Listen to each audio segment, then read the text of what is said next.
Innovation is seeing what everybody sees and thinking what nobody has thought. I'm glad to be in a room full of people who think like nobody has thought. Good morning, everyone. I'm Shivani Uppalwar, and I will be co-hosting today's event along with my colleague Shreya Rakshit. Good morning, everyone seated here, and to the audience who have joined us online. Today, I present to you the 10th edition of KPIT Sparkle Awards and the 5th edition of KPIT Showed Awards. In the words of Steve Jobs, innovation distinguishes between a leader and a follower, and with the same guiding light, today we start off with our event. Before we move ahead, let's quickly have a look at the agenda for today. So at 9:30 sharp, we start with our KPIT Sparkle presentations, and that will go on till 12:40, and around 1 to 2 p.m. we break for lunch. That will be followed by the KPIT Showed presentations, and which will be followed at around 4 p.m. Two interesting tech talks by Dr. Manaswini Rath and Mr. Sriramji. And around 5:30 p.m., we all will start with the award ceremony. So let's begin with our first event, KPIT Sparkle. So for the past decade, KPIT Sparkle has been a platform for young minds to showcase their innovation in the field of engineering. It's a space where creativity meets inspiration and dreams take shape. Today, we celebrate 10 years of KPIT Sparkle, nurturing our future leaders of the industry and fostering groundbreaking innovation. This year, we witnessed more than 19,000 registrations from 433 institutes across the world, and we received more than 1,300 ideas. And today, we have with us our top 8 finalist teams. We heartily congratulate everyone who made it to the grand finale of KPIT Sparkle. Now let's take a moment to know our esteemed jury members. Our first jury for KPIT Sparkle is Mr. Omkar Panse, Senior Vice President, SDV Middleware. He's a tech enthusiast with 20 years of experience in embedded software, data acquisition systems, automotive infotainment, IoT, and analytics. Our next jury for today is Mr. Shirish Patwardhan, co-founder and ex-CTO at KPIT. He has played various roles within KPIT over the years that involve client handling, project delivery, duties as a CIO, and technology-related roles as the CTO. So we welcome you. Our final jury for KPIT Sparkle is Dr. Shurja Ghosh, Assistant Professor BITS Pilani, Computer Science and Information System. His research interest lies in human-computer interaction, applied AI, effective computing, and computer systems. We welcome you, sir. Finally, thank you once again to all the respected juries for joining us this morning. We once again welcome you to KPIT Sparkle Grand Finale. And before we begin, can we have a huge round of applause for our jury, for our participating teams, and of course our dear audience online and offline. Now we have the pleasure of witnessing presentations from 8 talented teams across India. Let's give a warm welcome to our first team, Autominds from Sri Krishna College of Engineering and Technology, Coimbatore. They will be presenting on strategic retrofit design, simulation and fabrication of automated car door and seatbelt system to enhance vehicle safety and convenience. Can we have the team, please?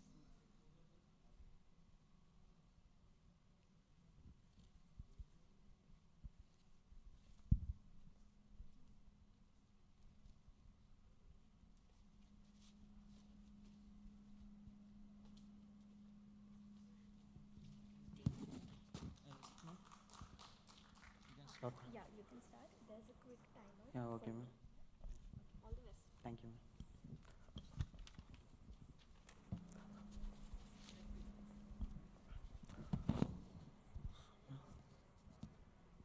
So good morning, everyone. I am Monish from Team Autominds.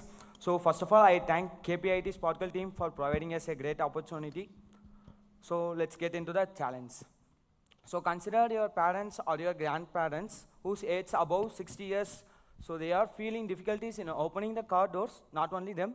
Even consider a person carrying handful of luggages and a baby.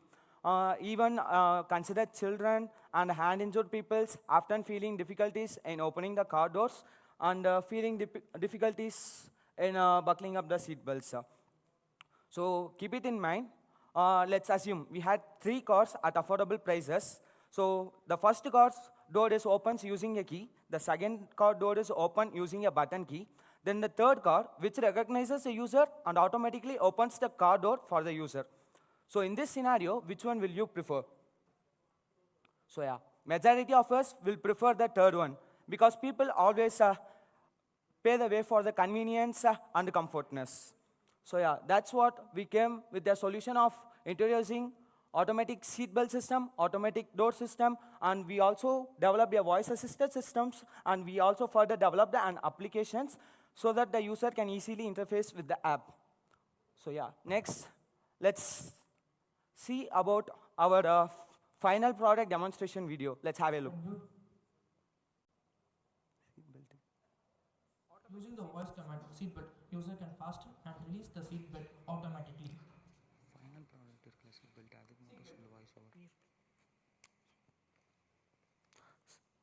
So we have developed a belt-driven for a prototype model. So let's see. Seatbelt.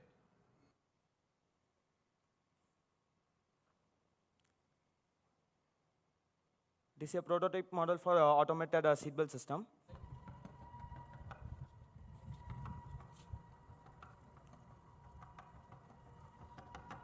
So this is the final product for the seatbelt system, automated seatbelt system. Before we had seen the automated seatbelt system for the belt-driven mechanism. Here we had used the ball screw type mechanism.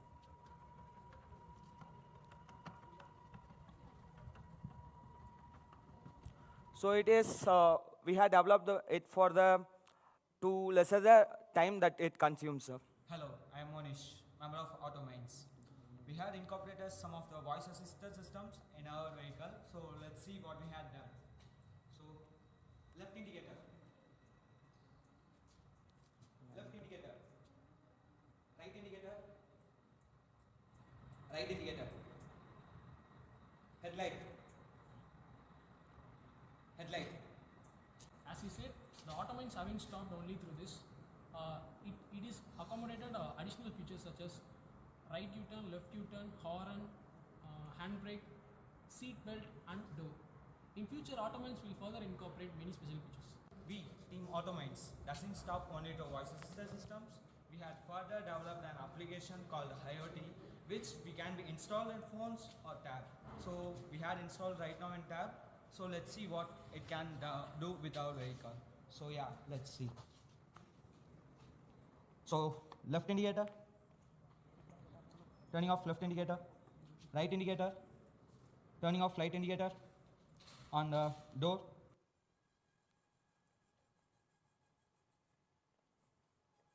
For next window.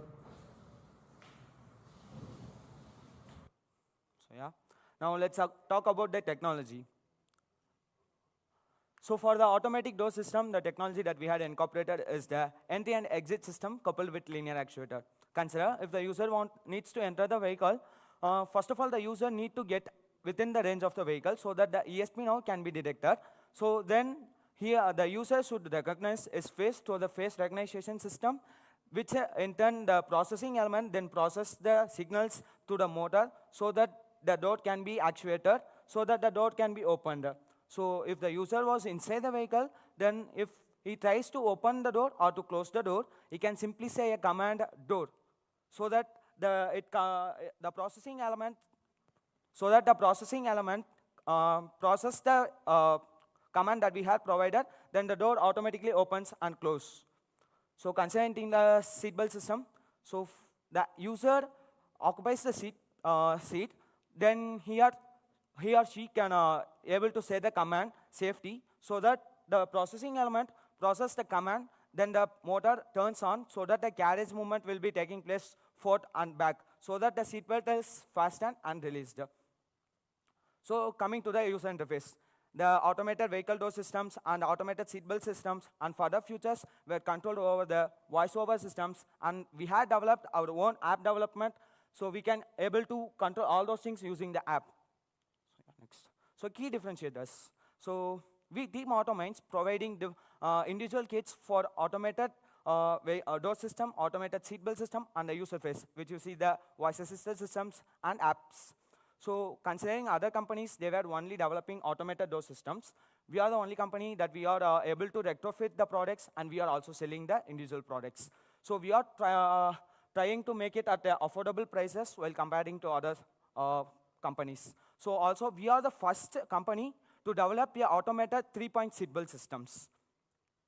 So coming to the economics. As individual products, you can able to see that the cost structures. So as a total, the material price, it's about 36,000. And we are planned to sell those kits about around 56,000. And we had a make study on the cost report also. So yeah, that's we team, a group of students all together worked together to develop an innovative way of automated vehicle futures. So our future plans. We are not in a prototype stage. We have developed our own product. So we are in the stage of testing it and validating it at a stage. So further, we are planned to get patent licensing and certifications process. So then we are planned to collaborate it with OEM companies, and we further plan to develop our own technology. So we are planned to iterating it. And we are also by Jan 2025, we had a plan on research and development on additional futuristic products. And by Jan 2025-26, we are going to develop our own autonomous vehicle. So market analysis. So as of now, there are 20 million people per year are buying budget cars. And there are around 280,000 people were hand injured all around the world. And 110,000 people were hand disabled persons all around the world. So we are also making a break-even analysis for our company. So what's our business model and who are all our target audience? So we are providing retrofitting services so that in the existing vehicles, we are able to seamlessly integrate our own products in those vehicles. So we can also have our revenue systems to the product sales. As I mentioned before, we are selling individual product kits to individual ones. So next, we are planning to collaborate with OEM companies, so automated vehicle developers and budget car users, as well as futuristic tech consumers, as they are allowed to buy those futuristic tech products. And we are also planning to develop some automated systems for the differently abled and hand-injured persons. So what's our unique selling propositions? We are providing kits at affordable prices. So we are ensuring a smooth driving experience and a smooth interaction experience for the users. So our advanced futuristic technology differentiates our technology from other companies. So we are also providing seamless integration in the previous vehicles or the existing vehicles. So we are also providing easy controls. So the user can be access the vehicle through his voice, or else he can use the app then that he can be installed in his tab or mobile phone. We are also providing the reliability and safety. Also, we had a green technology. So we have also worked on the SWOT analysis. What's our strength is the innovative technology, and what's our opportunity is the market growth. That's a market growth opportunity for us. So weakness is the competitive pressure and initial investment, as we are a startup company. So TETS is a brand reputation. So let's say you are buying a car. So will you prefer to buy it in a startup company or a brand-up company? That's the point. So yeah, thank you. Thank you for providing us a great opportunity. Yeah, thank you, sir.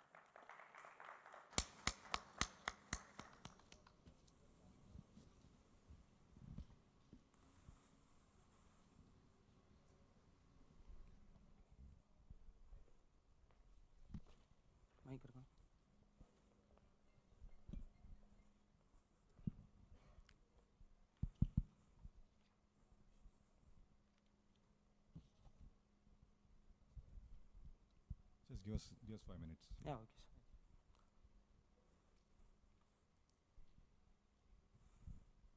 Okay, so this is Shirish.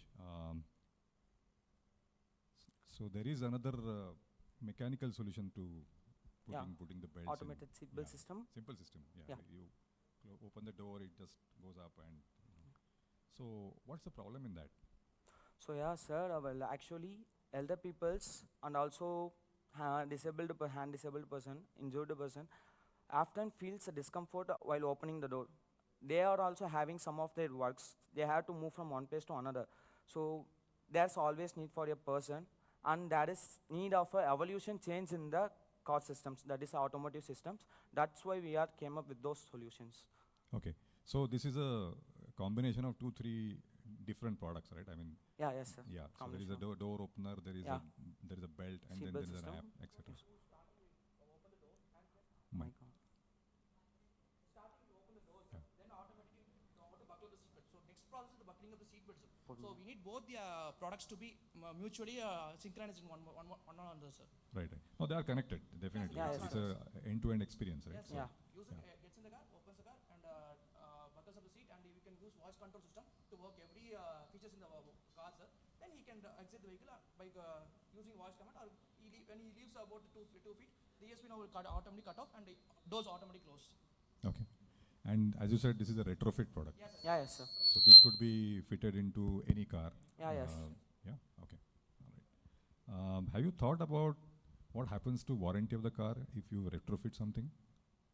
So, can you repeat 1 minute? See, there is a warranty Yeah, yes. given by the manufacturers. So yeah, So if you retrofit something, yeah. what happens to the warranty? So it's industrial products only, sir, we are using. So every product we are providing, we have a warranty, and we will assure the guarantee of the product, because you can see the alternative of the seatbelt system. Those materials are stainless steel hardened materials, sir. So it won't break easily, and every product has a warranty and a guarantee from assurance from our side, sir. No. Your product guarantee is okay. Yeah. It is the whole car warranty, which is the car manufacturer has given you. When the car owner buys the car, they get the warranty. Yeah. Now, if you change that, okay, what happens to the warranty that the manufacturer has given? He has given in the whole car. Yes, sir. That's why we are trying to collaborate with the OEM companies, sir. So I will first approach them and ask them permission from them, and we get the warranty details exactly what we wanted, and the list out them the same products from Yeah, them. just think about it, because this is Yeah. a safety feature. Yeah, okay, Okay. sir. We will So, definitely go ahead and study about because those things. if this doesn't work, let's say, Yeah, for some exactly. reason, Yeah, now Not who every takes up the ownership of that? yeah, that's sir. right. That's We'll the deep dive question. into this, sir. Thank you so much for it, sir. Just from a mechanical engineering perspective, first of all, my name is Omkar, and thanks for the presentation. Thank you, sir. Thank you, sir. What kind of G-forces you've thought your seatbelt mechanism should withstand with compared to, let's say, the seatbelt which is already there? Sir, it's using the same principle only, sir. 10 kg of load is only acting over there, sir. So external no load will be pressured or on them, sir. When the seatbelt come near them, the load ampere will be, when the ampere goes up, it automatically stops there, sir. So they won't feel any discomfort or anything like that, sir. Only load, sir. 10 kg body, only 5 kg of body load they will feel, sir. More than that, they will not feel, sir.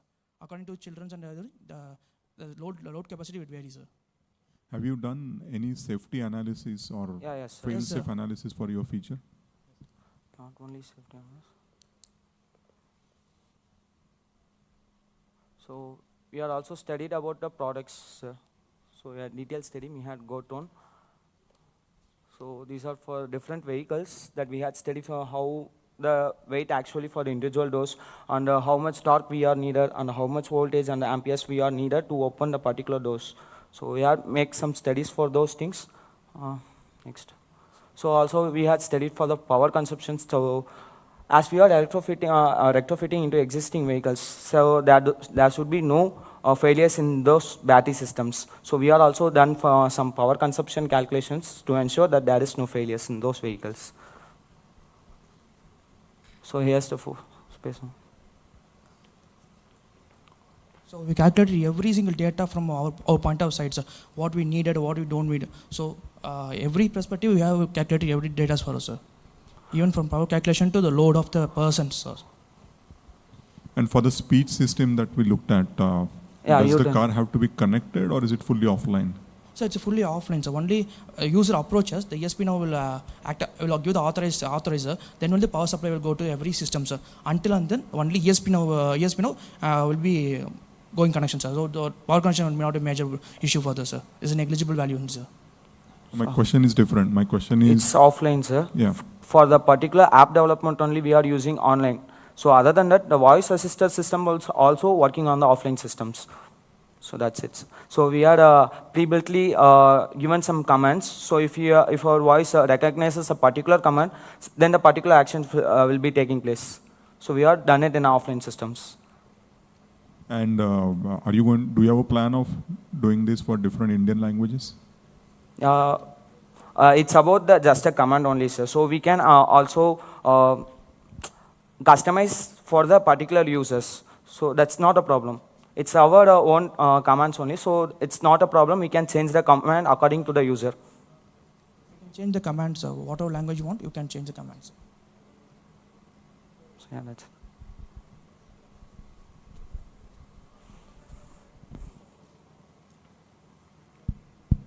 Yeah, thank you. Thank you. So I have one question in terms of security aspect of the car. Yeah. Right. So, for example, what happens if, how are you ensuring that the car is being used by the legit user? What's that? Sir, actually, security is enhanced in our vehicle. How we say that is, we have two features, sir. First, one is the ESP module range. Once the user comes in the 2 feet range, when he enters, the key will be in range. That is, it is unlocked in the first perspective. And next, the additional high-level security that we have provided is face recognition system. That is hasn't been implemented in budget cars. So that we have implemented to ensure the safety to the users. So these are the two safety features that we coming across for the door system. And for the safety seatbelt system, we have incorporated 3-point seatbelt automatic systems, sir, that haven't been implemented in nowadays cars or higher cars, sir. That we ensure that it is a safety system. Okay, so a follow-up question on that. So let's say the voice command, right? Yeah, yes, sir. So if the voice command is being given by the owner of the car or somebody else, does it differentiate now, that? We are working on that. It takes the command from the driver or from the nearby passengers right now. So in the tab, you see, we are especially given an icon or a particular option so that they can turn off their voice and turn on their voices. So right now, we are enabled it for everyone. So we are planning to make the voice assisted systems to be trained for particular persons only. We are working on it, sir. Yeah, so you need to authenticate that. Yes, sir. So, Future we add voice recognition system also, sir. So particular voice of the owner only be recognized and he or she can be only used. Right. And as you said that, so the follow-up question or the suggestion that you may consider is that when you are running some sort of inference, you are, doing face recognition, you are doing, say, voice recognition, right? So where you will run that inference, right? You have an ESP32, yeah, right? You will run it over there, or you need to run it somewhere else in the cloud. Then you need to have some sort of online connection. So right? Sir, no, sir, it's directly connected inside the Raspberry Pi sensor. Okay, so if you want to implement that inference on the device itself, then you need to think of how your accuracy is being compromised, because you cannot run a high-end model on resource-constrained devices without, without compromising the accuracy. Have you thought of something like this?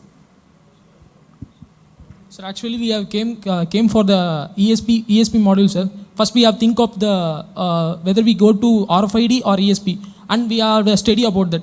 Actually, what is the ESP module refers to that is peer-to-peer communication, which ensures safety, sir. Compared to the the RFID, sir, the radio frequency signals. So in such way we have came across to that ESP module, sir. That's why. Okay. Yeah, other than that, we are also keep working to ensure our safetyness in our vehicles. Yeah, so security and authentication, those are the things. And how would you run it on a low power resource constrained device, that you should need to focus on. Yeah, Yes, sir. definitely, Thank you. sir. We will be keep contact. working. Thank you. Yeah. Thank you so much for invaluable. And Now, and it is powered from the batteries, right? yes, sir, 48 volt. Okay, so if the battery is running down, Is there a way of opening the door Yes, sir. mechanically as You well? can access the battery very easily, sir. So no problem with that, sir. If you want the live demonstration will be provided in the booth, sir. You're welcome anytime, We'll sir. love to We'll- see that. Yeah, Yeah, can, definitely. Sir. we'll be free anytime, sir. We show you. We are also excited to show our technology to user. So, and also in addition to the seatbelt point, in early 1990s, there was 2-point automatic seatbelt system existed, sir. But it considered as a failure model due to its safety constraints. So what we have done is, we made it as usual 3-point seatbelt system to be automated, sir. So that's our unique proposition here. Thank you, sir. Thank you, sir. Thank you very much. Thank you. Sir. Thank you. Hello? Hello? Thank you, Team Autominds. Those were some really interesting automated features. Now, next up, we have Team Zero from Sandeep Institute of Engineering and Management, Nashik. They will be presenting on the zero hydrogen fuel cell bike. Team Zero, can we have you on stage?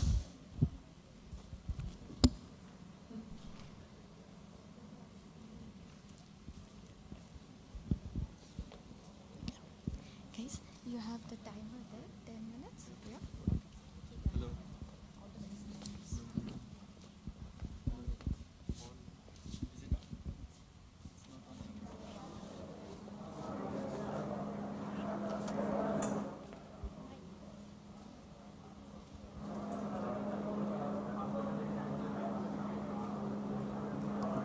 Hello? Hello?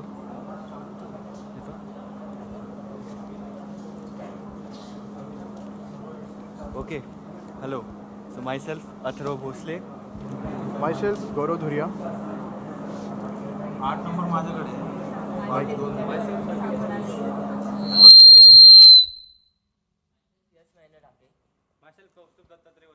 And we are Team Zero. Okay. So let's start. So, don't you think, Gaurav, that the hydrogen is the future of transportation technology? But Atharva, what do you think about the safety of a hydrogen? What do you think about the cost? Cost is so high, like 300 watt of hydrogen costs around nearly 3 lakh rupees. And what about the clean hydrogen generation? There are so many problems in it. What do you think? Yes, but we have developed a solution for it. We have made fuel cell affordable. We have made it safe, as well as we have researched on systems to generate hydrogen efficiently. And not to mention the benefits of hydrogen fuel cell, that is the energy from hydrogen is very green and clean. Also, hydrogen has very huge energy to weight ratio, which means that we will have the range of 150 kilometers to a bicycle only with 0.5 kilograms of hydrogen. And when it comes to refueling cost of hydrogen, it's just 150 rupees, which means you will travel 1 kilometer just for 1 rupees, and that will go down more, which means we are basically traveling from point A to point B for free. Gaurav, can you please explain how we made it possible through our innovations? So in our innovation, we have basically made a fuel stack very affordable and which costs around 30,000 rupees. And what I mean is affordable is we are making a electrolyte and the chemical, for example, antimonial lead and antimonial alloy and multiple mixture of material, and we made a fuel cell of 300 watt which produces 36 volt at 8.3 amps. Second, our main innovation is intelligent energy management system, which is dual core controller, where the fuel cell input is taken by VCU and MCU, which is dual core vehicle control unit and microcontroller unit. So motor controller unit. So dual core controller, we are taking input for vehicle for efficiency and energy management system. So this is the intelligent energy management system, which is patented, which has a German patent, and we have validated this in MATLAB. And a fuel cell-based hydrogen electric vehicle with a smart hybrid technology. So this is a German patent which is granted. Yeah, and This wasn't just 1 year of research or 2 years. We got the idea of that we need alternate fuel since 2020, and we started working on it.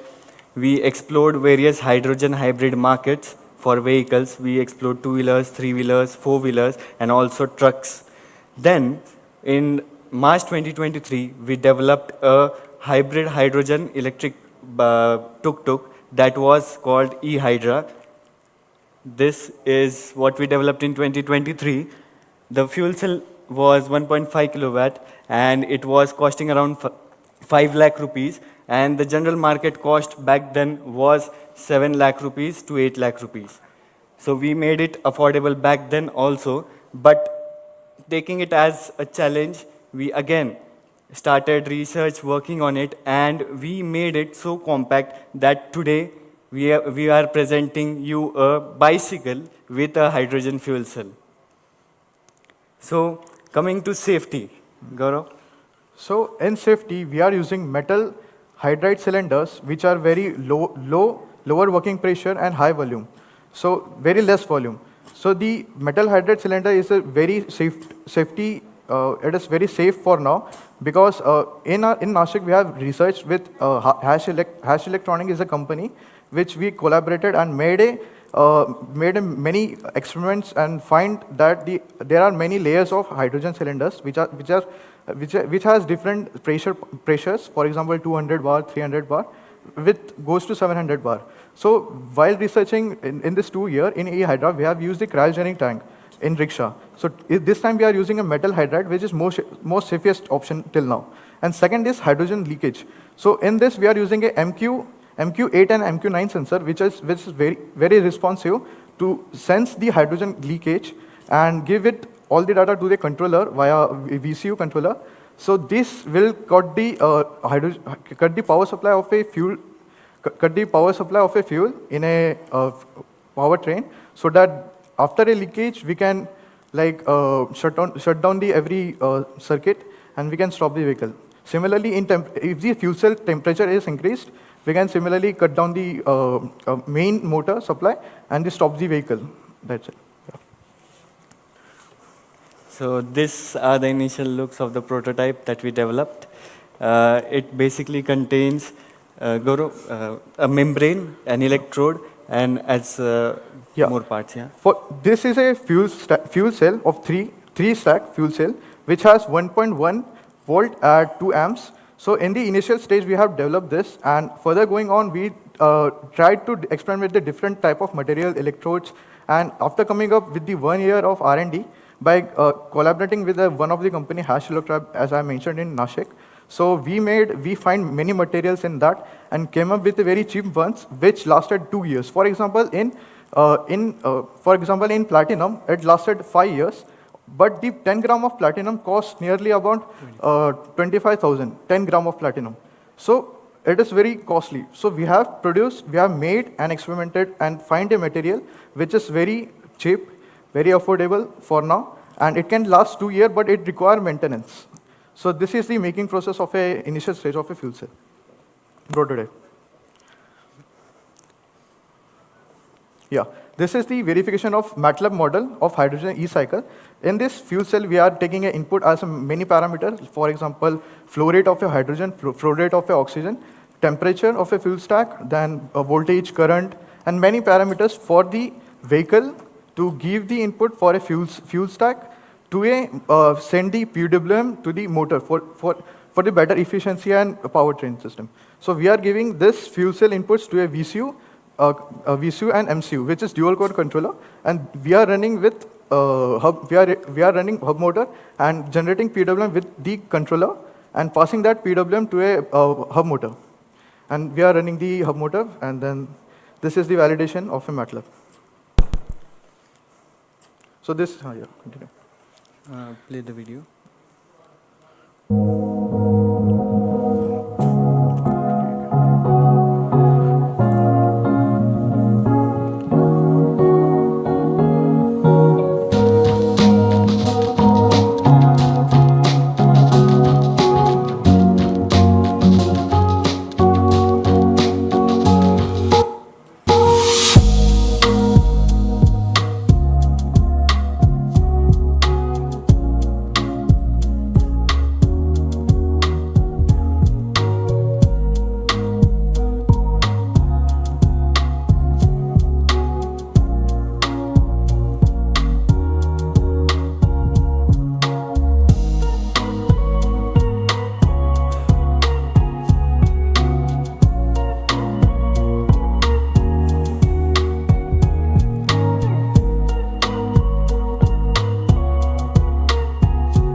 So these are basic virtual validations that we did to prove that the cycle should virtually run, like in the simulation. And gentlemen, like fuel cell पे research चल रही है since 1870s. It's like the fuel cell, the market of the fuel cell when it comes to market. Energy is required in every market, like be it defense, be it transportation, be it energy itself, right? But still, we are not seeing fuel cell commercially viable available. Right in India, the fuel cells are selling at very high costs because nobody is making it and everyone is exporting it from other countries. It's high time now that we see the fuel cell available in the commercial market, and our goal is to make it available in the commercial market, in the transportation, and in every sector that requires energy. Thank you so much.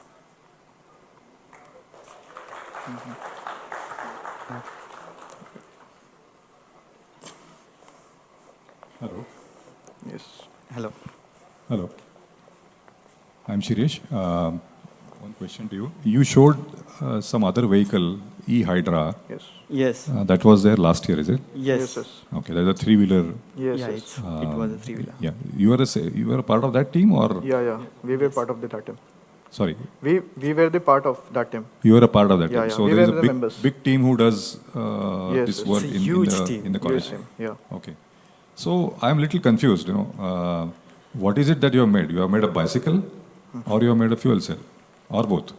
So we have developed fuel cell technology because one of the most costly part, one of them when the question mark arises, it was due to safety, affordability, and all. So we have made the system, the fuel cell system, with the hydrogen tank, made it affordable, made it safe, and we have installed it in a bicycle to prove that this is a compact system. It is so safe that we can put it in a bicycle and ride it. So given future, it's not only just the bicycle, but the whole concept can be transferred to three-wheelers, four-wheelers, as well as huge trucks. So that's okay. This is not a new idea, right? I mean, Yes, using it's fuel not a cell new for idea. mobility. So what is it that is what you have done differently? Yes. So again, we researched on various materials. Gaurav will explain which materials and all. Yeah. So in E-Hydra, we were using 1.5 kilowatt of fuel cell. So that was very high, very cost. It cost around 5 lakhs when we export through China to here, because it is not developed in India currently. So after making experiment with that fuel cell, we have opened and do all the experiment part.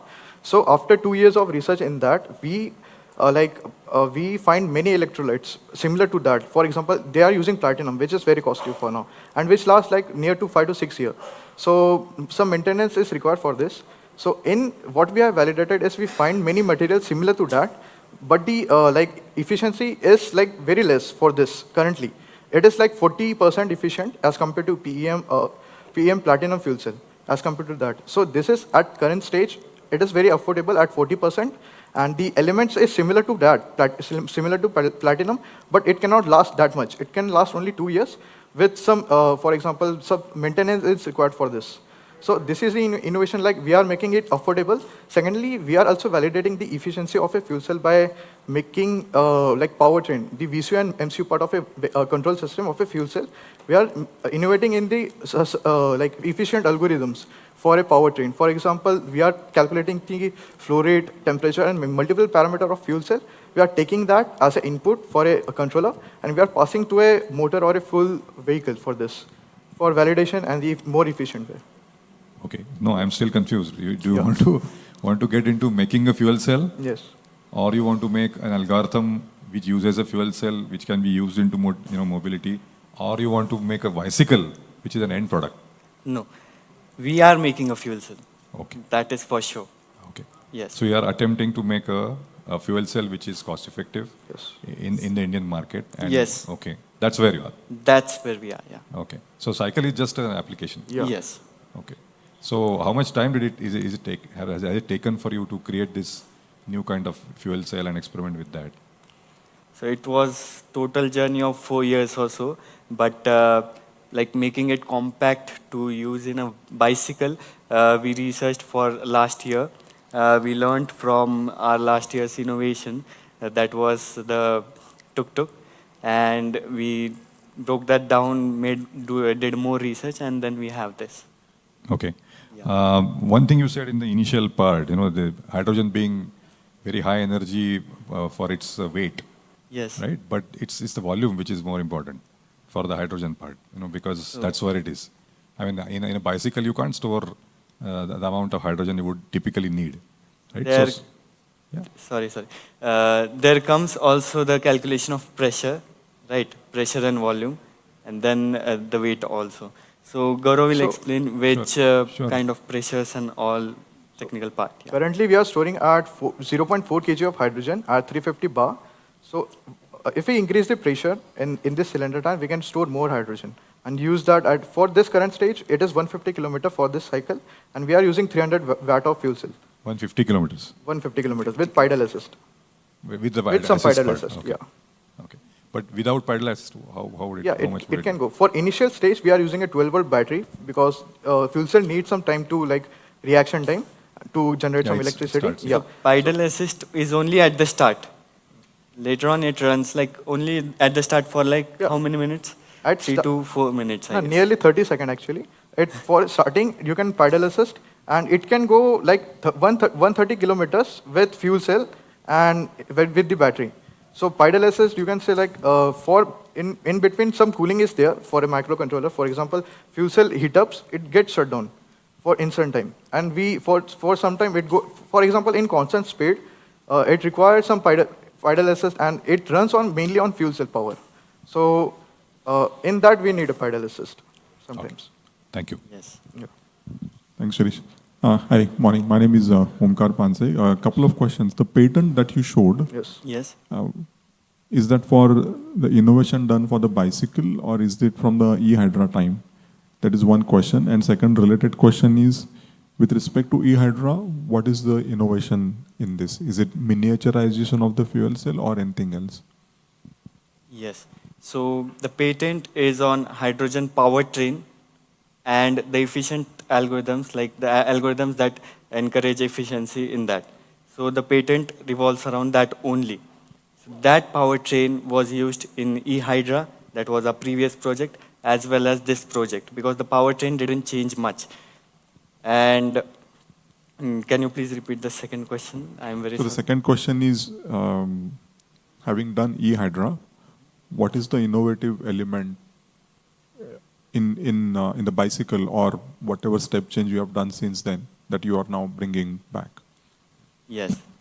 So it is definitely the compactness and affordability, because we researched on materials later on and we made it more affordable and also compact. Yeah. And yeah, more technical. Yes. So in e-hydra, we bought 1.5 kilowatt. So 5 kilowatt of fuel cell from China.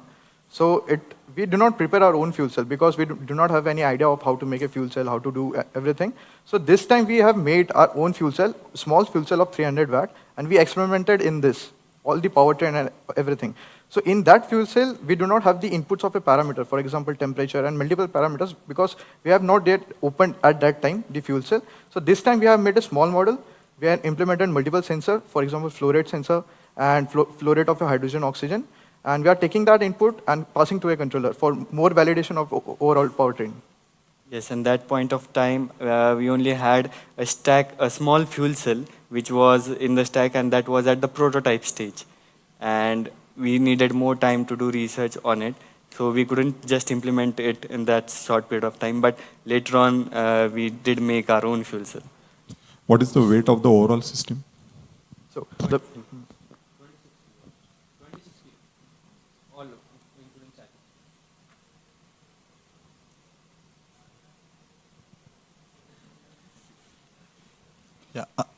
just one suggestion, like as you are harping on that you are cost effective or maybe more affordable, maybe you need to present a better cost analysis when you are presenting. Yes. This is just a suggestion. Second is, as you said, right, you want to be safety, you want to ensure safety also. Did you take care of this sensor, which I mean detects so which detects. So what is the latency? Have you? Yes, yes, yes. So yeah, can you tell about that? It is 0.04 seconds. We can detect the hydrogen leakage, and that time we can cut off all the supplies of hydrogen in the fuel cell. Okay. Yeah. And one like minor suggestions when you are presenting these bars and plots, you may want to include x and y axis. What those are? It's really difficult because those. I mean, I can't interpret what are those values you are presenting. It's just a suggestion. Yes, yes, got it. Yeah. Thank you. Thanks. Thank you. Okay. We do have the documents wherein we have the cost breakdowns and everything. So we'll share that with you. Okay, just a last one. I don't know if you have time or not. Have you done any testing of the fuel cell for its durability, what its life can be? Yes. So I know it's been only 2 years, but do you know how long it can go? Yeah. So our fuel cell can last like without any issues up to like 50% of its working life till 2 years or so. But after 50%, we don't recommend to use it. So it is only 2 years. After that, we have to replace the membranes and electrodes, and it will get to its new state back. So will it be still affordable? Yeah, it will So still be affordable. one thing, we used a ANN. For example, in previous fuel stack, 1.5 kilowatt, we used multiple sensor in that after opening. So we took that model data and we validated that data with respect to 1.5 kilometer. And this time, we are taking that data of it trained data of ANN and implementing in this because we do not have time to run and test. In that 1.5 kilometer, they have the documentation, how much time it will last and everything. So we do not have the parameters of that sensors and everything, so we made that data and we tested that data in a small, for example, that was 1.5 kilometer, 1.5 kilowatt, and this is 300 watt. So we changed the values, we have that data and changed the values for this So to get the prediction of like how can it run after that. Yeah, so basically what he was saying was, it is not easy to predict the life of the fuel cell. So we actually generated a model. We put our previous project into that model, and we predicted its life. We made few modifications, and thusly we also have the prediction of the life of this fuel cell. Thank you. Thank you so much. Thank you so much. Yes.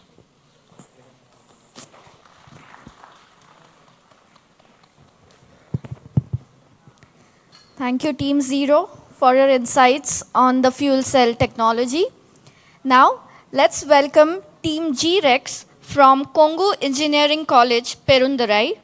They will bring to us the design and development of an efficient indigenous hydroxy gas generation system for the SI engine by dry cell electrolysis method. Team G-Rex will be up in just a minute. We are setting up the mics. Thank you for your patience.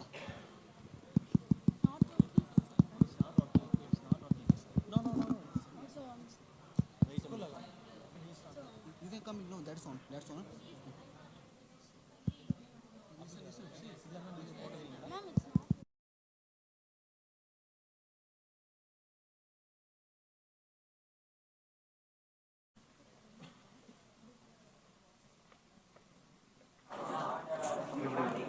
इधर देखो ना वो लगाएंगे 2 minute इधर 2 minute छोड़ छोड़ 2 minute How to operate this? How to operate this? How to operate? Just speak. No need to operate. Okay.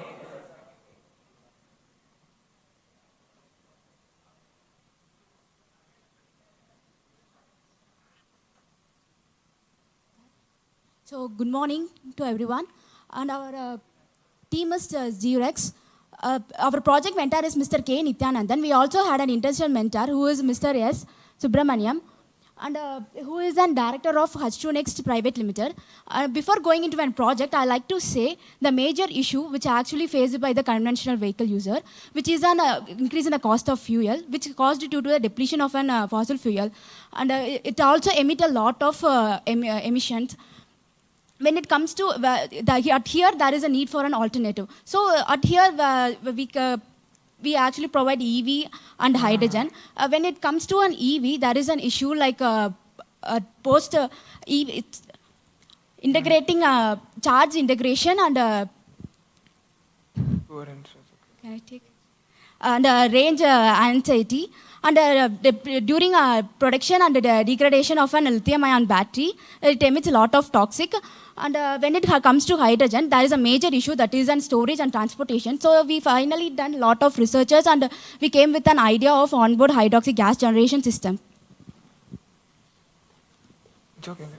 So we have solved the problem of storing and transporting hydrogen through our own innovative idea. That is, our innovative idea is actually generating hydroxy gas on board from the vehicle. So what we are doing is, we have created our own control system that is going to signal the dry cell electrolyzer, that is going to drive the dry cell electrolyzer to generate hydroxy gas based on the demand. It's going to get two inputs from the accelerator and also from the alternator. And based on these two inputs simultaneously, it's going to drive the dry cell electrolyzer in the pulsating signals, and the dry cell electrolyzer gives the hydroxy gas to the engine, and the engine drives the vehicle.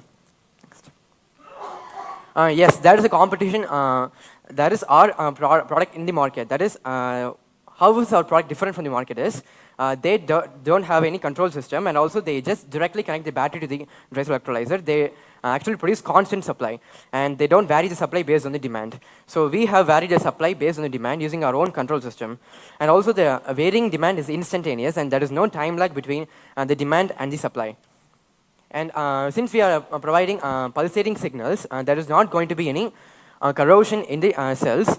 And also, the hydroxy gas has a high calorific value. So as a result, we have achieved a high combustion efficiency in the engine. Next, please. And this is our prototype model. We have an enclosed type and also the interior view of the kit. Some of the key components we used are the electrolytic tank, our own control system, and of course the dry cell electrolyzer, the display unit, and of course the moisture arrestor. It is going to absorb the moisture if there is any in the H2 gas, just for our safety purposes. And also we have got two integration techniques for you. For example, if you want the generation kit temporarily in your vehicle, we have got plug and play method. So if you just plug it, you can ride it with our kit. Otherwise, you can just unplug it. And also we have a permanent type of thing. That is, you can inbuiltly integrate it within your vehicle, so you can permanently use the H2 kit. Next, please. And this is our product workflow. So the battery is going to power the control system, and it's going to get inputs both from the alternator and also from the accelerator. Based on these two inputs, it's going to output a pulsating signal to the dry cell electrolyzer. And due to these pulsating signals, it is corrosion free, and the H2 gas is generated in the dry cell electrolyzer. And it is made up of plates of optimum dimensions. And the gas is passed to the engine through moisture arrestor and also from the flashback arrestor for safety purposes. And the engine is going to drive the scooter or the vehicle. Next, please. And this is our demo video. We shall see the video. Please play the video. And yeah, as per the demand, we are actually varying the production. As you can see now, there's a full throttle. We are giving a throttle, and there will be a varied production. There will be increased production in the dry cell electrolyzer. What you see is a dry cell electrolyzer, and you can see the bubbles. That is the gas generated from the DM water, that is demineralized water. And as we release the throttle, the production is suppressed, or otherwise decreased. Next, please. As you can see in the slide, which is a field survey done by us, it is a survey from Domino's drivers and auto drivers and school students who traveled a large distance to address the pain points of them and to understand the real need and what is our market value of our product. So you can see in a chart which is actually says about the total sale of a conventional vehicle last year. If we actually consider 1% of the total vehicle, we can able to generate a revenue of 1,000 crores. So as for a cost analysis, for a conventional vehicle, you can travel up to 46 kilometers. If you actually assisted our HHO kit, you can able to increase on a mileage up to 10 to 16 kilometers. The total amount you can save by means of HHO assisted is 34,000, which is actually an average salary for an average monthly salary for an people.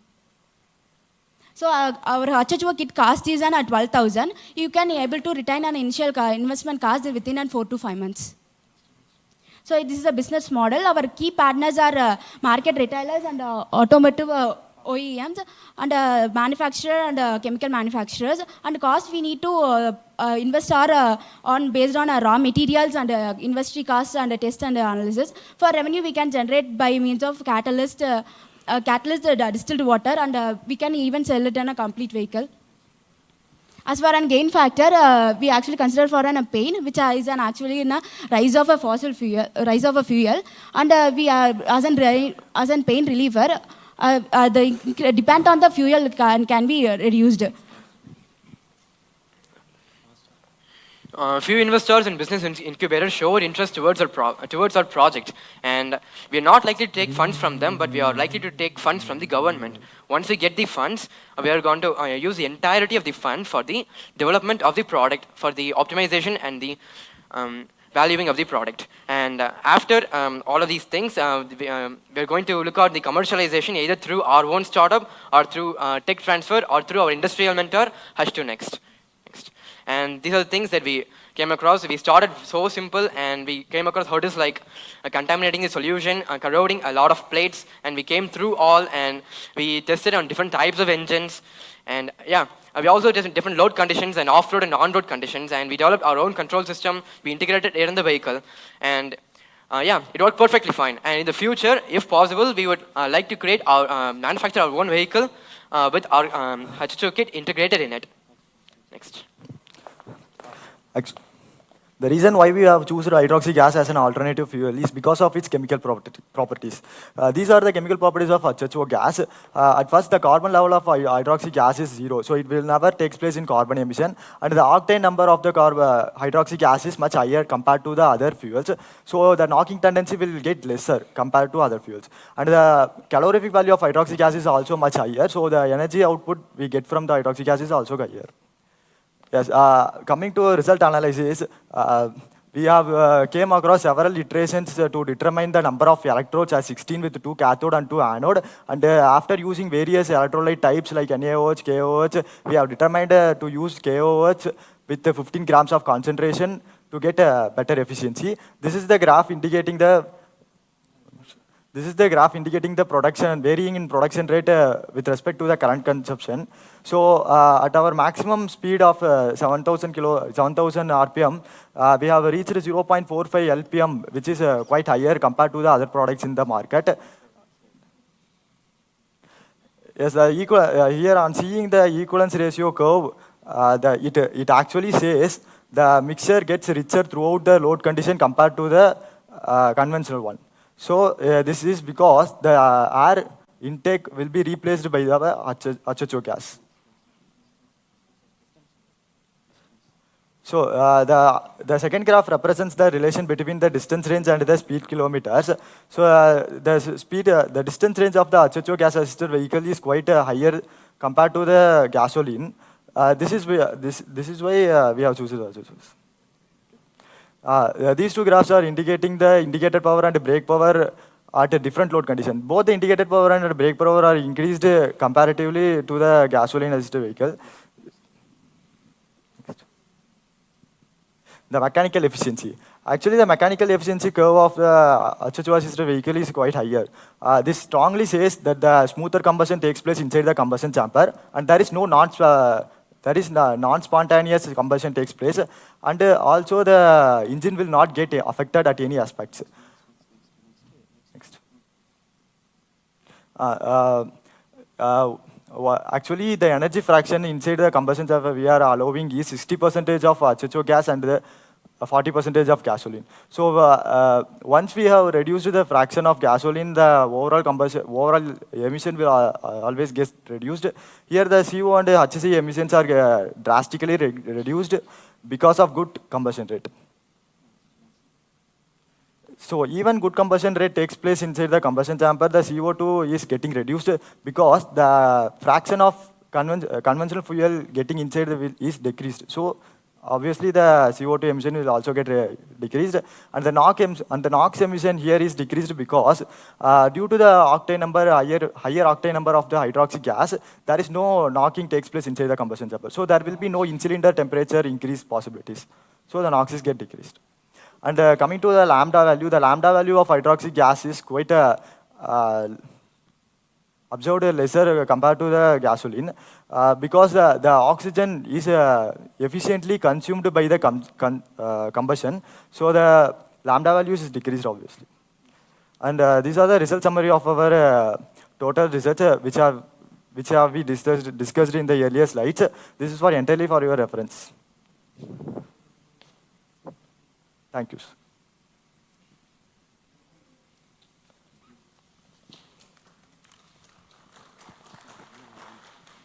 Thank you, sir.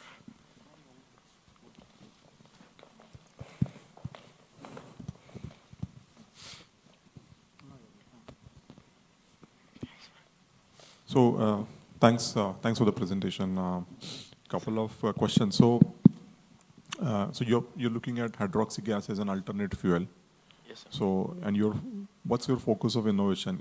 Are you focused on production of this gas while you're driving, or is it the combustion side of it? Because at least I didn't see anything of that. So what's your real focus, number one? And number two,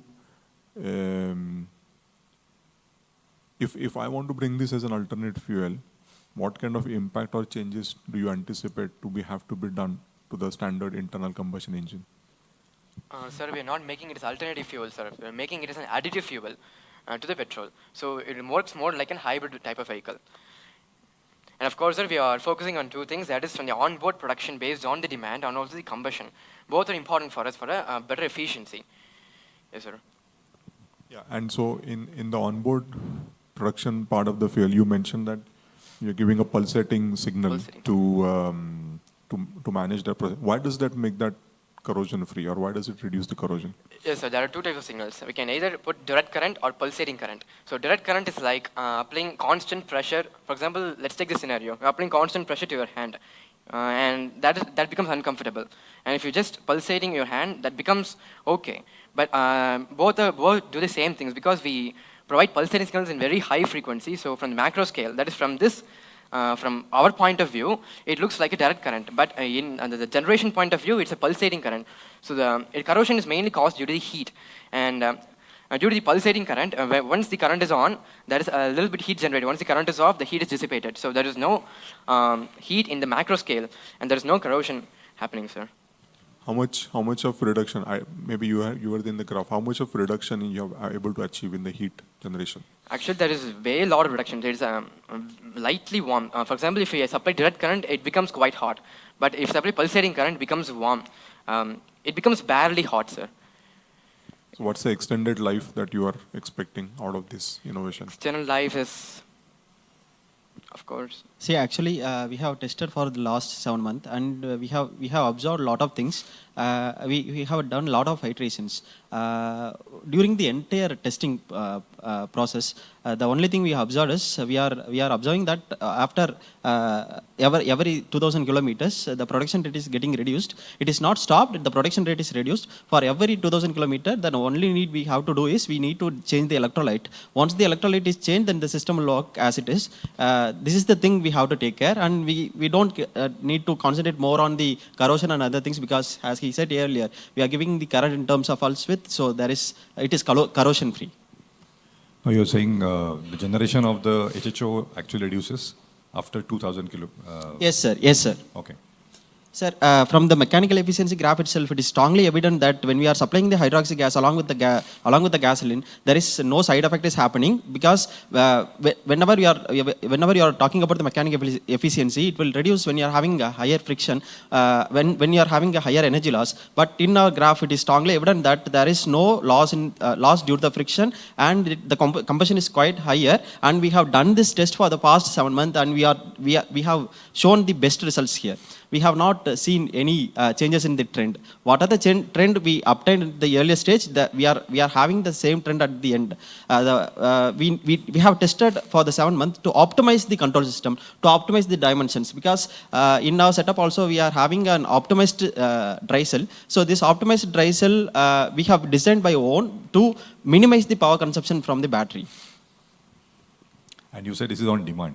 Yes, sir. Like if you So when we are, see, actually the control system getting the signal from the accelerator as well as from the alternator, because when we are in the uphilling, the alternator signal is not alone to control the production. So when we are in uphilling, we will accelerate more. So the control module get the more signal. In that time, it will generate more hydroxy gas. So based on that, the power pickup is higher. We have also tested in the hilly areas, that is Thimbam, which is available in Erode city. Yeah, but the same accelerator is used for the gasoline also, right? Yes, sir. So how do you know what is really assisting? Sorry, sir? It's the gasoline also works on the same thing, right? Yes, sir. It's a demand, right? Yes, sir. So obviously the two things are coming together. Yes, but sir. How do you measure how much is more? Yes, sir. Actually, we have done the fuel testing through the separate tank, and we have observed the fuel consumption by the engine, both the gasoline as well as from the hydroxy. Based on the fuel consumption of the gasoline, we have done the energy fraction of hydroxy as well as the gasoline. See, throughout the entire operation, we have seen that the energy fraction contributed by the hydroxy is around 50 to 60%. If you just look into the product which is already available in the market, done by Tyno, Hydrotech, and Hybrid Solutions, they are supplying the constant LPM, constant hydroxy gas throughout the operations. So it conveys that when we are in high need, it is not giving the higher LPM. So obviously it is not reducing the gasoline as it is. But here we are varying the production. So when the load of the vehicle is getting higher, we can supply more hydroxy. So in our project, we have reached up to 0.5 LPM, but we are restricting up to 0.45 LPM because of the life of a battery. And we have also tested the battery life.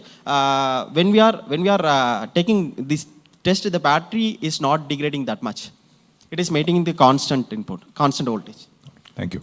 Have you thought of applying for patent? Are there any aspects? Yes, sir. Yes, sir. Actually, few investors has approached us, and one of the famous TBI in Tamil Nadu, that is Forge Accelerator, and the PSG Step has approached us, and recently Ashok Leyland people also visited our campus. In that time, for the Ashok Leyland hackathon, in that time they asked about our project. We are just staying back because we want to do the patent by our name, and we are in process of filing the patent, sir. Have you applied? Have you done the? Yes, sir. Yes, sir. Yes, sir. We have applied through our college patent team, What and it is in stage process. It is at So it what is in stage? filing stage. What do you mean by filing stage? Sir, we have given the document, and they have validated the results, and we are about to publish the patent, file the patent. Okay, thank you. Yeah, I just have one question. So, Yes, sir. So all the results that you have presented here. Yes, right? sir. So how many iterations or how many runs you have considered to produce these results? See, actually, during the first graph itself, the production rate of the hydroxy, at the beginning of the result analysis, we have done lot of iterations. We have changed the concentration. We have changed the various catalysts. We have changed the various concentration of the catalyst. We have changed the number of plates. We have done the different combination of electrode and that is anode and cathode, and we have also changed the input voltage given to the cell. So after done, it is about thousands of iterations. We are working for we are working for the last 2 years, but the performance is taken for the last 7 months, sir. Okay, and all these are computer simulated? Sir, it is not computer simulated. It is experimentally done. So you have collected real world data? Yes, sir. Yes, sir. What are the data we have shown here? It's our own data. So we have done the test through on-road as well as in the off-road conditions. We have done the test. We want to validate the test what we have done in the on-road. So we have tested our vehicle through the chassis dynamometer also. So we are getting the same results what we have got in the on-road conditions. Okay, thank you. One question. Yes, sir. Which engineering disciplines are you guys from? So we are from automobile, mechanical, and electrical. And we few members are also there because the team is restricted to 5 members. We are a person from the chemical, and we are also working with the E&I peoples. It's a combination of multidisciplinary teams. Because chemical is involved, electronic things is involved, mechanical things is involved, and combustion things are involved. So we want to make the composite team. Thank you. Thank you so much, sir, for the opportunity. Thank you, sir. Thank you, sir. Thank you, sir.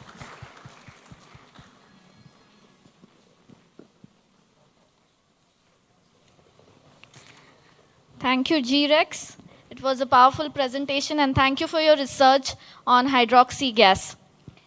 All right, so now moving up with our next presentation for the day, we have Team VS Square from BMS Institute of Technology and Management, Bengaluru. They will present on polar encoder and decoder on FPGA using 5G technology. We'll have the team up in just a minute. Thank you.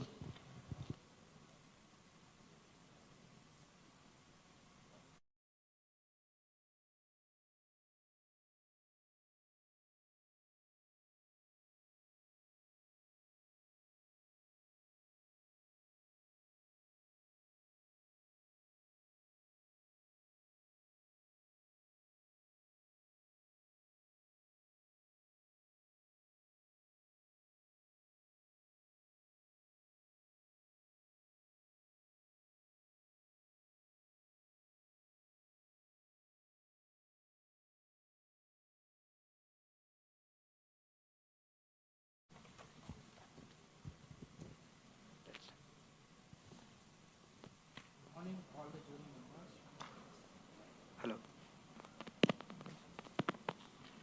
Hello.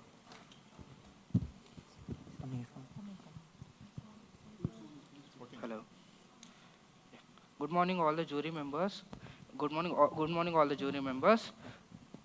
In the world of growing 5G, where speed and innovation collides and propels us to cross the boundaries of 4G, we, Shankar Naidu, Vikas Reddy HV, Varsha V, Shivani Singh, and under the mentorship of Dr. Rashmi N from the college BMSIT Institute of Technology and Management, Bangalore, Karnataka, propose our idea of design and development of polar encoder and decoder for 5G technology.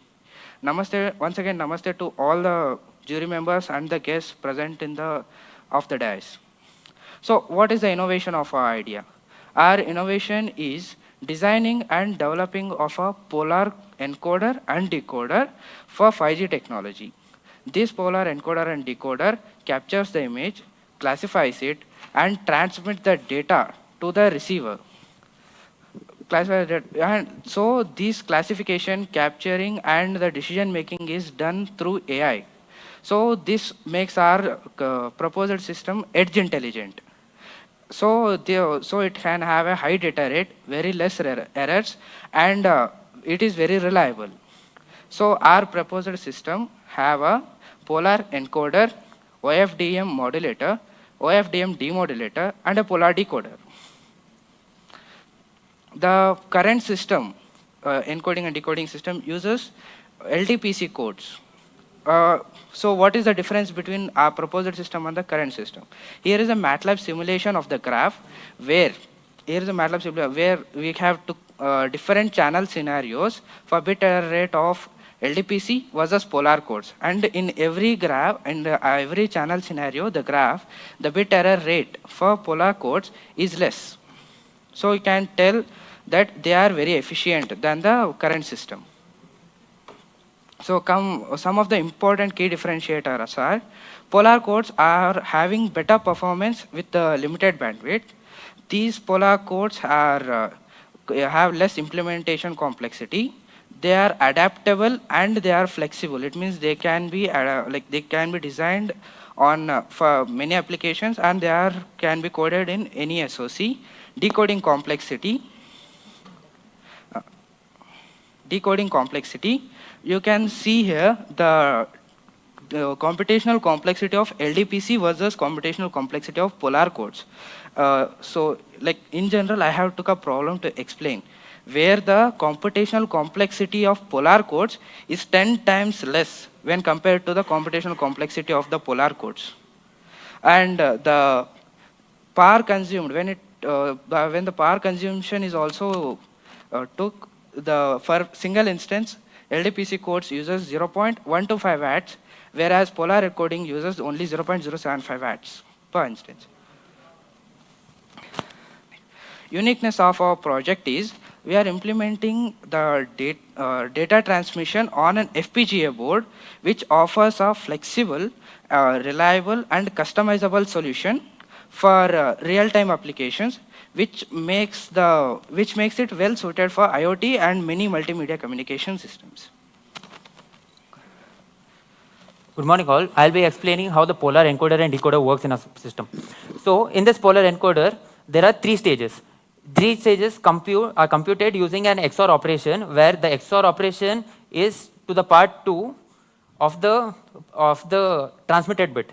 That is, I will XOR the bits with the digit which is 2 to the power of the element to the encoder.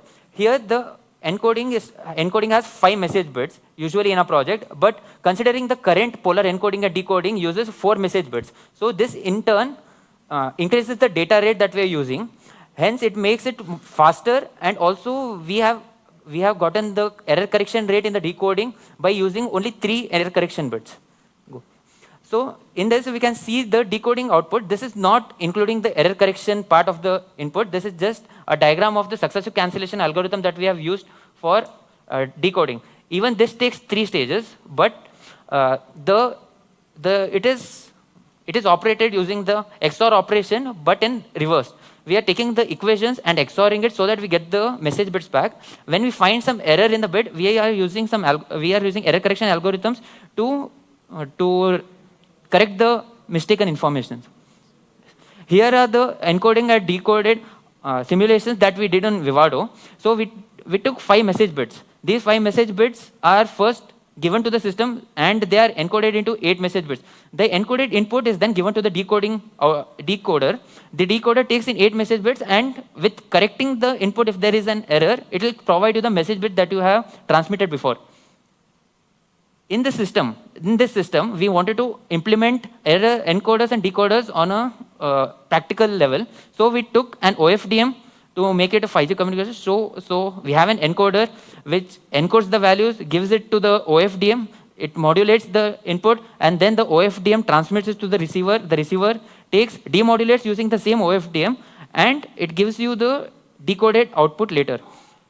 For considering the efficiency, we have simulated and we have obtained an power rate of 0.075 watts, which is way lesser than the current used LDPC, which uses 0.125 watts.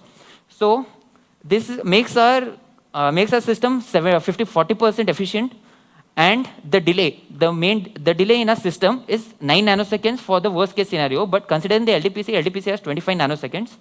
The parallel communication in a system is also feasible because we are using parallel communication, rather LDPC uses serial communication. Yes. Next. This is the edge computing that we have used on the FPGA. This is for the image detection, capturing, and classification. Here we have obtained 98.8% accuracy, and it is well suited for low res images also. Next. This is the model of a system. So what it is doing, transmitter, it takes in data, classifies the image, and then the classified image is given to an encoder, which takes the bits of the image, encodes it, transmits it through an OFDM, and at the receiver we obtain the transmitted signal. We then demodulate it, decode it, and reconstruct the image that we have transmitted to get it at the receiver side. Considering the future plans, because the strength of our project is increased in data rate by 12.5%, low power consumption, faster processing, and lower latency, we think it is reliable for any situation, and a little bit of tweaking can be used in any environment. The opportunities for these vehicles are we can use it for vehicle-to-vehicle communication, where efficiency is required, faster communication is required, and accurate classification of the images can provide information to avoid any accidents or any mishaps. We can use, considering the security, because Polar codes are known for having, the codes need to be secure so that transmission is efficient. To increase security, the cryptographic algorithms can be used on Polar encoder and decoder to give an increased security in the system. Because of these properties, it is very reliable and it consumes less power, so the battery backup is better, and it is very efficient. So can be used anywhere wherever communication is needed. Thank you. So this is a demonstration video, like how it works. Here is the demonstration of the module.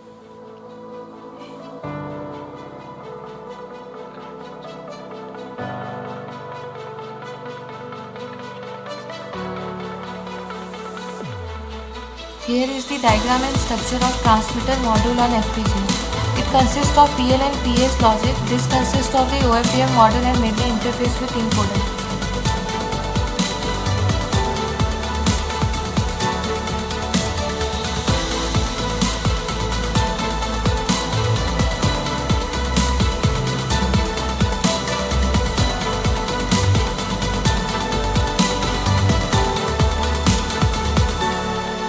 The receiving circuit also consisting of OFDM, demodulator and decoder.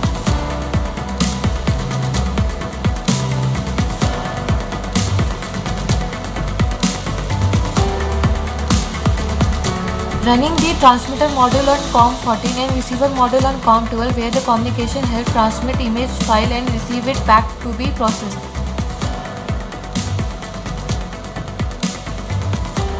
A Python function is used in providing image data to the module and receiving the encoded value.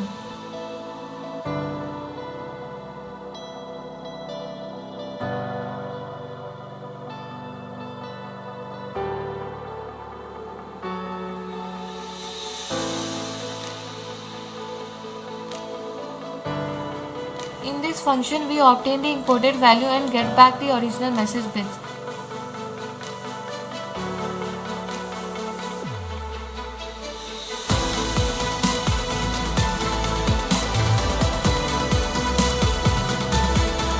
Values are stored in a text file. We have the underwater image of trash used for classification. We can see the transmission of encoded bits and receiving of original message bits. We can see that the received image has obtained as trans.png file. This image is operated upon and classified using MATLAB to identify the image. As we can see it is classified as trash. This is our module. Thank you. Thank you for listening to our presentation. Thank you for the opportunity. We are open for questions.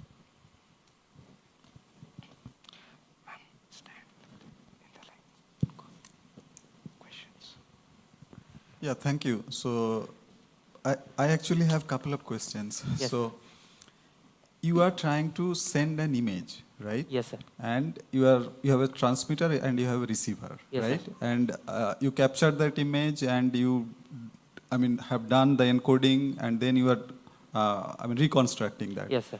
So what is the reconstruction loss? This encoder is having a less reconstruction loss. Encoder is having less reconstruction loss compared to the LDPC. That's what we observed in the BER graph. That is a 12.5% data rate. That data rate is proportional to the BER. That means bit error rates. Okay. So it is more efficient and more this one because we are comparing that existing and our idea. Okay. Yes. So if I understood this, so you are saying your reconstruction loss is less. Less. Yes, sir. Okay, that's good. Second, you are saying that to do the classification, you are using a ResNet 50. Yes. Yes, right? sir. Yes. So now, where that inference is running? It's That is running on the MATLAB code. MATLAB code. right, but so when you actually implement, where it would run? It would run on, FPGA, sir. It will run on the so it would FPGA. run on the car, FPGA. right? It's on the device, Yes, right? yes, device. So now you know a ResNet 50 is probably having more than 50 layers. Yeah, Yes, right? sir. Yeah. So how such a huge neural net can operate on this kind of tiny device? No, that is the zinc board capacity, sir. So zinc board that is having a very much memory size and it is suitable for the real-time applications. And it can have that much of data set to run on the FPGA, sir. So that is the innovation because edge computing, you might have heard about the edge computing. So the devices, right now we have GPUs and Raspberry Pi to work on this type. But we have used the FPGA, which is general, we can modify that. And that is what we are claiming, that it is suitable for all the real-time applications. Sir, also if we implement that on an FPGA, like the Zybo board which we use is currently made, it can interfere with MATLAB. That is, MATLAB programs can run on Zybo board itself. So it will create a circuit. But the thing is, instead of using a processor which takes in which is not efficient, considering an FPGA which is particularly made for the project itself, particularly made for image classification itself, it will be much faster than the processor that we use. Right, but all about, see, many things you need to probably consider, right? So for example, you are saying a 5G communication, right? There is a possibility. Yes, sir. So what will happen if you are traveling on a highway and there is no network communication? Yes, sir. Right? So in that point of time, how your system is going to take care of those situations? First. Second, like, as you said, you must have done that analysis, right? Yes, sir. How your performance is being compromised if you run it on an edge versus if you have that kind of network backup, right? So have you done that analysis? Sir, edge computing, that is the reality of the edge computing. That edge computing, it will transfer, every decision will taken in the device itself. Right. Very few data will be transferred to the cloud and it will retrieve back to the receiver. So edge intelligence is having the, not only the computing, even the transmission also will be embedded in that. But so have you... even if a network is lost in between, so the decision already it is made in the device. It is not longer like wait for the cloud to respond to that to take a decision. But have you done that kind of analysis on latency or power consumption? Latency we have done it. 9 nanoseconds. 9 nanoseconds on the system. LDPC is having 25 nanoseconds, like for the worst case scenario, and for the best case scenario, it's 6 nanoseconds. Ours is, for the best case scenario, it is 0.35 nanoseconds because the encoding computing is less. But for LDPC, it is 6 nanoseconds for the best case scenario because first of all, it's serial. So the messages is not parallelly occurring, and in our system we are doing it parallelly. So the error rate is higher. Instead of transmitting 1 bit, we'll be transmitting 5 bits. Okay. Okay. Thank you. Yeah. Please. So polar encoding is an old thing, right? It's not a new thing. 2009. So what is it that is new for you? What is it differently done? We are using the message bits. Basic polar encoding uses 4 bits, message bits, and 4 is the error correction codes. We are using 5 message bits and using the 3 error correction. That's the innovation. So you change the 4. Yes. So by increasing the message bits, we obviously increase the data rate. So But is this tested on all different kinds of data? Channel models we have tested, wireless and visible light, and even the acoustic channels. That is MATLAB simulation we have tested with comparing the LDPC codes. Okay. So your title and innovation talked about its application and usage for 5G. Yes. Yes, sir. So what specific aspects you have checked out from low latency use cases that you talked about? And where do you think the polar encoding actually either enhances the throughput for you or gives you a better latency? Have you kind of done any analysis or validation on wherever that? there is a highly reliable communication is required, because polar codes are already, it is like in 5G, it is telling that it is very much reliable, 99% reliable as per the literature. But we have also tested how much reliable because of the timing on the synthesis on the FPGA, real time we have tested that compared to the LDPC. And where reliability is come into picture and where accuracy in come into picture, we can use this one. So, for example, vehicle-to-vehicle communications. So, as sir suggested that if network is not there, so there comes the edge intelligence. All the decisions right now, what is happening in autonomous cars and all. So, it is transmitting the data to the cloud and it is waiting for the response from the cloud. So, here what we are making a decision. Okay, powerful algorithms. Using that, we are making a decision. So, there is no need to transmit to the cloud itself. So, that is one more. So the core part of your idea is basically changing the configuration of your polar encoding by putting more message bits. Yes, sir. And how much of throughput improvement you have? So we are getting 12.5% throughput improvement. Increase. On the same channel bandwidth? Yes, sir. Okay. And I don't think there will be any difference in the latency or... No, sir, latency will be the same thing, sir. Yes, sir. Latency will not. But how have you also looked at, let's say, look at latency from a different perspective? Let's say you're transmitting some piece of information. on the receiving side, what compared to the standard polar encoding you have seen a difference in terms of fidelity of Yes. the output? In normal polar decoding, the error correction bits uses CRC. So because CRC is like a lot complex, the computation is higher on CRC. That is, if you have an 8-bit data and you have a CRC value of 3, it will take 5 corrections. But in a thing, we have designed using like matrices. We have taken matrices to correct the codes, which gives us like the same output in 3 stages. We have tweaked the correction also, because CRC is like, it takes a lot of computation, and then there will be a high power consumption. We have tweaked a little bit to get our own error correction system so that the efficiency is higher and the computation is less and the power is consumed is less. And, But because you also reduce the number of error bits, yes, sir. Isn't that also going to lead to more loss or more? Yes, sir. We have noise? found out a property where the 5th message bit, which isn't being like modified, that can act as a error correcting bit. Like, it isn't being modified in the whole system, so it acts as an error correcting bit as well as a message bit. So any changes in that bit will provide the change in all error correcting bits. So instead it will act as an error correcting bit as well as message bit. Considering the 5th message bit is 0, and the transmitted after we get 1, there is an error and we get 1. The thing we observed was the error correction bits, whatever we get, all have changed to 1.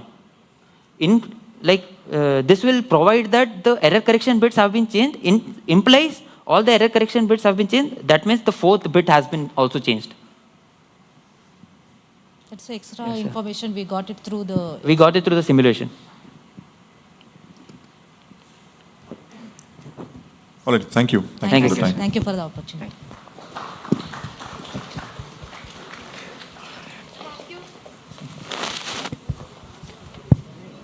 Thank you, Team VS Square, for the exciting presentation. Next up, we have Team Arbor Vista from RMK Engineering College, Thiruvallur. They will be presenting on aerial intelligence for forest management. They will be up in a minute.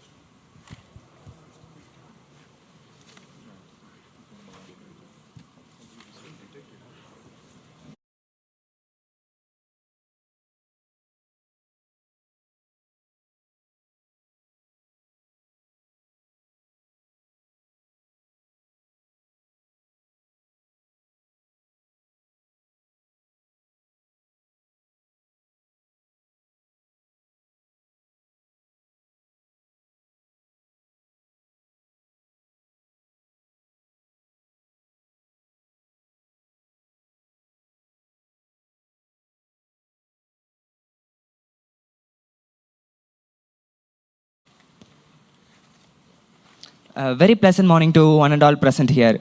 Myself, A. Gopalakrishnan, and these are our teammates. We are from RMK Engineering College, Chennai.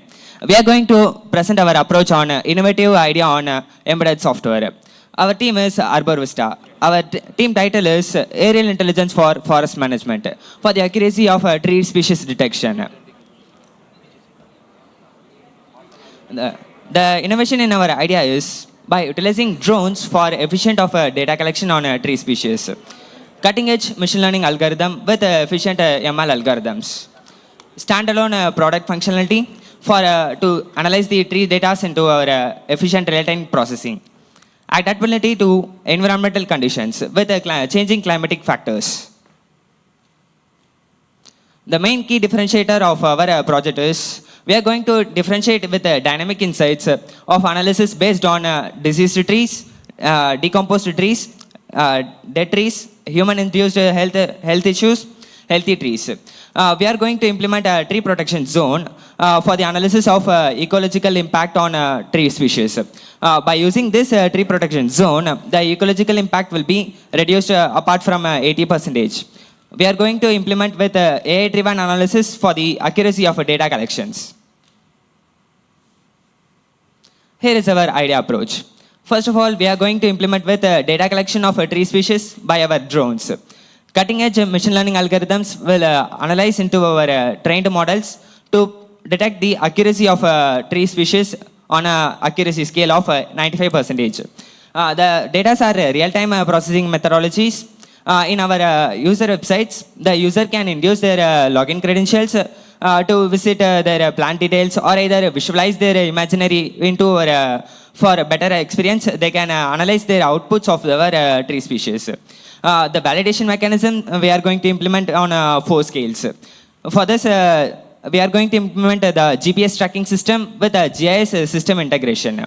The user can real-timely make their feedbacks on our platform to make useful credentials on their approach, so that we can able to update ourselves on real-time trends.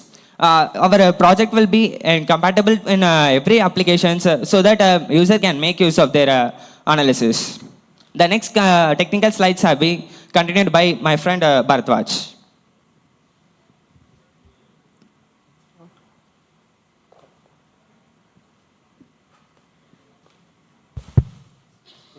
So coming to the software part, so we have created a website for the user. The users will be given login credentials. So the input from the users as image from drones will be processed in the backend for my MATLAB. The MATLAB will be processed through the machine learning algorithm and image processing. Finally, our report generation will be given in the graphical representation. Innovative ideology. So based on the demerits of existing methodology, we have trained on different tree textures of the same tree species with the different seasonal conditions. So to overcome the existing methodology demerit, we have trained with the machine learning algorithm to detect the different tree structures. So these are the endangered tree species we have used in algorithm. Object detection performance analysis. So based on the comparison of YOLO v3 with its other versions, are higher classification, higher recall, higher precision, higher validation, objectiveness, and validation, classification. Existing methodology. Manual counting of trees and using satellite images for the counting. The manual counting of trees is more labor cost, incorrect data due to human errors, and require more time for processing. So satellite images are very high maintenance cost, accuracy is minimum, and requires more processing time. So our proposed project utilized drones for effective forest management. So it has improved higher accuracy by using YOLO v3 machine learning algorithm. It has reduced processing time, and drone can cover up to 5 to 6 kilometers per hour. Competitive landscapes. So there are 3 main competitors are ecological indicators, PNAS Nexus, geospatial forestry platform. So comparison with other 3 companies, we have higher methodology, time complexity, precision, and accuracy. Presentation slightly. Technical details and reports. Geographical coverage expansion progress of northeast of 58%, northwest of 23%, southeast of 10%, and southwest of 9%. So the user interface refinement feedback is that a monthly basis of feedback from the users will be given. Machine learning model performance comparison. So based on model 1, model 2 up to model 4, we have recall, precision, and accuracy.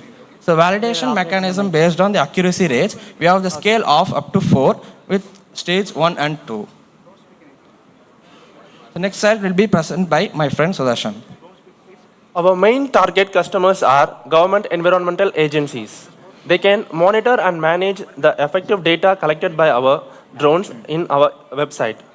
And similarly, the wildlife conservation group can also access the data collected from our project. Okay.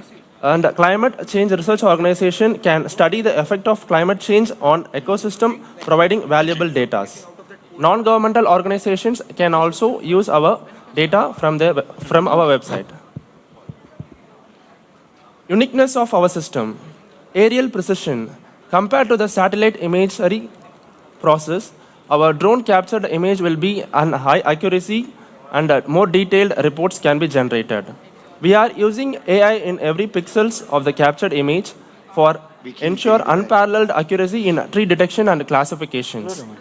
Real-time insights. The real-time data processing is done and it can be shown through the users. Eco-friendly tech. Our commitment to green tech aligns with environmental regulations. User-centric design. The users can seamlessly navigate from one page to another page without any delay or lag. Our main use cases. The image captured from the drone is processed under the machine learning module VIVO-LO version 3. If it detects any dead tree species means the particular GPS location of the captured image is transmitted through the respected forest officers. So they can go to particular site and remove the dead trees. So we can prevent forest fire up to some rate. Even in case of additional scenarios, the forest fire may occur. In that situations, we can drop AFS balls, auto fire stop balls. It is a ball which will be reduce the amount of fire spread across the region up to certain limit. In second scenario, we have trained 5,000 plus samples of endangered species. While the drone fly time, if it detects any endangered species means, similarly, it also transmits the GPS coordinate to the forest officers or the environmental conservation groups, and they can protect that particular species, and they can safeguard without endangering that species. Next. Our future plans and potential next step. The data we are working on data processing for real-time analysis, targeting 20% reduction in processing within 6 months.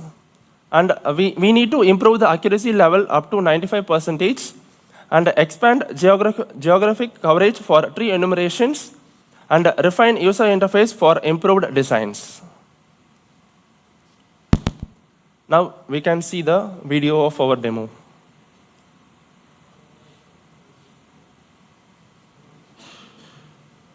We are going to make aerial intelligence for forest management. Here is the first part of our idea approach. The testing part of our drone is a crucial moment where it can soar apart from any environmental conditions. This is how we are going to capture the tree images. Then we are going to load these analysis into the user interface, where the user can input their credentials to analyze any kind of tree species at any location. Here is our portal. The data are loaded in as like that.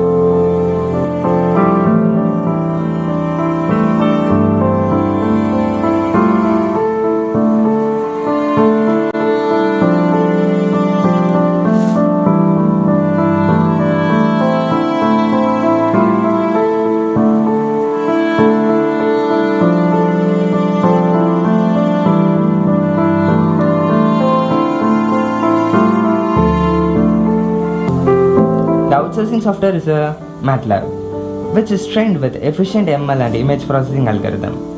The output of our algorithm is to determine the live and dead tree species to monitor the tree analysis on a particular region. We are going to determine the additional feature with endangered species detection to maintain the conservation of those species.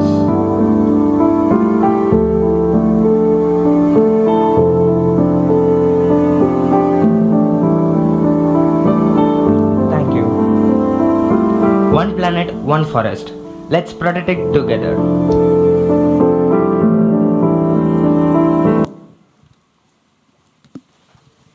Thank you. Thank you. Thank you. What was your motivation in doing this project? So the main motto for this project is to conserve the endangered tree species. To help preserve. Yes, for preserve and monitor the day-to-day life processing of algorithms with to collective data analysis on a particular region. The tree species counts can be monitored and maintained on its accuracy without reduction. Okay, and how much accuracy is required practically? Sir, have you worked on that? I mean, yes, sir. The accuracy range is 85% as of now. For the future development, we will make it 95. Not about what your system does. What is required for your customers? It is up to 80 levels, 80% of level. 80% is good yes, enough, sir. right? Good enough. You don't need to go to 95 and 99%. Yes, sir. For herbal trees requires more endangered species. They need most accuracy for efficiency of algorithm. Yeah, because dead tree detection needs to be done only for large trees. You don't need to detect very small dead trees at all. Yes, sir. Right. So the accuracy required for the problem itself is different. Yes, sir. The main purpose of detecting the dead trees is to prevent the forest fires, sir. Correct. Because they are affecting factors. Correct. But that needs to be done for large trees. Small trees won't matter. Yes, sir. Yes, large scale. Okay. So the drone part that you shown, I'm assuming it is just some drone retrofitted with cameras, right? So Yes. your innovation, your focus is not the drone, not the cameras, but the algorithm. Yes, sir. Right? Is that correct? Yes. Yes, sir. But we have implemented some specialized features in drones, sir. Such as? So we are using topo drone cameras for the accuracy of detection with a GPS tracking system. The tracking system is a LSR module for acting a GIS coordination system, sir, to make it where the live state to stream the live status of a drone, sir. But why do you need the live status and why do you need real-time analysis? To make it ecological impact, sir. Because when a drone falls on a tree species, because it is valuable, it can damage the tree species, sir. So the environment may deploy and spoil the nature, sir. So we are monitoring the live status of our drones, sir. And in ecological factors are changing. When climatic factors are relating to change drastically, then the drones will indicate, and then we can retrieve our drones to their end start point, sir. I understand, but how does live monitoring of the drone make any difference to what happens if it crashes? So we are implemented some healthcare analysis on flight controllers. The monitoring system will reach us on our JS systems. The JS system will update the information. What are the situations then and there are on the ecological system factors. While considering in a particular region, we are first making an analysis on the region, making a analysis on climatic factors and then land factors, everything. We are going to gather every applications so that we can able to came to an idea of it is safe and we can able to fly times can be increased on this scale. And in one of the charts you showed improvement. One of the goals says the real-time performance of the algorithm. Yes, sir. Again, where do you need real time and how real time it needs to be really? So whenever the drone goes for loss of signals, the data are sometimes may deleted or retrieved. For that, we are implementing a real-time processing for capturing the drone images right away into our cloud computing software folder, which can be automatically detected into a MATLAB software, sir. What is your sampling rate? Sampling rate is 68%, sir. 68%, sir. Sampling rate means I'm asking the data sampling rate.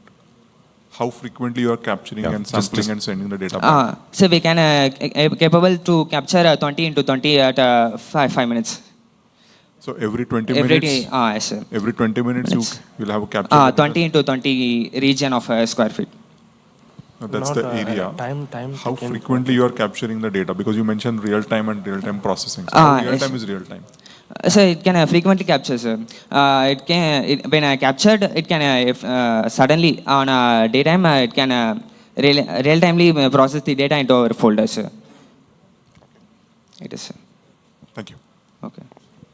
Yeah. So again, I will go back to the basic. So what is the innovation? Innovation, so it can detect the dead tree species and can report to the forest officers, and we can prevent a forest fire. It is one of the innovation in any existing model. They don't have such features, and we have additionally trained the endangered species in our machine learning algorithm. There is no existing for particularly for endangered species. Till now, we have trained up to 5,000 plus samples. It may be prevent some endangered species in upcoming future for See, if I understood it correctly, drone is not your innovation, right? Capturing images is also not the innovation, right? You have a camera which captures images, maybe 30 per second or whatever. Yes. Depending on the sampling rate, you get those many images. third is the machine learning model. Machine learning model. But if I understood it correctly, you are using YOLO. Right? YOLO So that's also a pre-trained model available. Pre-trained model, yes. Right? So all these are already available. So are you just putting them together? Yes, putting together. Actually, our algorithm can find different tree textures of same tree species for different seasonal conditions. So each and every season, the tree textures will be changing, sir. So we have trained based on those tree textures. So our existing company or competitors, they don't have that facility, sir. So have you compared your performance with any state of the art? Yes. What? I do not see something like that. So ecological indicators and PNIS, Nexus, Sion. Next one is geospatial forestry platforms. These are similar ideology, but the methodologies are reflecting factors. They are taking much more time complexity, and our accuracy will blindly reach out of 85%. Their accuracy level is some of 65% or 70%. Okay. So then if you talk about accuracy, how many classes of trees you are detecting? The number of classes is what? So we are making annotations of 15 annotations based on our seasonal changes on textures. Right. So you have 15 classes. Yes, sir. 15 right? classes. And what is your data set size? Data set size are more than 6,000, sir. So is your data uniformly distributed across 15 samples? Yes, sir. More than we have trained it for mainly endangered species, but it can generalizely capture any tree species. No, then see, if you say, I'm sorry, probably I'm taking a minute more, but just to get the basics right. Okay. So if you have only one class which is endangered, then that class will have less representation. Yes, sir. Right? Because Yes, sir. you won't find in images that those are most frequently reported. You will Yes. find less representation of that data. Yes, sir. Right? So if you have less representation of that data, then accuracy is not the right metric to compare. So we can able to analyze it separately also, sir. We can able to separate into segmentations by the suitable fragmentations. We can able to analyze it on a particular scale of regions by using a collective on a mass. We are getting data on a particularly selecting a segment. We can able to analyze for a particular project sectors for analysis of dead trees or either live tree status on that scale. Okay. Okay. Thank you. Thanks. Thank you, sir. Thank you, sir. Thank you. Thank you.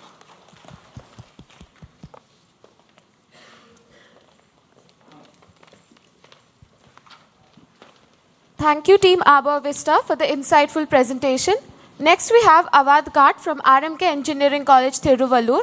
They will be presenting on Adaptive Traffic Management System. They will be up in a minute.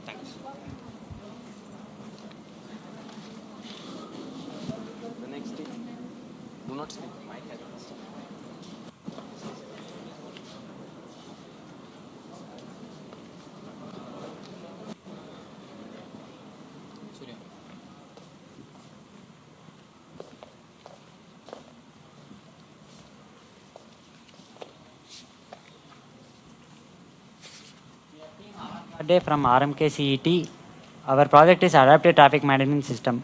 The goal of Adaptive Traffic Management System is to reduce traffic congestion and traffic jams at traffic signals. The main problem we have identified with the current traffic system used by the government is that they are pre-timed, meaning that they pre-time the signals based on the calculations on statistics and probability. But our system, what it does is gathers real-time data of vehicles and uses it to switch the signals.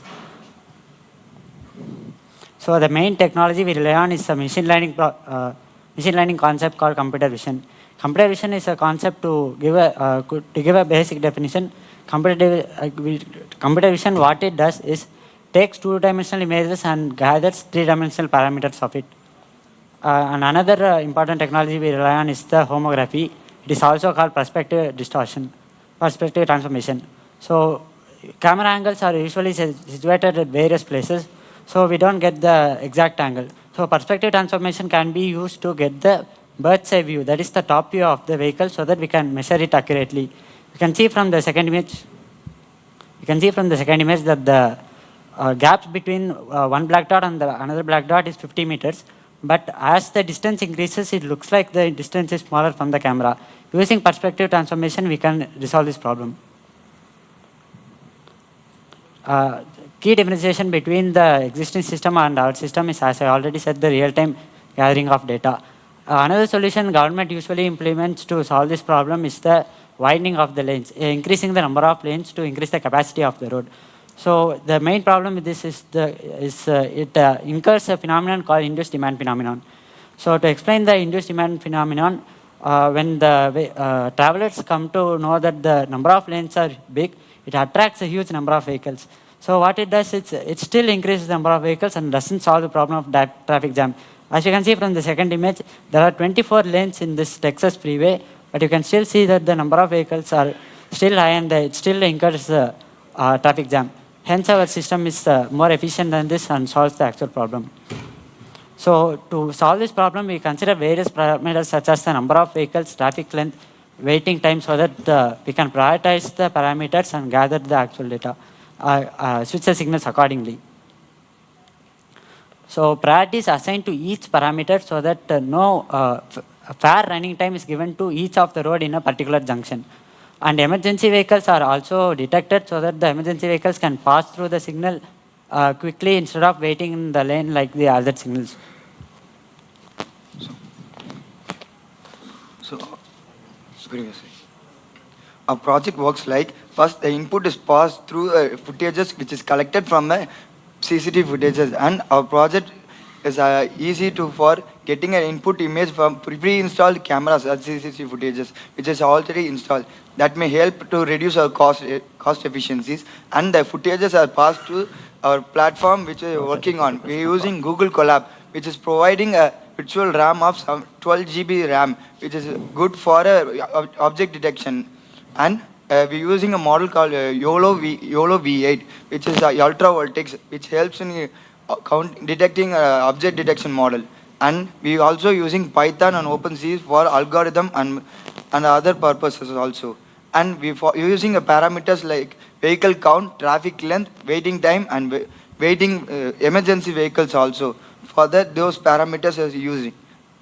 And our algorithm works like, first the object detection is calculated and it is separated into two parts. First, emergency vehicle is calculated. If consider a 4-lane road, if any of these roads has an emergency vehicle, if it is detected in CCTV footages, and it has a highest priority because they have more important purposes also. So if we detect the traffic emergency vehicle, we give a time for green light for them, and others has to be waited. And if there's no vehicle around that, we use a regular object detection density model. First, for that we are using a vehicle count and also traffic length and size, because it has a major difference when considered as a consider the same 4-lane road, and now single road number of vehicles is high, but the sizes are reduced. Like bike and cars has a small size, but the count is high. And another lane count is less, but the sizes are like huge vehicles like lorry, tractor, or something like that. We have very high space, which occupies space, and the density will maybe differ. And also it has an important parameter. And also we calculating waiting time. Waiting time is because if a single lane is releasing for a long time, it may affect other lanes also. So we have set a pre-installed threshold limit for a single lane. If the limit is crossed, and the lane has to be released first. For that, those algorithm is reduced. From these 3 parameters, we are calculating a priority score. From there, we are calculating estimated green time for a single lane. And this works on the green light is calculated, then it goes for the next algorithm. The goal of adaptive traffic management system is to automate the switching of traffic signals so that there is constant flow of vehicles free of congestion, especially in junctions. To showcase a demo of this project, a platform is created where the camera footage of the traffic can be uploaded. In this case, we assume an intersection of 4 roads and upload the respective videos. Parameters such as vehicle size, count of vehicles, waiting time, and the length of traffic are taken into consideration while switching the signals. Python OpenCV is used to obtain the count of vehicles in between intervals of time. The following code gets the count of vehicles every 6 seconds from the traffic video obtained with the help of Tamil Nadu Police. The vehicles are classified into different types to attain the traffic length, which are according to the size of each vehicle's class. As you can see, the class and count of vehicles are annotated over the displayed frames, and the number of vehicles in each class are obtained. The highest speed of a vehicle on road is also obtained to stop vehicles from speeding to pass the green signal in time. The parameters gathered of all 4 roads are used to calculate traffic density and prioritize a particular road, then switch the signal according to the estimated green time. Thank you for watching. The goal of adaptive. So to classify the vehicles based on the size, we've taken bicycle, ambulance, auto rickshaw, bike, these. So to do that, we cannot use the already existing data set. So we custom trained a data set using YOLO model. We can see the confidence matrix of this. So the x-axis shows the predicted values, and the y-axis shows the whether the value is true or not. So from this, we can infer that the 526 cars have been detected, right? And 2 of those cars were detected as buses. So it has, and from the second graph, we can infer that the accuracy of this is more than 90% in most of the vehicles. So this is not 100% accurate, but it is enough to calculate the traffic density so that we can switch the signals accordingly. So these show model. We've trained the models using 3 data sets: training, validation, and then the testing. We used that to get the accuracy of the algorithm higher. We trained using 100 epochs, meaning that the data set has passed through the YOLO algorithm 100 times, and it has a minimum average precision of 0.77 for a confidence of 0.25. So in future, we are planning to add a red light violation detector so that the vehicles that pass the red signal without aligning with the regulations of the traffic police, we can get that. And also we can use another machine learning concept called the optical character recognition to get the license plate of the vehicles, which can be used to send the authorities which of the vehicles are speeding and which of the vehicles are following the rules. And this demo serves as fundamental for a wider project, so that this is only for a single intersection. When we create a wider project and implement it in the real time, we can get the data. So say emergency vehicle is passing through a particular intersection, then the traffic signal from this is already detecting that it's going to be an emergency vehicle. So another traffic signal that is going to be, say, 200 meters apart can coordinate this using a cloud-based system, and then get that the emergency vehicle is going to pass through the signal. So we can, instead of again and again passing through the data, we can use cloud to get the data. This is our future plans. And so the base of the project is that the traffic flow can be kept constant by decreasing the volume of the vehicles. And we are using the YOLO model because it is, this is the increase in vehicles throughout these years in India. So people usually don't buy the vehicles instead of commuting in public transport because of population in a country like India. So it is very necessary that there is a system like this should be implemented. And we are using YOLO algorithm, which is currently the fastest and most accurate model compared to other convolutional neural networks like faster RCN and SST and such. And thank you. Thank you. Thank you. So the project is about object detection. The project is about automating the switching of signals by the real-time data instead of relying on the instead of calculating and already placing the seconds.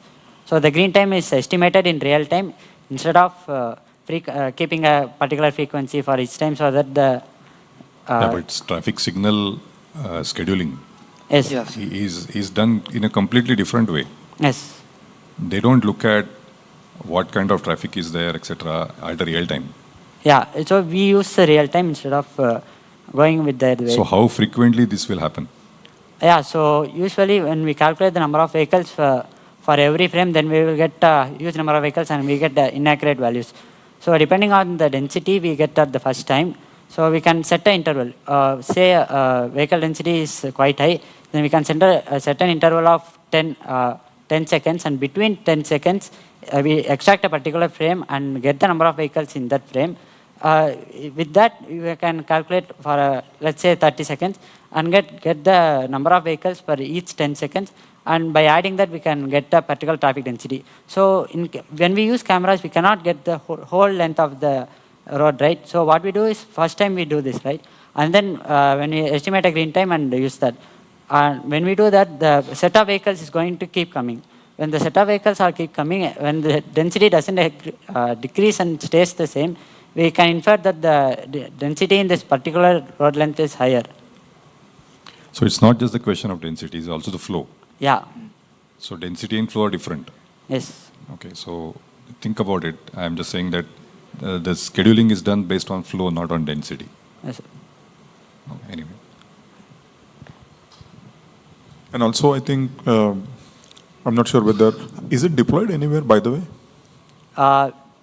We have what we have done is, since we cannot since we didn't implement it in real time, so what we did is take 4 separate videos and assume that these 4 videos are in a particular intersection, and using that we simulate this and then switch the traffic signals accordingly, so that we can see that the one lane is given a red signal and the others are given green, and using the estimated green time, this stays green for a particular amount of time on all these switches. So we assume that for videos, we took the videos from the Tamil Nadu police they have given, and the video which I showed is from evidence camera, but usually there are cameras are placed right beside the traffic signal. It's exactly what we need. So we don't need to place any other special camera for our product. Using that same camera, we can get the number of vehicles and all the parameters we need. And do you think how many such signals you will have to cover and manage that from a data perspective to create the flow? Otherwise, yes. I'm not sure whether localized single signal solution will help. You're just offsetting that block somewhere else. Yes, sir. So in this demo, we only considered one intersection. As I already said, we can use a cloud system to get the this data. We don't have this data will help in reducing the number of data this needs to do. The next signal needs to do, right? So when we pass some important data, such as the emergency vehicle is going to come through this, then it is turning right, and the pedestrians are crossing. When we can gather the data from one signal, that can be used in put in cloud, and the same data can be used from in the next signal, so that the amount of data needs to be gathered reduces.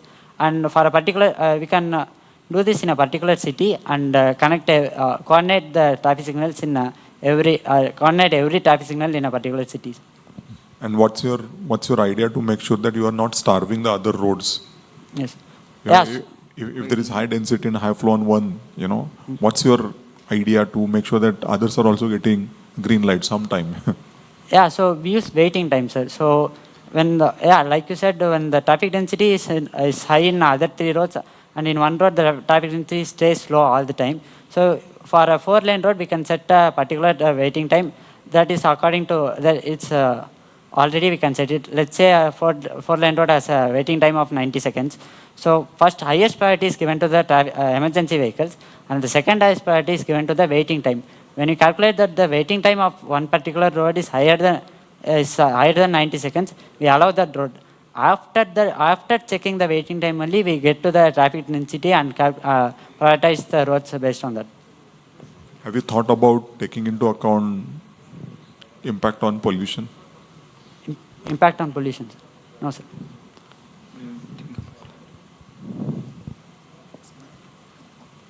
Yeah, so, okay, so to ask you, so you are saying that your contribution is on better or efficient traffic management? Yes, sir. To keep the traffic flow constant. So nowadays that no, just be specific. So, yes, sir. So you are saying, so in what terms? So what is the metric that you can say that are you reducing the wait time we are reducing the waiting time of the vehicle, sir. Okay, so that is the metric. Yes, sir. Okay. So now, I mean, consider this scenario. Say a conventional traffic management system, which allows every intersection, say 30 seconds or like 45 seconds. You then compare the number of vehicles you have, the waiting time for that, right? And then you apply your method, right? And you apply your algorithm, whatever you are doing, and measure the average waiting time, right? And then you show that, I mean, have you seen that your average waiting time for the vehicles is less than the conventional one? Right? Have you done that kind of comparison? Yes, sir. We haven't done the analysis on that, but we can easily see that so since they do not consider the real-time data, sometimes the red signal stays for a longer time than the. No, vehicle. I'm not saying that one. In a conventional traffic, I mean intersection, you will have someone manually is doing, right? So if, I mean, someone manually is doing based on some decision. So let's apply that decision and get some value, because you have to prove your method is better. Yes, sir. Right? Yes. And so to prove that, you have to show some sort of metric that in this metric, my method is better than this, right? Yes. So have you done, I'm asking that. Because if you have not done that comparison, then all you are saying, it's good, it sounds reasonable, but you have to prove, right? Yes, sir. Yeah, so we haven't done an analysis on that, but we are planning to do the implement it and see the compare that using that. But for now, we can, like you said, sometimes manually they do that. Semi-actuated signals are very low. Most of the signals are pre-timed. So from theoretically speaking, our project is ultimately better than the pre-timed signals. So to show that it is better than the manually operated semi-actuated signals, we need to do an analysis on that one, sir. Okay. Yes. Okay. Thank you. Thank you. Thank you. Thank you. Thank you.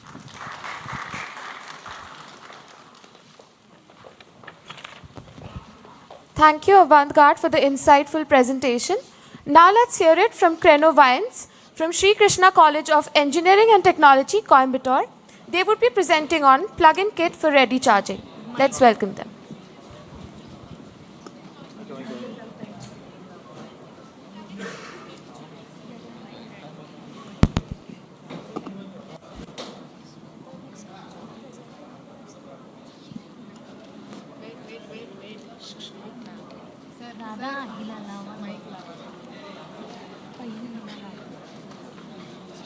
घाई नको करा आतमध्ये बंद झालं ना मला ना सांगा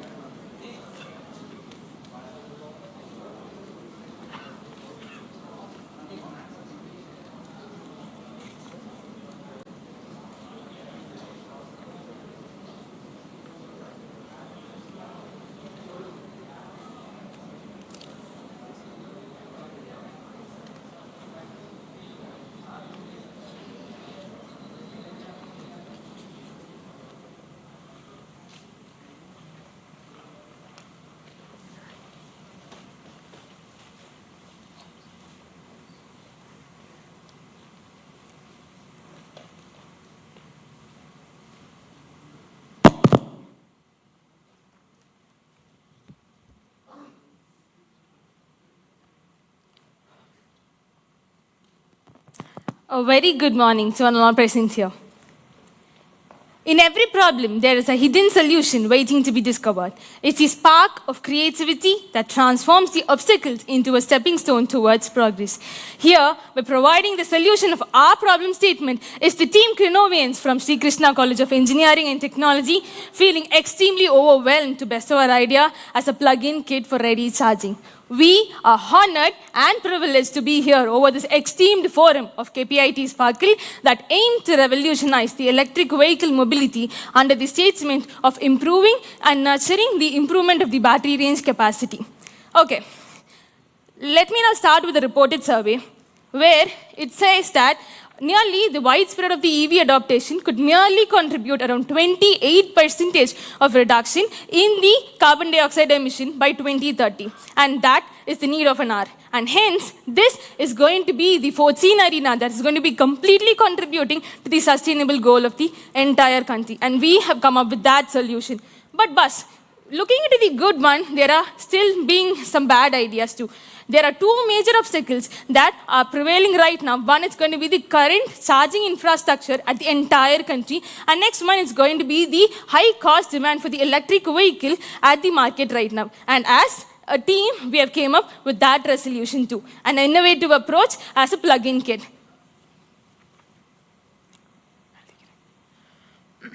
Starting with the concept of solution, this is basically about two major innovation paths we have inbuilt to extend the entire battery range. The primary one is going to be piezoelectric crystals. In short, the hero of our entire innovation. This has been connected in parallel series within the wheels and the sidewalls of the wheels along with these suspensions.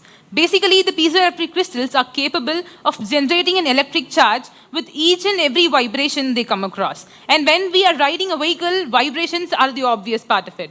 So we are going to generate electricity from that part of vibrations. Quartz is the material that is used in our piezoelectric crystals now. It is a combination of silicon and oxygen put together, forming silicon oxide. They have a mechanical quality factor greater than 105, proving to be the most affordable yet the most efficient one. We get a pulsated DC output from the piezoelectric crystals that will be further converted into a stabilized DC using a capacitor and a bridge wave rectifier to uniformize all the polarities that we get. Then we store it in a secondary battery by stepping it down to store for the permanent purpose. Once the 10% of the battery range falls below in the primary battery, the ECU gets triggered, which ultimately gets the secondary battery to charge the primary, and you can extend your range without any sort of problems. This is a major solution where we have been fixing all these through the wheels and the rims. Talking about the next innovation part, it's magnetic generation. We have got a basic law that is the Faraday's law of electromagnetic induction, which states that whenever a varying magnetic field has a conductor placed inside, there is going to be an EMF produced. We are going to create the magnetic field, the conductor, and the EMF as well. So we have got a normal conventional washing machine motor. We have disassembled the parts completely. We have got the neodymium magnets placed inside and converted the AC motor into a brushless DC motor so that we could get the highest torque for the entire vehicle to run. So this magnetic generation is going to sufficient along with the piezoelectric crystals, giving out a complete efficient output so that you can get a complete extension of the battery. This is the entire concept about. But as innovations will have to go hand in hand with the entire technical part as well. So you'll find the entire technical flow of the hardware integration. We have used Arduino Uno as the complete entire controller, along with Node MCU and ESP32 to completely support it. Hardware and software integrations are the major combo that's been happening now. So we have both hardware and software parts integrated. Talking about the novelty features. We have the ECU that is automatically going to control the battery management system. You'll not have to switch between primary and secondary manually. It's completely automated by the current and the voltage sensors present inside. Concentrating on physically challenged people. Maybe this sounds so mere, but we find driving a two-wheeler so easy. But in this society, there are people who find difficult to do that as well. Concentrating upon them, our vehicle has been designed from the scrap, depending upon the physically challenged sector as well, having the entire reverse switch system for them to be sophisticated. Imagine if you could control any retro vehicle you have in your household into an EV. That could be the best part you can have because you'll not have to spend purchasing a complete EV now. So our kit could convert any retro vehicle at your home into an EV at the minimal cost possible.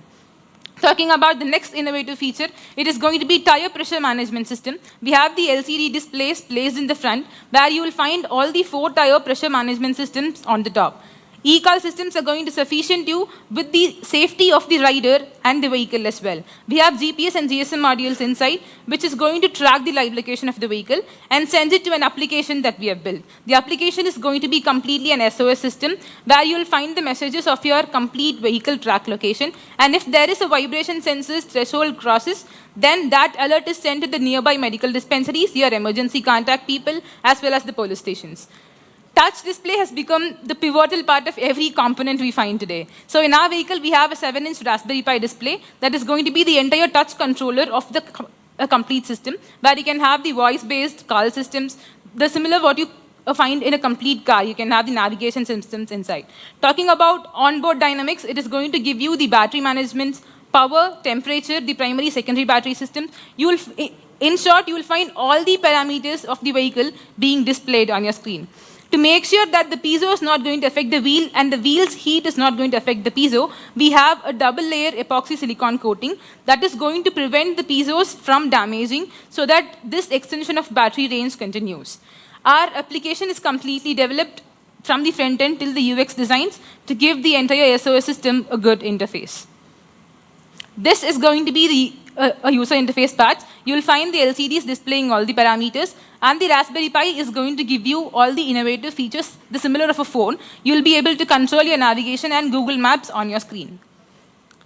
This is the application interface where you will have all the temperatures and the battery managements being recorded, your live locations being recorded, your low battery alerts, in short, the entire control.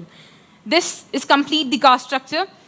This costs around, the entire vehicle would cost around 44,000, but keeping affordability as the most prime feature, we have got this entire thing built. Our kit would just be around 20,000, and the entire vehicle would go for a 44,000 of cost. And coming to the SWOT analysis, the major strength is that I can say that this idea can be not prevail in the entire market, where having the piezo crystals into the wheels and having an onboard charging system is completely new to the world. And next one is going to be the complete innovation leap which has been inculcated in the entire system. And about the weakness, the cost structure is going to be something where it mainly matters. And KPIT being a company where you can merge out with our product so that it could be really helpful for us, breaking out that weakness into a strength for ourselves. And moreover that opportunities at the prevailing EV sector trend, we feel that this domestic vehicle could nearly be a supreme product to the entire society.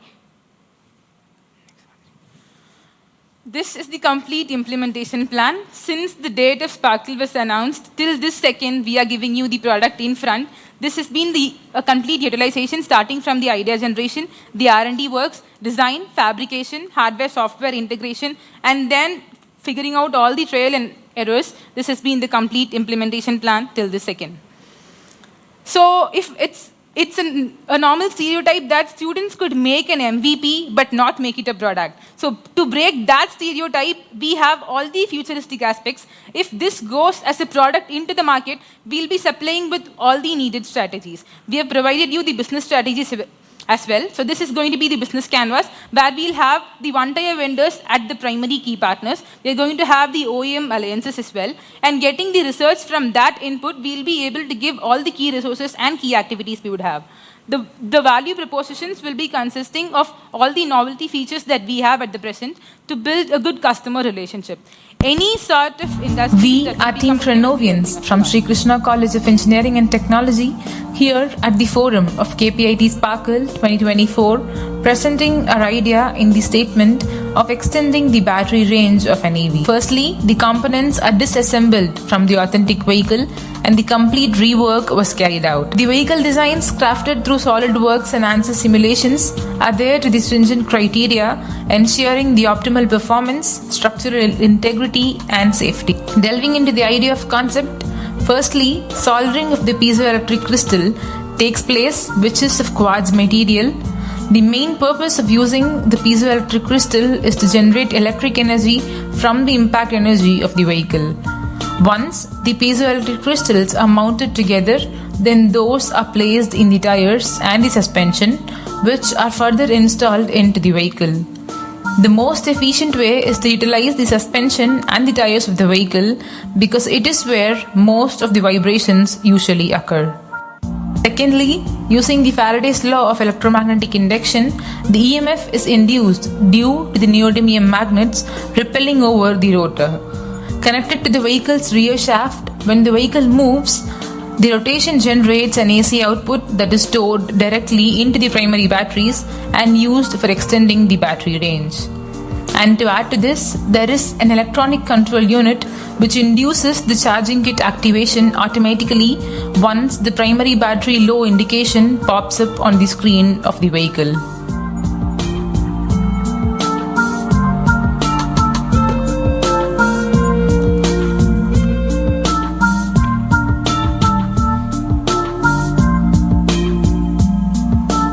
Riding a two-wheeler is no big deal for a normal person, right?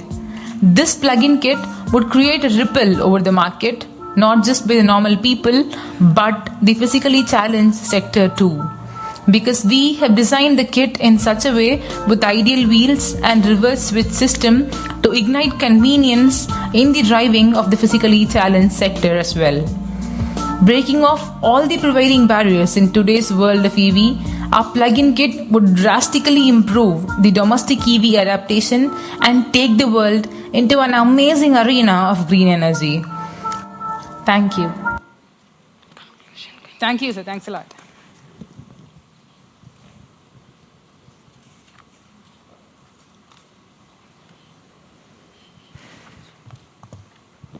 Can I ask? So I think, what is your focus? Is it the plug-in kit based on piezoelectric effect, or is it the whole vehicle? Because there are too many things that we saw, and so what specific idea or problem that you're trying to solve here? The specific problem is to extend the battery range because we are not finding stations from place to place. So our kit is going, if your vehicle completely charged could give you 50 kilometers, our kit is going to give you an extension of 30. That extension of 30 is the main idea. And for that is what we have the piezo and the magnetic generation going hand in hand. That is the entire heart of the solution, sir. So you have both the regenerative brakes. Both the magnetic generation system and piezo goes hand in hand to completely supply the energy and extend that 30. Extending that 30 is the entire heart of the solution. So extend the existing range. Extending the battery range of an EV, yeah. Of an electric vehicle. Yes, sir. Right? Now, if you could give a little bit more information about how many piezoelectric crystals you have deployed, what kind of voltage it is generating, how much is the whatever it is doing with the backup battery with respect to the main battery in terms of charging. I think the power calculation papers are given to your table, if I'm not wrong. And it is that we have 95 piezo crystals per wheel, and we have got 3 wheels filled with piezo crystals. So all put together, along with the suspension, it comes around 311 to 312 set of piezo crystals. They are connected in parallel to ensure that even if one crystal goes damaged, the other is not. So they are completely in parallel connections, and you will find 311 piezo crystals on a total in the vehicle that we have built now, giving you a complete 3 ampere input depending on the vibration. 3 ampere at what voltage? One piezo crystal produces around 38.3 volt, but the current is very low, which is 0.03 amps, around 30 milliamps. So 38 volt, about, did I hear it correctly? Yes, 38.3 volts. Yeah, and so of course the current is very small, and that's why you need the large and number of that's why we have increased the number of piezos as well as the buck boosters to boost it up and then give it to the primary battery. And what happens to, because it's good you're trying to harness the vibration energy. Yeah. But the other things that you talked about in terms of the cushioning effect to mount the piezoelectric crystal, how much is it helping you to extend the life of the piezoelectric installation itself? So actually one piezo crystal could travel till 20,000 kilometers. So our cushioning is to ensure that we attain that 100% of 20,000, because maybe a piezo in a normal surface could give you 20,000, but keeping it in wheels, maybe they can cause the damage. So in order to prevent that and give it 100% efficiency, our piezos could have 20,000 kilometers of complete lifespan. After 20,000, maybe it starts breaking a bit. Yeah, I saw that it is installed inside the... Inside the rims of the wheel. Yes, sir. So if I change my tire, I have to redo the whole thing again? Sir, our kit comes with the tire. Our kit is the tire, the piezoelectric crystals, the extra pulsated DC for the magnetic generation, and then the extra secondary batteries. So it's a complete So kit. you are of also 20. supplying the tire? Yes. Exactly. And does it have to be a tubeless tire? Sir? It's a tube tires, sir. It's a tube tube tire. tire. You will find Tubes help to hold the piezos in place without falling from them. That's obviously. And what happens if a nail goes inside the tire? Actually, we've also used a double-layer silicone epoxy coating inside the tires, which prevents damaging of piezo. When any nail punches the tire, the piezo is mounted in the form of a ring, so it can be easily removed. Like replacing the tubes in a tire is easy. So we can easily pull out the piezos from the tire and we can insert into new tires. So you showed in your business plan you're trying to partner with OEMs or... Yes, sir. Yes, sir. Okay, so why not go after tire companies? So it depends on the purchase actually. We have different parts in it. So for purchase, we'll have to source out to each and every person. So it depends on the purchase and the customs. The prime thing is to make it as affordable as possible so that the domestic utilization of EV increases. Because as of now, it's been there, but it's not that to expected extent. So to make sure that we have completely did it on a complete kit, because it was a complete student-made project where we have 30 to 35 students working behind. And so far, we have not got industrial supports yet. So making it a complete student product, we have got the entire kit developed. So once it goes into the market, maybe we'll have, as you've mentioned, we can have the alliances of tire companies to ensure this becomes even more affordable.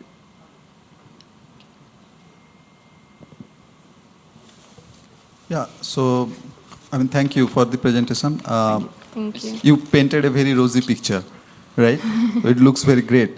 So, like in terms of implementation or in terms of adaptability, I've seen that you have mentioned the weaknesses, but what all challenges that you can foresee?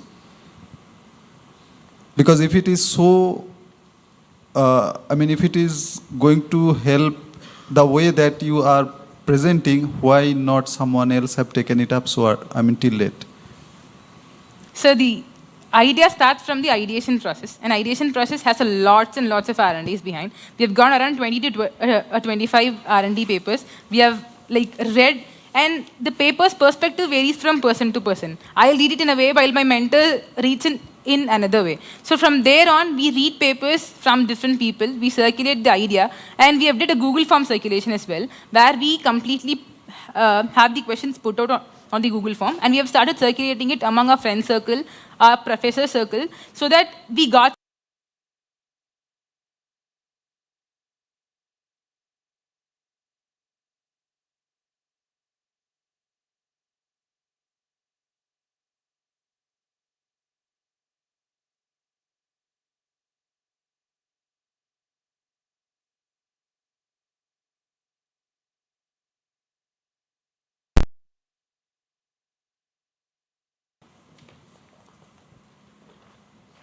Thank you, Krenovians, for such a fascinating presentation.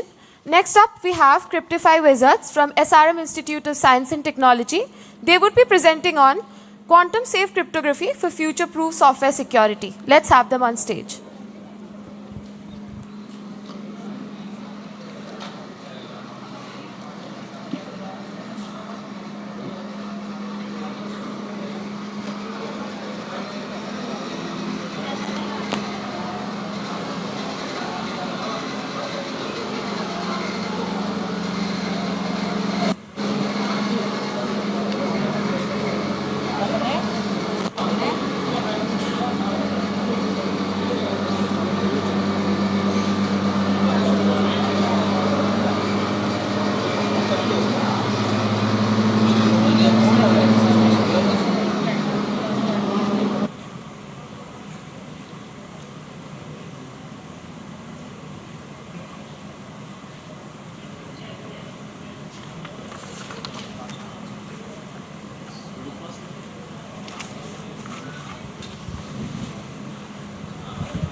Hello everyone.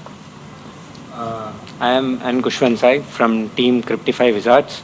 Our project title is Quantum Safe Cryptography for Future-Proof Software Security. Before going into our topic, I would like to briefly explain about what is cryptography. Cryptography is basically an art of secret writing. Imagine if you want to send a message to your friend, if you want to send a secret message to your friend, but you don't want anyone else to read it. This is what is the basic principle of cryptography. Now, there are two types of cryptography, classical cryptography and quantum cryptography. Now, I'm going to briefly explain about what is classical cryptography and what are the vulnerabilities it is facing due to quantum attacks. So, in classical cryptography, we send the plain text as input to the encryptor. Encryptor generates, converts it into a cipher text, and it will generate a key for it. The key which is generated in classical cryptographic methods are it is in the form of mathematical expressions like discrete logarithmic equations, elliptical curve equations. So earlier, the classical computers which we had, which was quite nearly impossible for them to solve these mathematical problems. In this era of quantum computers, it became very easy for them to crack these to solve these mathematical equations and derive the key from it. If they derive the key, they will have the sensitive information which we are sending. So to defend this, we have another cryptographic method called quantum cryptography. In quantum cryptography, we actually establish a secure communication channel where the cryptographic keys will be exchanged using the principles of quantum mechanics. So, next. As I earlier said, we would be in quantum cryptography, we would be using principles of quantum mechanics to ensure the key exchange is safe or not. So this is happening with the method called QKD. QKD is nothing but quantum key distribution. So in this QKD, there are several protocols are there in this QKD method. The one which we chose is BB84 protocol. Now I'm going to explain how we are establishing this secure channel using our BB84 protocol. Now, before starting this process, I would like to explain what are the requirements we would be needing. We would be needing two polarizers. Polarizers are nothing but it is used to define the polarization state of a photon. The quantum particles which we will be using here are the photons. So we are considering two polarizers. One is rectilinear polarizer and another one is diagonal polarizer. In rectilinear polarizer, we can send the photons in two angles, which is in horizontal direction 0 degrees and the another one is vertical direction 90 degrees. In diagonal also, similarly, we can send it in 45 degrees and 135 degrees. So we are naming the bit, we are considering that if the photon is traveling in 0 degrees, we are considering it as bit 0. And if it is traveling in 90 degrees, we are considering as bit 1. Same goes for the diagonal also. If it is traveling in 45 degrees, we consider it as bit 0. And if it is traveling in 135 degrees, we consider it as bit 1. Now, let us come back to the process. I will explain you how this one goes. At one end, we will have the allies, and at other end, we will have Bob, the receiver. We will have a photon source here, single photon emitting source. Allies chooses a polarizer at random from the above two polarizers. He can choose 50% chances that he can choose rectilinear polarizer, and 50% chances are there that he chooses diagonal. As here he chooses a rectilinear polarizer, and he will decide which bit to transmit to Bob. Here he would wish to transmit 0 bit, which is 0 degrees angle photon. So he would be noting down all the values in the below table, like which basis he chose and which bit he is transmitting. So now at the Bob side, at the Bob side also, he would be choosing the polarizer at random. And he would be also noting down which basis he choose. And now you can see the Bob chose the diagonal polarizer at this end. Now the photon is traveling in horizontal direction, which is 0 degrees angle. So once the polarizer hit the once the photon hits the polarizer at the Bob's end, it will change its direction to 145 degrees or 135 degrees. There is always a probability that it can change, 50% probability that it can change to 45 degrees or 135 degrees. Now we are considering that he got a photon which was coming 135 degrees, so he chose this bit 1. We will continue this process for 5 times in this. This is completely depending upon what length of the key we want to acquire from this. So as of now, they have completed this process for 5 times and they have noted down a set of values. They have noted down which bases they used and which bits they have transmitted, and Bob also has noted which bits he has received and which bases he has chosen. Now what they will do is they will compare the bases. They will compare the bases. If the basis doesn't match, there is no chance that what Alice is sending, that Bob could know that, because the bases are not same.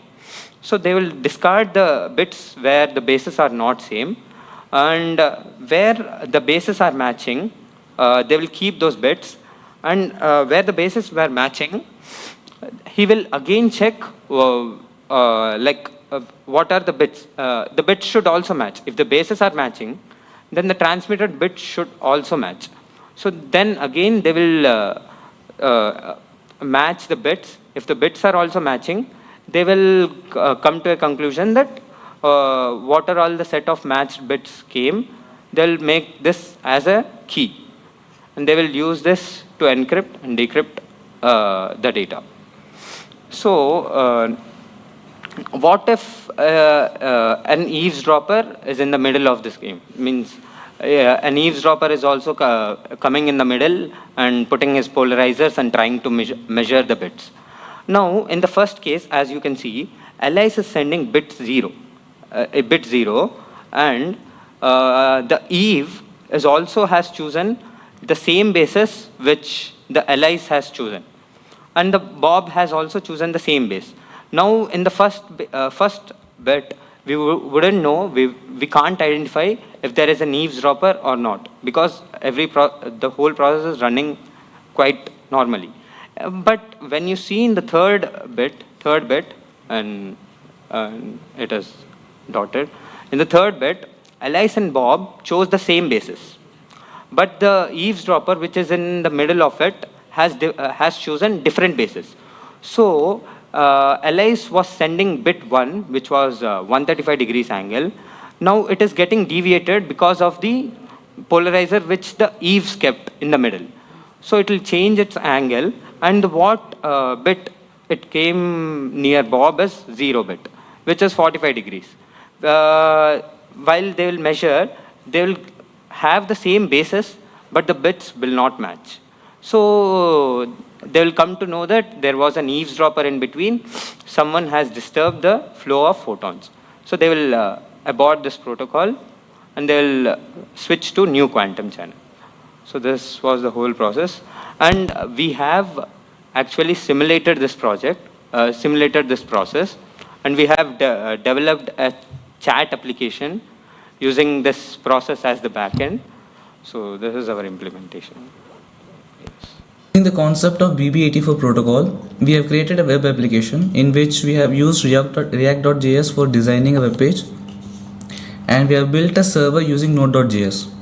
And as far as the HTTP server is concerned, we have used Express for it. And for the client and server to communicate with each other, we have used Socket.io. So this is basically a chat application that we have developed using BB84 protocol. So in this particular chat application, we can populate as many users as we want.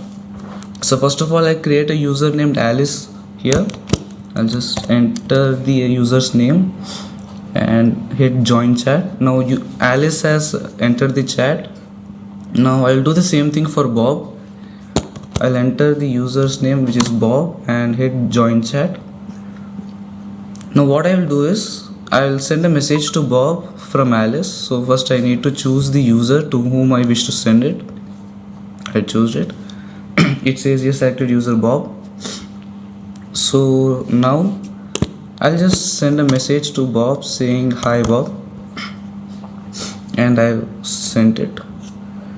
Now if I go to Bob's side, I'll see a encrypted message here. Now this encrypted message is being generated by our backend code, which is basically BB84 protocol. So now in order to decrypt it, I simply press this decrypt button and it basically shows the decrypted message. So this is how the code works. This is how the whole application works. Using the concept of BB. So we have some other use cases to implement our project in future.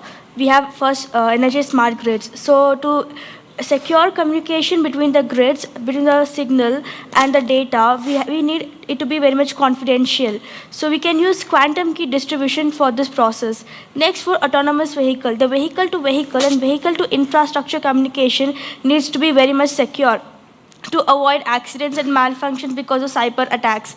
Next, we have traffic management. In the signals and sensors and traffic management, we require something which is very much secure to pass the information exchange between the management systems. In quantum key distribution, it helps us to secure the data. In aerospace and maritime, as there is satellite communication in aerospace, the quantum cryptography helps in securing the data between the ground base of the aircraft and the vehicle of the aircraft.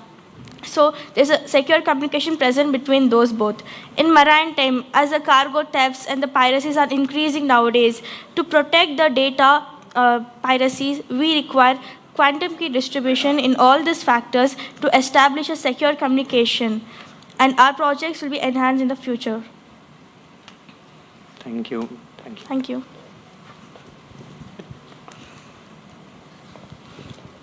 So, what we are looking at here, first of all, quantum key distribution as a concept, the BB84 algorithm.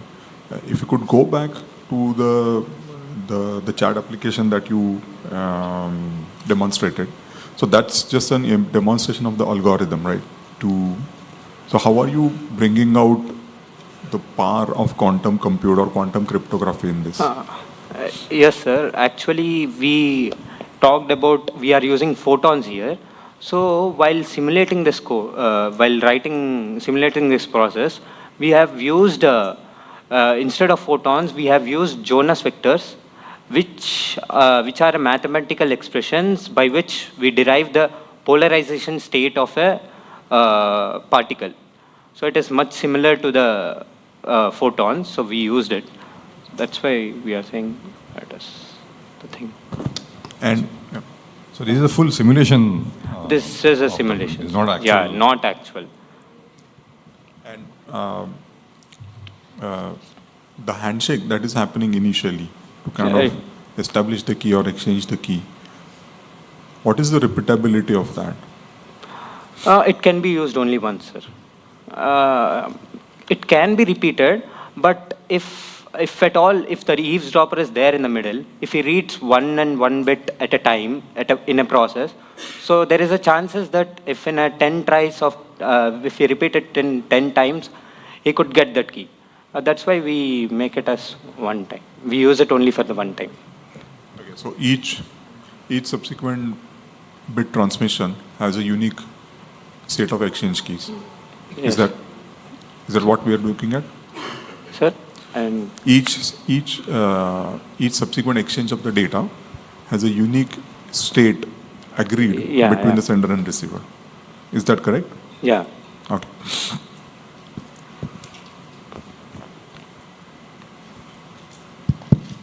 Yeah, so what is your innovation?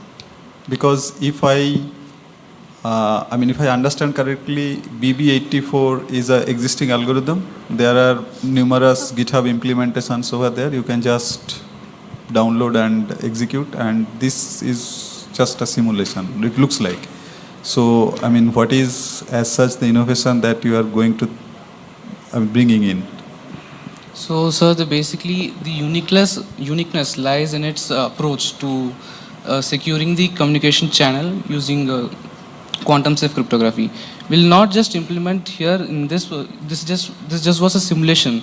So we'll be implementing this everywhere, like in like my teammate here said, in smart grids.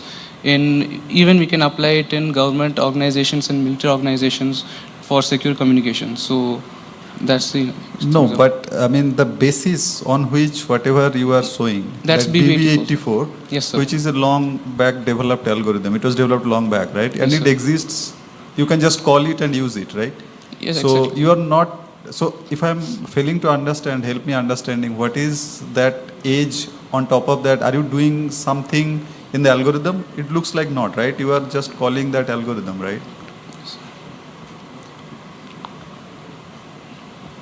Sir, what we did is we generated this key from the BB84 simulation, Right. and we have integrated it with the normal classical encryption and decryption method as AES. We have used AES for the normal encryption and decryption to take place. Yeah, but that also is existing AES are there, right? So it's a BB84 is a key distribution algorithm, right? Yeah. So you generated the key, distributed, and applied standard AES, right? Yes. Okay. Sure. What we are not able to understand is, what is it that you have actually done apart from the simulation itself? Yeah, we have simulated, sir. So we know BB84 how it works. Yes, sir. So you have made it work. Basically, you Yeah. have implemented that into something, right? That's all. That's there, right? Yeah.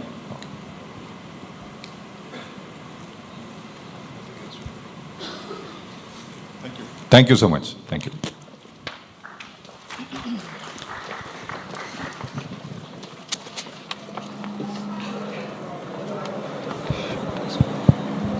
Thank you, Cryptic Wizards, for ending with such an interesting presentation. We also thank the jury for their patience throughout this time. We would now be heading for the lunch break from 1 p.m. to 2 p.m. and would be back with the KPIT Showth presentations. Thank you.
So what was the motivation behind my work? Actually, the lithium-ion batteries are lighter and which can store more energy due to their smaller size and volume, and then can be used in electric vehicle application. And for electric vehicle application, around 300 miles of driving range should be required to achieve. We have to have around 300 watt-hour per kg of energy density at cell level. So in that figure, you can see there are different levels, and if we reach from material level to cell level, there our battery should have around 300 watt-hour per kg at like pouch cell, cylindrical cell, or prismatic cell. And each optimization should be required. Like we can see like particle size at material level, porosity when we are doing electrode level, and when at cell level means cell optimization, electrolyte, and the all inactive component. But still improvement are required in this term to achieve 300 watt-hour per kg. So silicon is having the potential where we can remove the graphite anode and we can use the silicon anode instead of graphite to improve the energy density of our lithium-ion batteries, which is also having the low working potential, means the cell voltage will be higher when we can calculate. Then it has low cost also and the second most abundant. But when we mix with silicon with NMC811 cathode, then it can give a full cell which have the potential to achieve 300 watt-hour per kg. So that was the motivation behind the work. And after that, it is not as easy because silicon is having major problem with respect to fundamental challenge and interlinked challenges. So in these challenges with respect to their intrinsic property of silicon, like lower electronic conductivity, large volume expansion, when lithium comes to silicon side, there is around 300 to 400% of volume expansion. So in that case, when we combine the interlinked and fundamental challenges, then there is a combined challenge where is a fracture and pulverization of silicon during electrochemical cycling. When we charge a battery and discharge battery, there is a continuous repetition of volume expansion and contraction. After some cycling, there is a particle cracking and pulverization of silicon particle that will electrical isolation from the battery, and there will loss in the capacity. So based on these challenges, scale up also the issue because silicon synthesis in the multiple steps. First they make silicon, then they confine the silicon matrix. So researchers have tried many possible solutions with respect to size control, surface coating, void space engineering, active inactive alloy, and composite. All the methods what are given, they are like multiple steps, means if one is making silicon, then it has to make a carbon matrix, then some surface coating. They are not a single step process. So during my PhD, we design a unique silicon composite anode structure to accommodating volume with respect to cyclic stability during electrochemical cycling. So in that part, what are the major four things we have done? Like silicon single step synthesis, we done in the microwave using the rice husk as the precursor, which is having high silica content around 90%. And we control, there is an inactive, means this composite phase is silicon carbide. So whenever the volume expansion is there, there is a stress generation by the silicon particle to the adjacent particle. So that stress is taken care by the silicon carbide. And the in situ carbon coating. For electrical conductivity, we improved by the carbon coating because the biomass is having the carbon source. So we tune the carbon composition during the synthesis. And the high aerial capacity for this kind of anode, actually this much of high aerial capacity is not reported, around 3.8 mg per centimeter square. And the scale up at the end of, we made a prototype around 300 mAh to 1 ampere hour and 2 ampere hour. And we also checked the cyclic stability. So in that case, we can see the results where we synthesize the silicon from the rice husk. So here you can see the rice husk we procured from some source where we have cleaned the rice husk. And here you can see around 400 to 600 degree to 900. The second step, there is a rice husk ash formation temperature. Actually, when we burn a rice husk, it converts to ash. And that ash is having some silica content and some carbon content. And if we tune that carbon and silicon content, that can be helpful for with respect to anode material of lithium-ion battery. So we tuned in such a way, like we prepared an n number of sample, 400 to 900. Then the same ash, here you can see the color has been changed from black to white. Means when we increase the rice husk ash formation temperature, the color will change to more silica content compared to carbon. Means carbon convert to CO2. So then we use this ash and magnesiothermic reaction we have done. We mix this powder with magnesium metal powder. That reaction is exothermic and result in silicon and some magnesium silicates. So that silicates we cleaned with some cleaning procedure, and then we obtain a final product with some blackish nature you can see in that figure. And the second is pure sand kind of silicon kind of color, some gray color we can see. So in that part, we also confirm the biomass compositional analysis, ki what our rice husk is having, how much percentage of silicon, SiO2, that we have also confirmed. And the XRD here you can see, X-ray diffraction is easily showing from 400 to 900. The pure silicon was obtained around 900 degrees centigrade, whereas silicon carbide phase was varying from 400 to 600. And we selected based on, like I was saying, mechanical stability, some silicon carbide phase we required, and some silicon phase, because SiC is electrochemically inactive. So we tuned this in such a way, around 50% ratio you can see. 50% Si will be there and 50% of SiC by mass. So in that case, when we make a cell, it has to control this stress generated by the silicon. So in that case, we also done this mechanical testing also for our electrode, and then we electrochemical cycling at the half cell level, you can see around 2.3 mAh per centimeter square of aerial capacity we achieved, and up to 700 cycle. The rate capability also up to 2 ampere per gram we are showing. And after the full cell, one has to make after the half cell results, one has to make a full cell. Full cell means our whatever anode we have made, some layered cathode we have to take. So that layer cathode we have taken, instead of lithium cobalt oxide, we take a high voltage cathode like NMC811, which can go up to 4.4 volt. That means our cell voltage will be higher. So that means it will give a higher energy density as compared to other cathode material. So in that case, we make a pouch cell, and that pouch cell dimension are 10 into 6.5 centimeter. And here, before the pouch cell fabrication, we tested the full cell in a coin cell level, around 203 to 2016 cell. And here you can see around 200 cycle it has run, 88% of capacity retention. And based on my motivation, we also tested, compared this with commercial standard. Like at the material level in the first slide, the energy density should be near to 700 watt-hour per kg. So that we can see our cell around gave near to 700 watt-hour per kg at the material level also. So in that case, we made a prototype. And that prototype we can see here. So this, the left figure is showing the manufacturing process.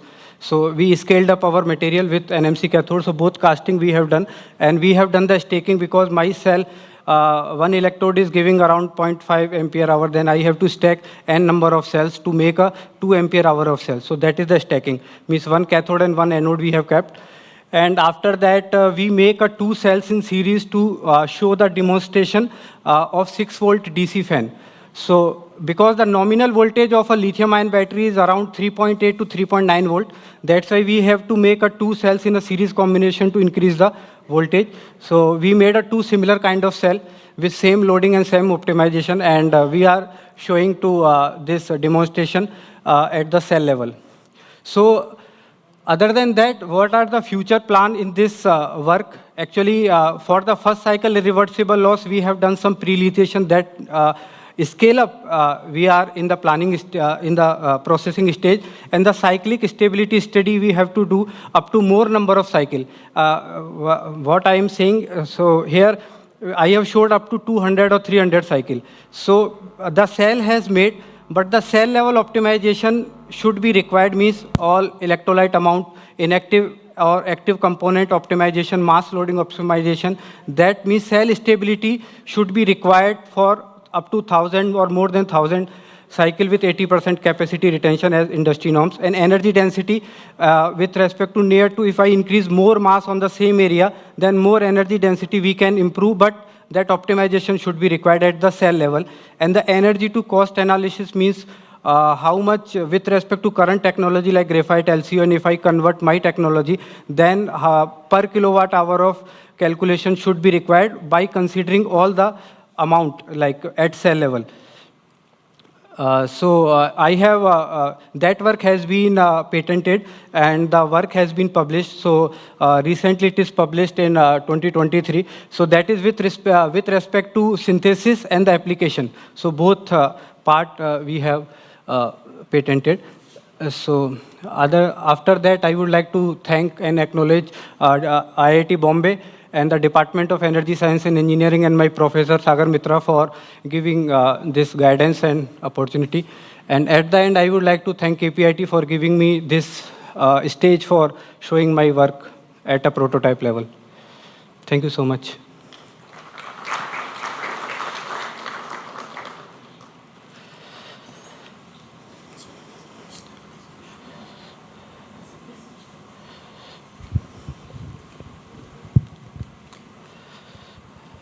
The primary idea of replacing the graphite anode with this, your silicon and silicon carbide anode.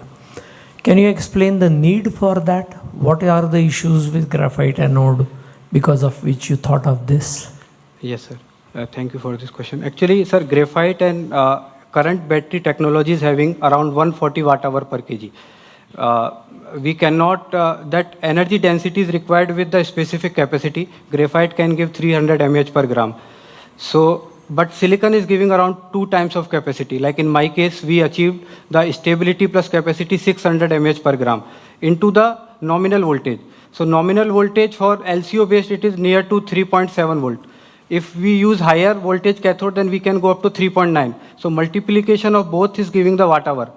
And if I am storing more specific capacity with respect to same mass, like per meter square, then we can go for higher energy density battery. But graphite based case, if the energy density is limited, like 140, 150 or watt hour per kg, then the electric vehicle application, the range will be low, like some 200 kilometer or some 150 kilometer. So what is the weight contribution of the anode itself to the battery? Yes, anode weight for, actually I calculated for 2 ampere hour cell I made, it was around 4 gram. 4 gram I put based on that 3.8 mg per centimeter square of loading. So the same specific capacity if I take, then graphite weight will be higher compared to anode. That is the absolute comparison. I'm saying for a total battery, okay, what amount of weight is the anode? Anode weight, sir, mostly I think 5 to 10%, I think, not more than that. So in this 5 to 10% weight, you will have 50% reduction. Yes, but here the trick is the current collector. Anode in lithium-ion battery is casted on copper. So the weight of copper is the major portion as compared to the weight of anode. So that's why the total weight, if we consider with respect to casting, that will means reasonable with respect to graphite and silicon. So finally, what percentage difference to the battery weight will it make? Around 30%. 30% of the battery weight. If current collector and the total mass of anode if I consider. I see. And second question is with respect to the number of cycles. What is the typical cycle, number of cycles that a lithium battery will give? Nearly for commercialization for lithium, this graphite based around 1000 number of cycle. And 200 cycles is way below that? Sir, actually the 200 cycle we are showing at around 88% of capacity retention. So with 80% capacity retention we also tested. So in that case it was around near to 400 and 500 cycle. Okay. But that was performed at the coin cell level. The cell level optimization which I showed in my future scope. So there actually I have to optimize the cell stability at the pouch cell level, not a coin cell level, for long cycle run. If you compare both coin cells and both pouch cells, yes, there is still a life expectancy of about half of the graphite one. For silicon one? Huh? No, that optimization at if coin cell level, if we can do, or both level like coin and pouch cell, then not half, you can say that optimization is means required at cell level. Okay. Around, it will give near to that. Okay. And the second part, like you asked for graphite case, the rate capability is again the issue. In the silicon case, we can go a power also. Up to like 2 ampere per gram we showed in the power cycle at that loading 3.8 mg something. Thank you, sir. So how do you compare your current values that you are getting for power density and energy density? How do you compare that with currently available technology? So in that one plot I showed, in that okay. Just go back to the plot and show us. Here. So actually that is like commercial standard. That the first slide motivation I showed. The material, there are different energy density at material level, electrode level, cell level and battery pack level. So if I compare my material level, let's say, so the material level should have 700 watt hour per kg if I compare cathode. And cathode plus anode around 600 watt hour per kg. So that comparison, if I compare my material, then it should have like how number of cycle I can see, around 400, 500. But at the cell level, if I compare, that's why I did not compare, because at the cell level, inactive part, like current collector also come, separator also come, and the electrolyte amount, that need to be optimized, because that wetting time also play a crucial role. When we make a battery and we kept for resting, so the electrolyte soaking also play a major role. That's why we are showing with respect to material level, the comparison, commercial. Yes, but since you have made a pouch cell, that's why I'm asking you that how will you compare it? So same, ma'am. For the pouch cell also, the energy density I will calculate based on same method, the weight of the pouch, whatever the capacity I made, like 2 ampere hour into 0.39 volt. But here I haven't compared. The same method I compare, but I will take that value around 300 watt hour per kg at the cell level. So that comparison should be 300 watt hour per kg. Here. So if I make a pouch cell, the cell level should have more than 300 watt hour per kg based on the weight of total weight of pouch. So I just whatever capacity I obtained 2 ampere hour into the nominal voltage divided by the total weight of pouch. Then I can compare. If it is not reaching that value, that means there are optimization required at the cell level. Like in our case, in our pouch cell, we obtained around 250 to 260 watt hour per kg. Means the cell level optimization, like I already told, amount of electrolyte and the all inactive part that need to be optimized to achieve near to 300 watt hour per kg. Okay, and can you show me some basic data, basic characterizations of your material? I would like to see like SEM, XRD. Yes, ma'am.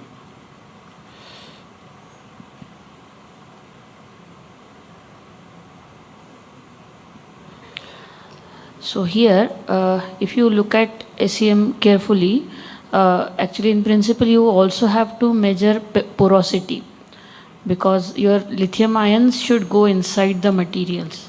Okay, so if you are comparing the porosity of the, mainly we are using carbon because we can prepare carbon very porous. And so therefore you need to compare the porosity of the carbon that people using versus your own material. So in that sense also, how will you compare? Just by looking at even SEM. I'm not even going to the porosity level or... No, that SEM porosity actually it is electrode level. No, see. So you are saying some BET surface area. Yeah, BET you can do, but see here, you can look at the material. Yes, so that porosity actually related to the pores when, like you are saying, how we can we visualize the porosity in the SEM. Yes. So in that case, directly we can porosity the particle. If there is a gap, then we can see. So that actually, ma'am, electrode level here the same magnification. If we can check with respect to like how much gap it is having. Like second one is the pores we can see in the particle, inside the particle. So here we are looking the inside the particle pores, or I am like because in the battery we mostly seen that material porosity also and the electrode porosity is also. Material porosity is also important, right? Yes. So material porosity is required for the diffusion of lithium ion. Correct. Yes. So here actually that we did with this BET. Okay.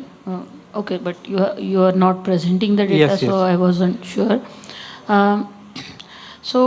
Actually, you haven't explained the XRD data. So Okay, sorry. So, should I explain?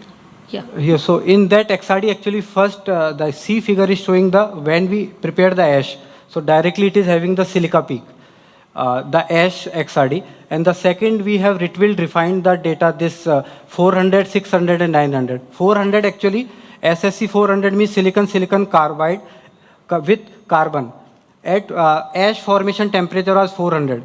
Like I was saying, when we make a ash, that ash is deciding how much carbon we have and how much silica we have. So that's why you can see when we make a final product like silicon carbide, the peak is major as compared to here. That peak is diminishing. That circular one is representing the silicon carbide, whereas the star one is showing the silicon. So at the end, SI 900 means the ash was prepared at 900 degrees centigrade. After that, we did this magnesiothermic reaction. Then we obtained this pure silicon peak. Here you can see. That's like I was saying, when we are moving from 400 to 900 degrees centigrade, the silicon carbide phase is reducing and the silicon phase is increasing. So here you can see in this diagram, here we have, based on the Ritwild refinement, we have calculated the phase percentage of silicon and silicon carbide. So like you can see, the red one is showing the silicon phase that is increasing with increasing the rice husk as formation temperature, x-axis, and the parallel y-axis is showing the silicon carbide phase, which is reducing by increasing the rice husk as formation temperature. The reason why, when we are increasing the rice husk as formation temperature, the carbon is converting to CO2. And like ma'am was asking, that's why there is a more pore formation is there when we are going from higher value. Okay. Actually, how much silicon do you get after burning at 900 degrees Celsius? Yes, ma'am. So the ash actually, when I burned this rice husk to this silica, so 1 gram, the ash was around 0.23 gram, around 23% we got. And when this silica to silicon, when we convert, so this silica to silicon, nearly 90% of, that is 90%. And then silica to silicon, when we convert, around 0.15 of silicon, because that 1 gram we mix. So I calculated for my material for like 2 ampere hour of cell, nearly 4 gram of SiC will be required. So you need around 4 grams of silicon. And so how many times you have to do this? Yes, that is for single one. In a microwave muffle furnace, I can make a 6 time of batch in a step. And that step time is around 5 minutes for this. So around, I have calculated 24 times, means 4 batch I have to prepare for making 4 point something gram of material. Okay.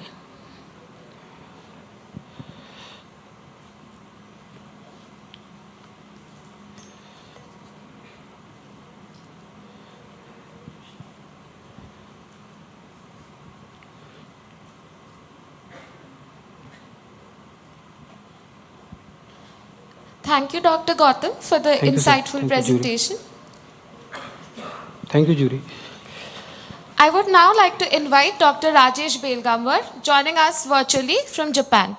His presentation is titled Carbon Dioxide Capture and Utilization Using Functionalized Nanomaterials as Solvent cum Catalyst.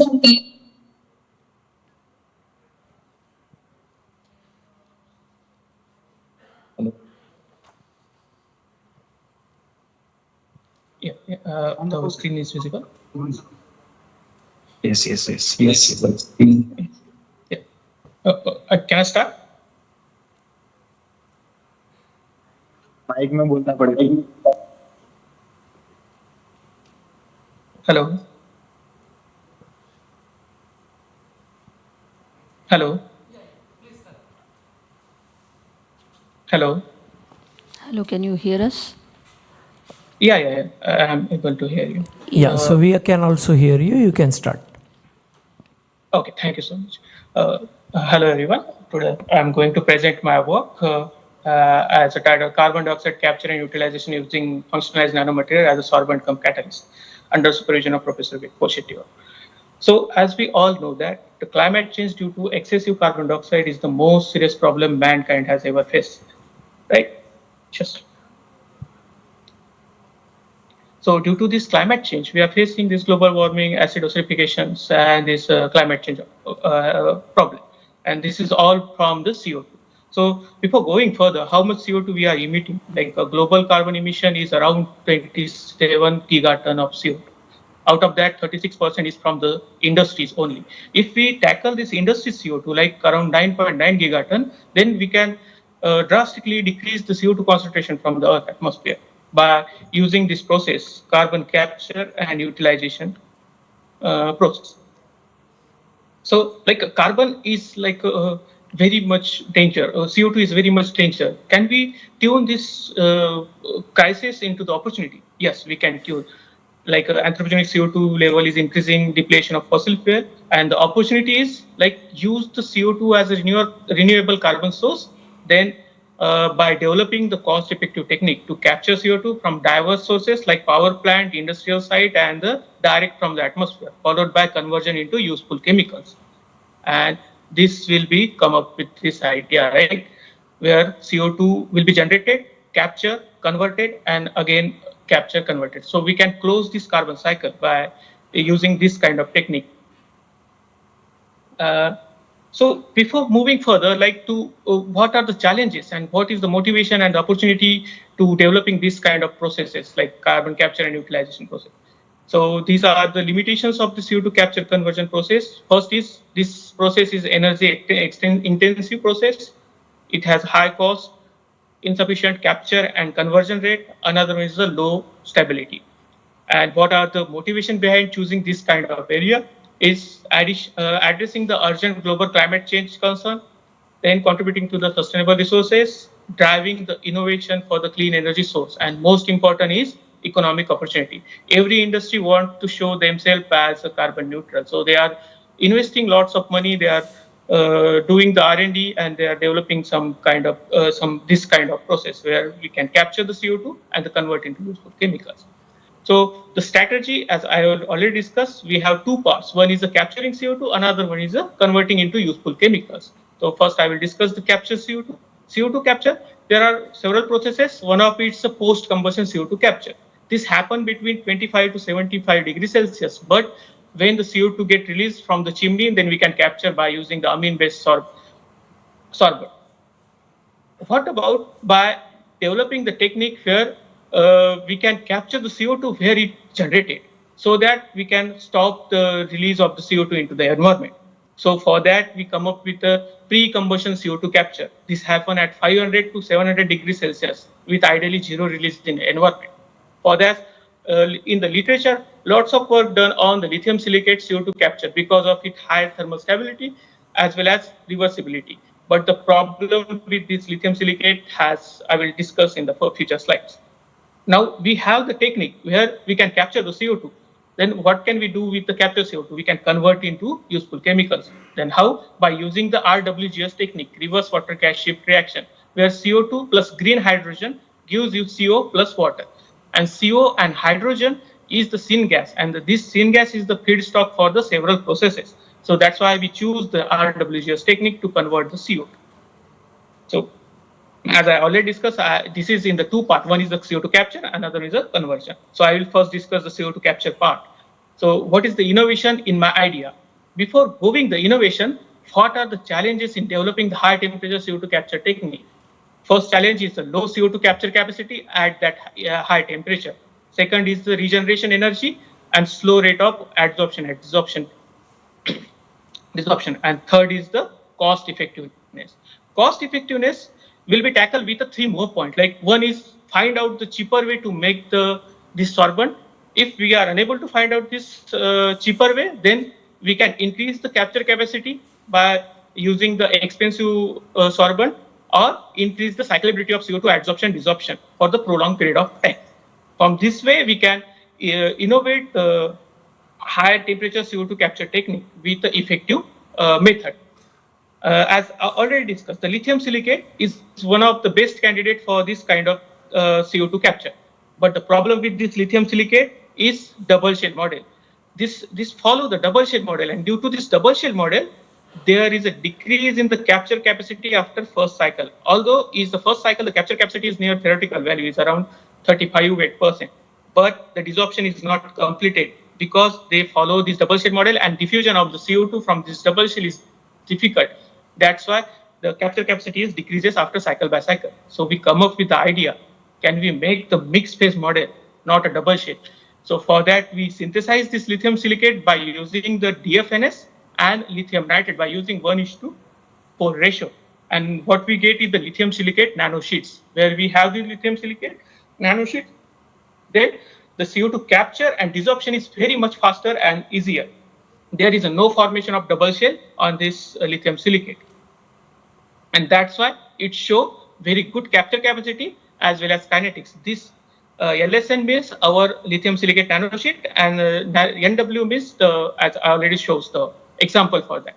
If you see the kinetics part, the kinetics is increased up to 4 cycle, and the the CO2 capture capacity also increases. But in other case, the capture capacity decreases and kinetics also decreases. We also compare this with the well-known reported sorbents, where all the sorbents show decrease in the capture capacity after first cycle. But in our case, it is stable for the long period of time, like 200 hours, without any loss in the capture capacity and the kinetics. And this was proved by several NC2 and XPS depth profiling technique, where we carry out CO2 capture. We first capture the CO2 on this lithium silicate, and then depth profile at every certain nanometer range. And we see there is a mixed phase like lithium silicate as well as lithium carbonate. If it is followed a double shell model, then we only, for initial first depth, we only get Li2CO3, and then we can get Li2SiO. So this will confirm from the XPS as well as NC2 trip. And the conclusion from this part is like the LSN shows CO2 capture capacity close to the theoretical value, which is 35.38%, and fast kinetics 0.22 gram per minute due to absence of external carbonate state, and there is no sintering happen. And this also shows the 200-hour stability without loss in any capture capacity as well as the kinetics.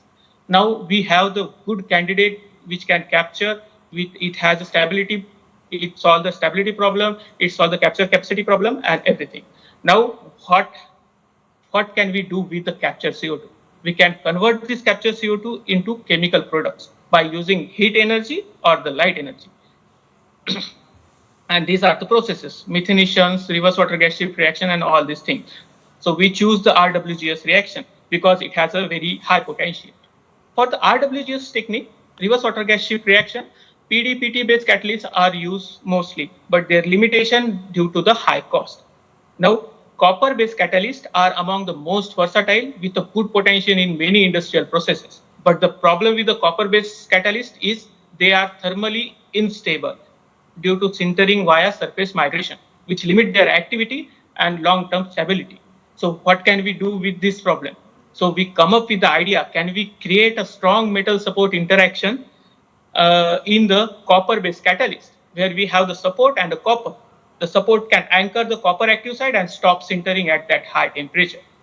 So we synthesize the DFNS TiO2 copper to improve the catalytic activity and the stability.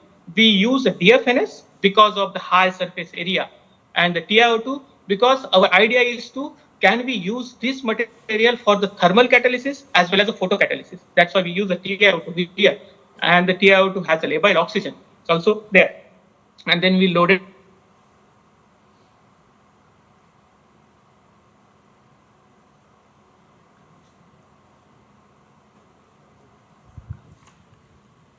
Are you able to hear us? Because we are not able to hear you, nor can. I think your connection is.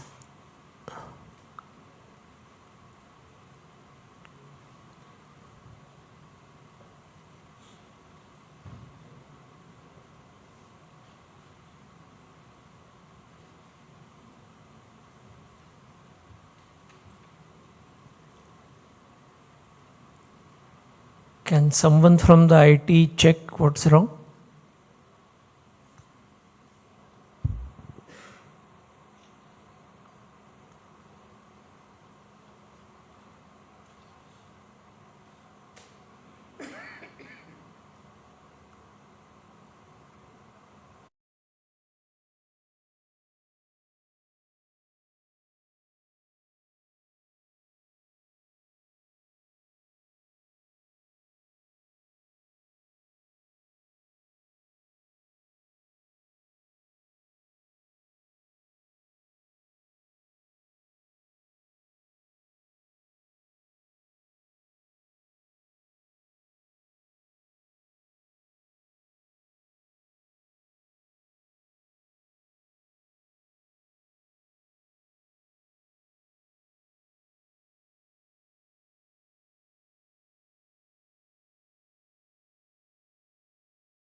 Hello everyone.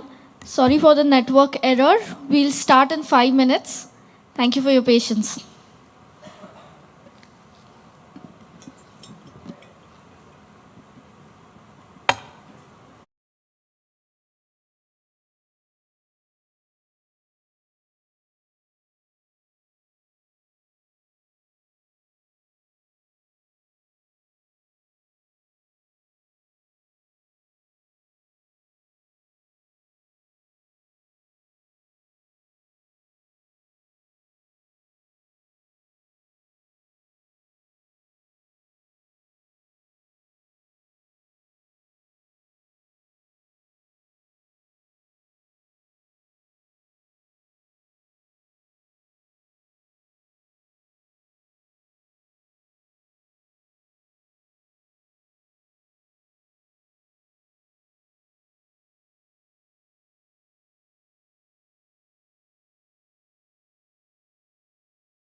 Yeah. I'm able to hear you. I'm just sharing the screen. So, sorry, extremely sorry for this problem. Okay, great. No problem. Please continue.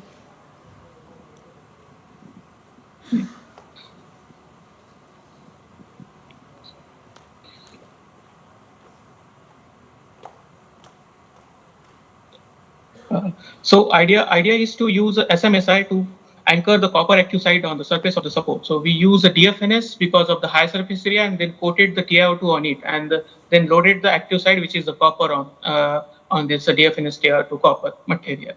And if you see this side, the For rate. some reason, this better. Okay. So if you see this graph, the red pearl is from the DFNS TiO2 copper catalyst. If you compare this catalyst with the all best reported catalyst, it is one of the best and 2-time high CO productivity with 99.8% selectivity towards the CO and 200 hours stability for the long period of time. And now we achieve the high CO productivity and the 99.8% selectivity towards the CO. It is because of the strong metal support interaction, and this was proved by yield study. We carry out the yield study on the surface of the copper and the interface of the TiO2, where we see at the interface you have this blue indicate the copper +1 state, where it means there is a exchange of the electron, and that anchor the copper active site on the surface of the TiO2, and that's why it is stable for the long period of time. This was also proved by FTIR, the mechanistic path, and this show the CO productivity is around 5350 millimole per gram per hour with 99.8% selectivity, and the yields show the strong metal support interaction between the Ti3+ side and copper side. Right? Now we have the good catalyst which can capture the CO2, which can capture and convert the CO2 into syngas, but it is for the thermal catalyst. Can we use this catalyst for the photocatalysis also? So we also tried the photocatalysis with this material, where you can see this star in a green 3601. This indicate it has a high potential of the thermal property also, and it is 1.5 times more than the reported one catalyst. And this is my future plan and the potential next step, where I wanted to increase the catalytic scalability so that I can effectively lower down the expenses, and then strategy to integrate the capture and the conversion system into and merge it to decrease the waste output. And then I wanted to use the renewable energy source such as the solar to produce the product formation. And in the future plan, I also have the pilot plant demonstration and industry collaboration to get to know with their knowledge and their experience. How can I incorporate this thing into the market? And these are my publications and patents. I have 3 patents, 2 on this lithium silicate, one is on lithium silicate, another one is CO2 capture and conversion part, and one is the magnesium nanoparticle for CO2 capture and conversion. And these are the awards. And I also acknowledge my Professor Vivek Polshetiwar, Dr. Pradeep Saravde, and my lab mate from TI from Mumbai. And thank you for the listening to me. And thank you. And sorry for this disturbance. Extremely sorry.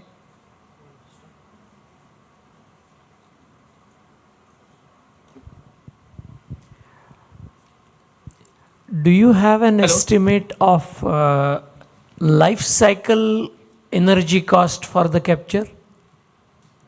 No, we are in the contact with the CSIR to calculate the life cycle assessment of this reaction, the DFNS TiO2 copper system. No, but the life cycle energy cost is not very difficult to assess, because if you are using hydrogen, to generate that hydrogen, of course, there is some energy spent and things like that. Yes, exactly. But right now we don't have this. Okay, how does it compare with capture of the carbon dioxide by CaO, calcium oxide itself, which is what happens in nature? Lime captures carbon dioxide. Exactly. The idea is to use this material at a high temperature. So we compare this with the high temperature. I can show you. And what is the specific reason why you wanted to do it at high temperature? Like because this point, right? Why we get to like because the CO2 get released with the atmosphere, and then we can capture the CO2 from the atmosphere. Rather than putting that much energy, we can capture in where it is generated, so that I can increase the yield. I can show you one more graph here. This one, the pre-combustion, where the gasification happens, reverse water gas shift reaction, where CO2 and hydrogen generate at a high temperature. And due to high temperature, what happens? The CO2 react and form again methane. So if I can capture that CO2, it can directly increase the hydrogen production, and then capture CO2 then used for the further processes. And the hydrogen will be used for the power generation and the heat generation. So that's why I'm using this high temperature CO2 capture techniques. Have you looked at the possibility of combustion itself being partial? That is, any carbon source, if it is burnt with insufficient oxygen, it will burn partially to carbon monoxide and partially to carbon dioxide. So because here we are talking about taking the carbon dioxide, converting it with hydrogen into carbon monoxide.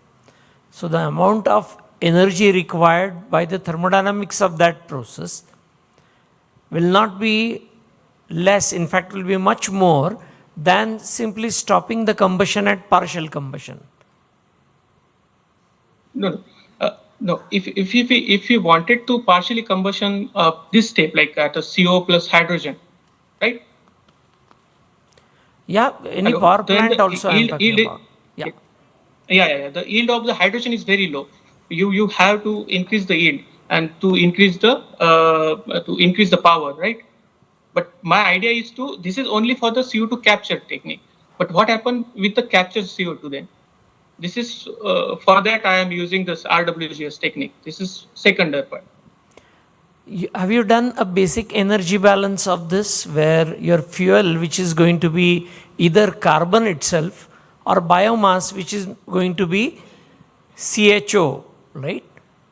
As general formula of C6H12O6, let's say carbohydrate, right? So with that, have you done a basic energy and material balance across this? No, not for this. Because in the biomass, the hydrogen that is present and the oxygen, because it's already an oxygenated fuel what you are using. So if you do not allow for that completely to get converted to CO2 and H2O, the energy generated is going to be much less. Much less. Right? So here we are taking that CO2 and then actually converting it to monoxide. So you have any overall energy and material balance? No, right now I don't have this material balance. Okay. And in one slide, I think you shown photon as a means of catalyzing the reaction, right? I think just slide 30. Yeah, this one, right? So is photon an energy input there, or is only a catalytic effect? No, it is only the photon energy there. No heat, nothing is there. Yeah, the photon is supplying energy, or it is only doing a catalysis? Photon supplying the energy by using the LSPR effect as well as the recombination effect. All right. Localized surface plasma thing. Yeah, I don't have any further. So actually, frankly, I would like to see your basic characterizations, because you are showing all these numbers, but we in any form of graph or any other characterization is not shown, so we are not sure whether these numbers are correct or not. Okay. I can show. I can open by, because the time limit. I am unable to show this thing. Okay. Just we'll okay. We will just believe that you have done the data analysis properly and No, I can share the slide if you wanted to see, because just a minute.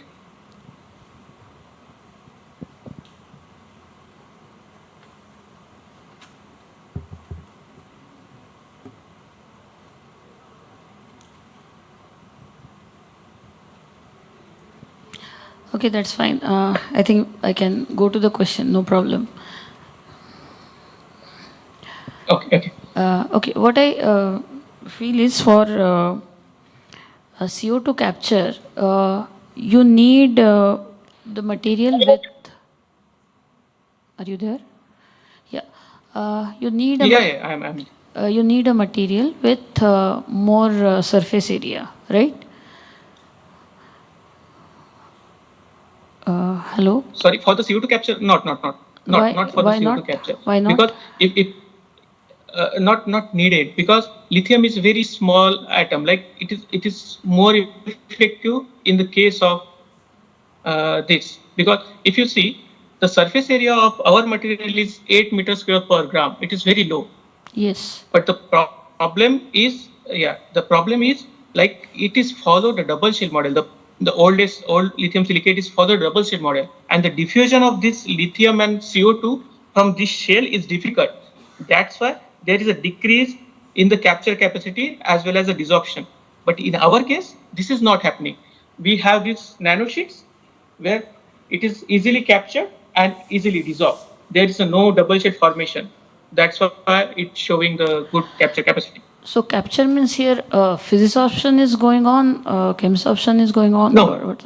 it is chemical, like. So chemisorption. This is reaction, like Li4SiO4, CO2 react to form Li2SiO3 and Li2CO3. Okay. So if that is the case, then why do you think that you don't need any high surface area material?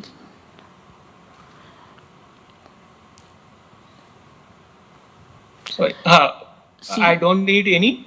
You made a statement just now that the surface area of your material is less actually, but still it is showing better efficiency for CO2 capture, right? CO2 so what is the reason for that? Reason, because the reaction is happen at very high temperature, and it is chemical reaction, like lithium react with the CO2 and from lithium SiO2 and LiCO3. During the desorption state, due to high temperature, this another Li2CO3 will react with here and it will trap this. Imagine here also the double shell model, and this trap this thing. So there will not be the surface area matters. So everything is demolished, right? Li4SiO4 is demolished into Li2CO3 and Li2SiO3, and then again form the Li4SiO. Okay. Yeah, I actually had one thing that you have presented many works here, of course, because it is your thesis. So have you thought of any real life application? I mean, have you tried to do any prototype, or have you talked? Yeah. So have you done that? Have you tried to do anything? Sure. So this magnesium nanoparticle capture CO2 conversion, it is in the pilot plant scale right now. But it is I'm not initially first author in this part. I'm a collective author in this part. That's why I haven't showed it. If you wanted to see, I can show you the slide, some slide of that. We have developed the prototype of this thing. Okay. Yeah. Please can stay I on show that you? slide. Please stay on that slide. I'm just looking at it. Not this one. Your publications and patents. Yeah. This is open there. I am.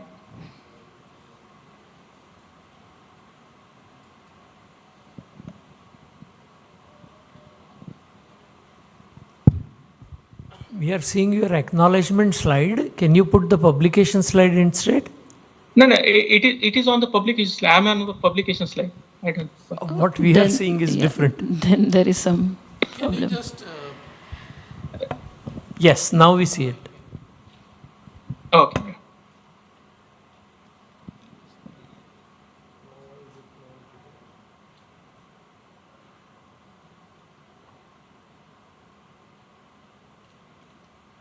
Yeah, okay. I think I'm done with the questions. Can you show that? Okay. So shall I show you this magnesium part or no?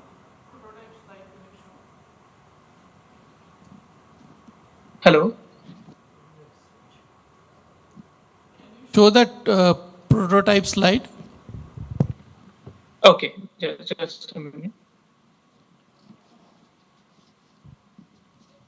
I don't know whether I have this.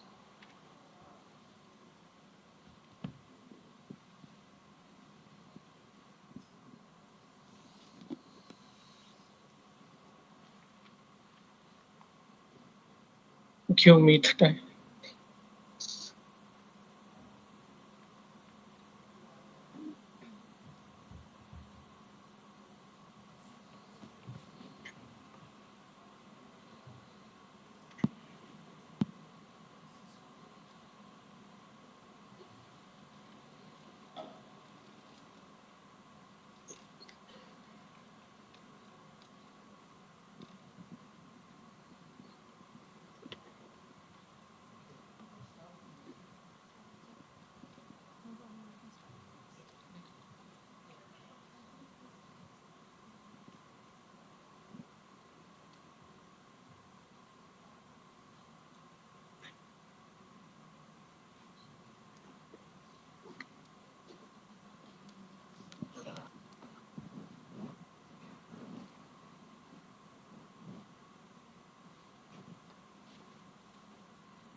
Dr. Rajesh, I think that's fine. You did not show it.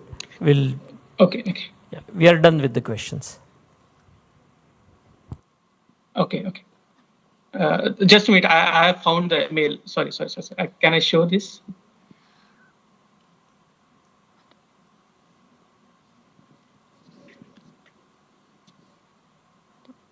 Extremely sorry for this thing.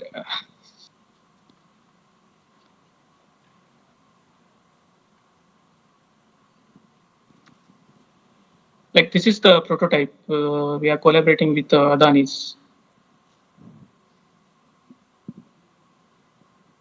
My screen is visible, right? Hello?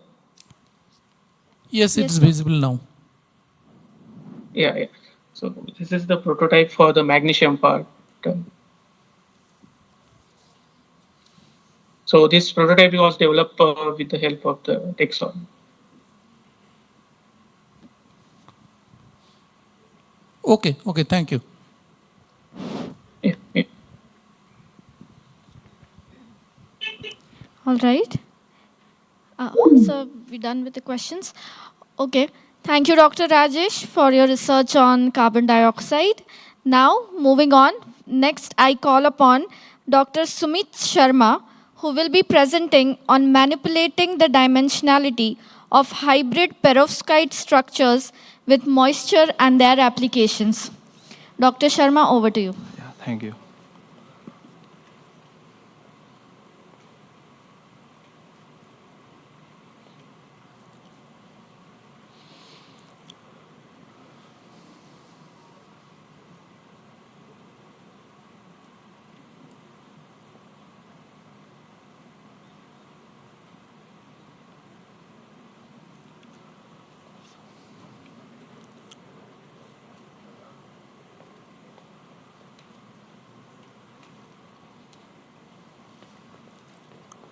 Okay, I will use it. Hello everyone, I am Sumit Kumar Sarma from IIT Bombay, and Professor Ashwani Ella is my guide, one of the pioneer in field of optoelectronics. She is from Material Science Department, IIT Bombay. So Today I'm here for presenting my thesis work for this KPIT Best Thesis Award. And my thesis title is the Manipulating the Dimensionality of Hybrid Perovskite Structures with Moisture and Their Applications. So, now, perovskite solar cells. So, these are the new materials in the field of photovoltaic materials. And there has been a lot of research is going on these topics. So many papers are publishing. Why so many papers? Because this is one of the famous NREL chart, which shows the efficiency of various solar photovoltaic technology. And if you look at this yellow dot, so the efficiency of perovskite solar cell has increased from 3% to 26% in 1.5 decades. So it is a huge achievement for this technology. And why we call them perovskite solar cell? So the name perovskite solar cell comes from their crystal structure. So these material has perovskite type of crystal structure. That's why we call them perovskite solar cell. And it has this cubo-octohedral type crystal structure with generic formula of AVX3. So where this cube is formed by the A side cation and B side cation resides at the center, and octahedra is formed by the X anions. So if we take the example of widely studied perovskite material for solar cell application, which is methyl ammonium lead iodide. So this methyl ammonium resides at the A side, while B side is occupied by the lead iodide, and simply octahedra is formed by the iodine ion. So despite having good efficiency, these solar cells are still struggling to come into the market. Why they are struggling? The problem is their stability. These materials are highly unstable in ambient environment. And humidity is the main culprit in this thing. Because this humidity-assisted ion migration is the main problem. So they can easily degrade in ambient conditions. So if we talk about the Mumbai, the average annual humidity is around 76%. So very harsh for these materials to survive. If we take the example of methyl ammonium lead iodide, within few days it can change to the lead iodide, which is yellow color. And same goes for the methyl ammonium lead bromide based devices also. So the organic part in this material is the main, is the responsible for this degradation, because this organic material has high affinity towards the water. They can easily absorb the water.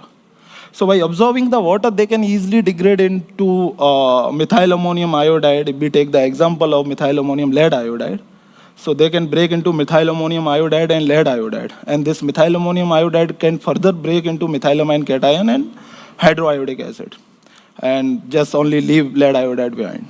So the main objective behind this research is that what will happen if we increase the concentration of organic part. So it might survive for some long time. So by that motivation, we selected this Ma4PV Br6.2H2 perovskite, because it has more ions in compared to this MaPV Br3.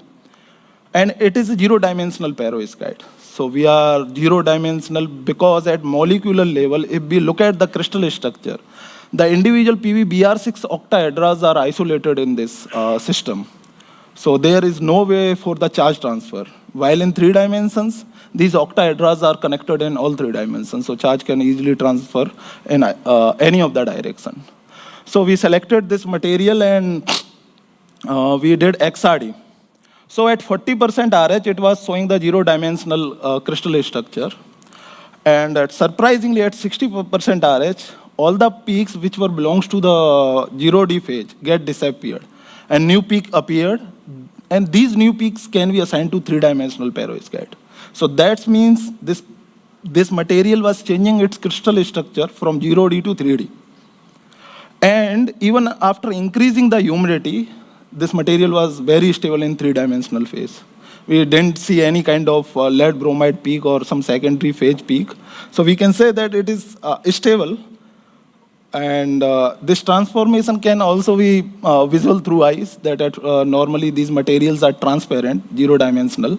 But after increasing the humidity, that it changed to the orange color, very similar to the MaPV Br3 based perovskite. And that can also be seen through the UV visual absorption spectroscopy, that there is a drastic increase in the absorption at 60% RH. So is this reversible? Yeah, it is reversible. For that, we did this UV visual absorption spectroscopy analysis for 40 cycles, and we can see that it is highly reversible between these two phases. And this transformation is something which can be visualized at microscopic level. So for that, we did this fluorescence microscopy analysis, and we can see that at lower humidity, the individual round-shaped crystal change to the square type of crystal at higher humidity. So by keeping the good thing about this material that it is stable at high humidity, so we fabricated the solar cell by using this material as active material, as an absorber material, and we used titanium dioxide as electron transport layer and Spiro as a hole transport layer, while gold we use as a counter electrode. And we compared these results with the regular three-dimensional waste perovskite, which is MAPV BR3. And we did this fabrication in normal ambient conditions. Humidity was around 60%. Normally, these solar cells required inert atmosphere for the fabrication. But our main goal to achieve, to make these solar cells in the ambient condition. So the solar cells with the zero-dimensional perovskite was giving better efficiency in, compared to the normal one. However, the efficiency are comparatively less because because fabrication were done in the ambient condition.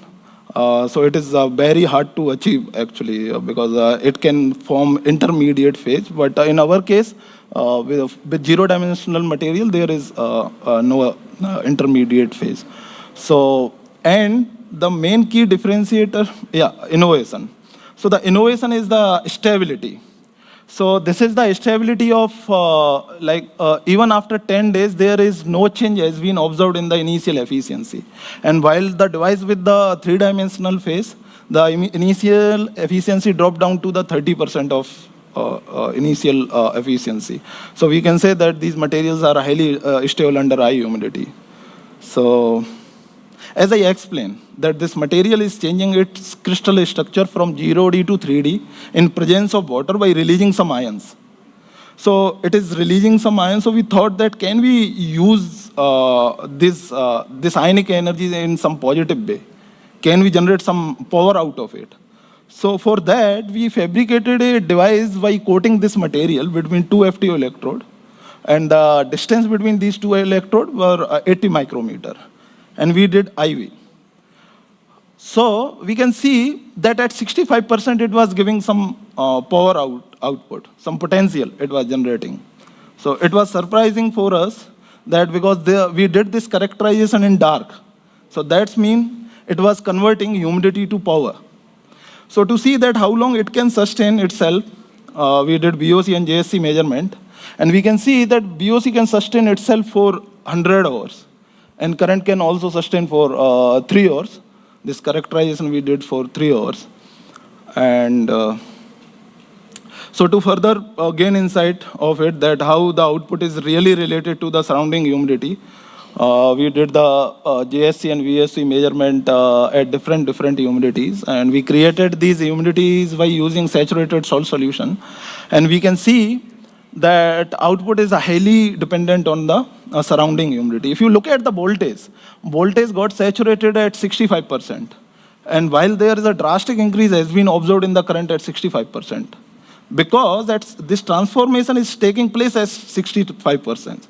So there will be a reduction in the ion migration barrier at 65%. That's why there is an increase in the current. And so why it is producing the electricity out of humidity? So what really is happening? So what happens, this material, this Ma4PV Br6.2H2 changed to the MAPV Br3 in presence of water by releasing 3 MAVR ions. And these excess ions and again react with water and breaks into the Ma plus ions and Br minus ions. And they remains in the vicinity of the individual crystal. And they create an electric double layer around it, as shown in that figure. So this voltage is something that is because of this electric double layer. And current is something that is because of the migration of these ions. These ions. So yeah, we can easily scale up this voltage and current output because a single device is giving around 0.55 volt and current is around 0.14 milliampere per centimeter square. So for practical application, we need to scale up the voltage. So we can simply connect them in series of parallel connection as shown in this figure, and we can easily enhance the potential output. Or yeah, and this is the a simple LCD display which was powered by the 4 devices connected in the series. So the key differentiator of this research is main is stability under high humidity and temperature, because it is really very hard to stabilize these material in such harsh conditions. The second one, humidity and temperature dependent optical and electrical and even structural properties. So we can develop different kind of devices depending on the behavior of the material. And third one, we use this material for the first time in the world for this application, humidity to power generation. And composition dependent properties. So if we replace few of the bromine with the iodine in the system, we can gain different kind of colors, as we can see in this figure that I think it is not visible properly, but these are the photographs of the different composition of iodine and bromine and their respective color depending on the surrounding humidity.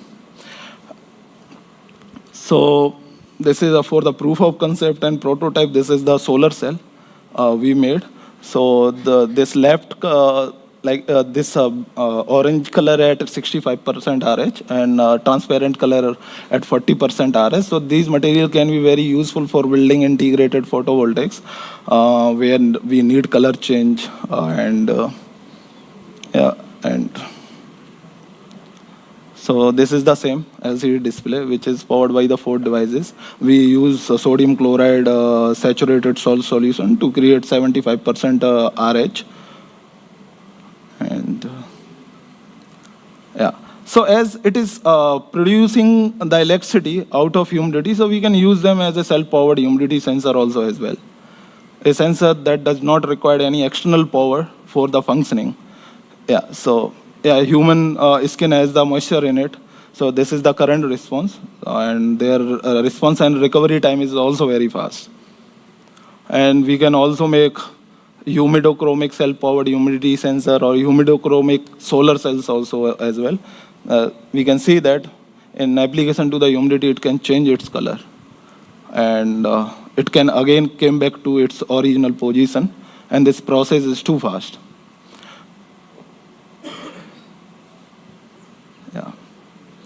So as I explained, that by using different composition of iodine and bromine, we can achieve different kind of optical property.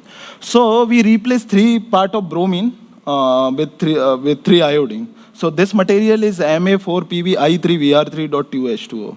So what we found that this material has different kind of emission at different humidity. A single material is giving multiple type of photo emission. Like at 5%, it was giving yellow emission, 45% green, and 70% red emission.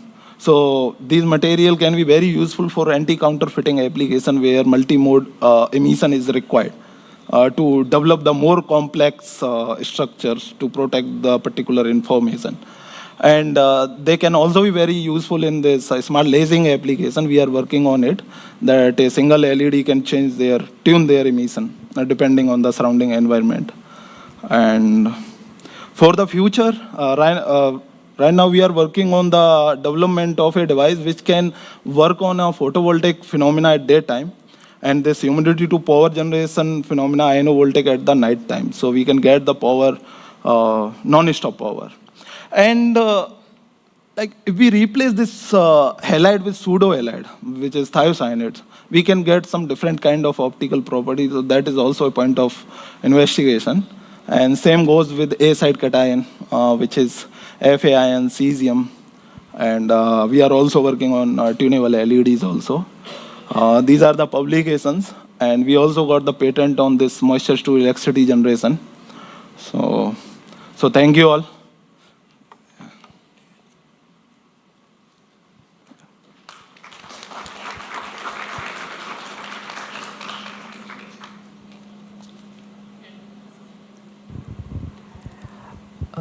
Any idea about the basic reason why it becomes humidity stable instead of releasing the bromide? Yeah, so what happens, these excess ion, they remains in the surrounding of individual converted three-dimensional perovskite, and they act as a shield, like protective shield to the individual crystal. They doesn't allow excess moisture to intercalate with the converted crystal. So this is what our hypothesis is. Not sure I understood. Can you elaborate a little more? Yeah, so 1 minute.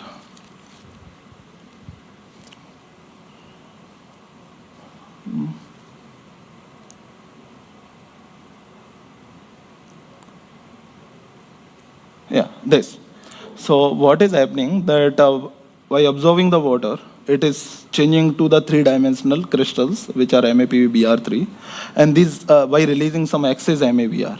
So there will be more MABr present to interact with the humidity. Correct. And these excess ions are not allowing that humidity to intercalate with that crystal because it is all around the converted crystal. Okay. And you said that you have checked the stability of this up to 100 hours. 240 hours. 240 hours. Solar cells. Yeah. So why that 100 hours or 240 hours? Shouldn't it be checked for several days or weeks at least? Okay, I didn't understand. Stability. What is the significance of checking for 100 or 200 hours? Yeah, actually in Mumbai, they cannot even survive 2 days. That's why we checked for 10 days. And the long time studies my junior is doing. So this. I see. And the humidity being converted to power, yeah, that concept seems thermodynamically not fully clear to me. Okay, so okay, 1 minute.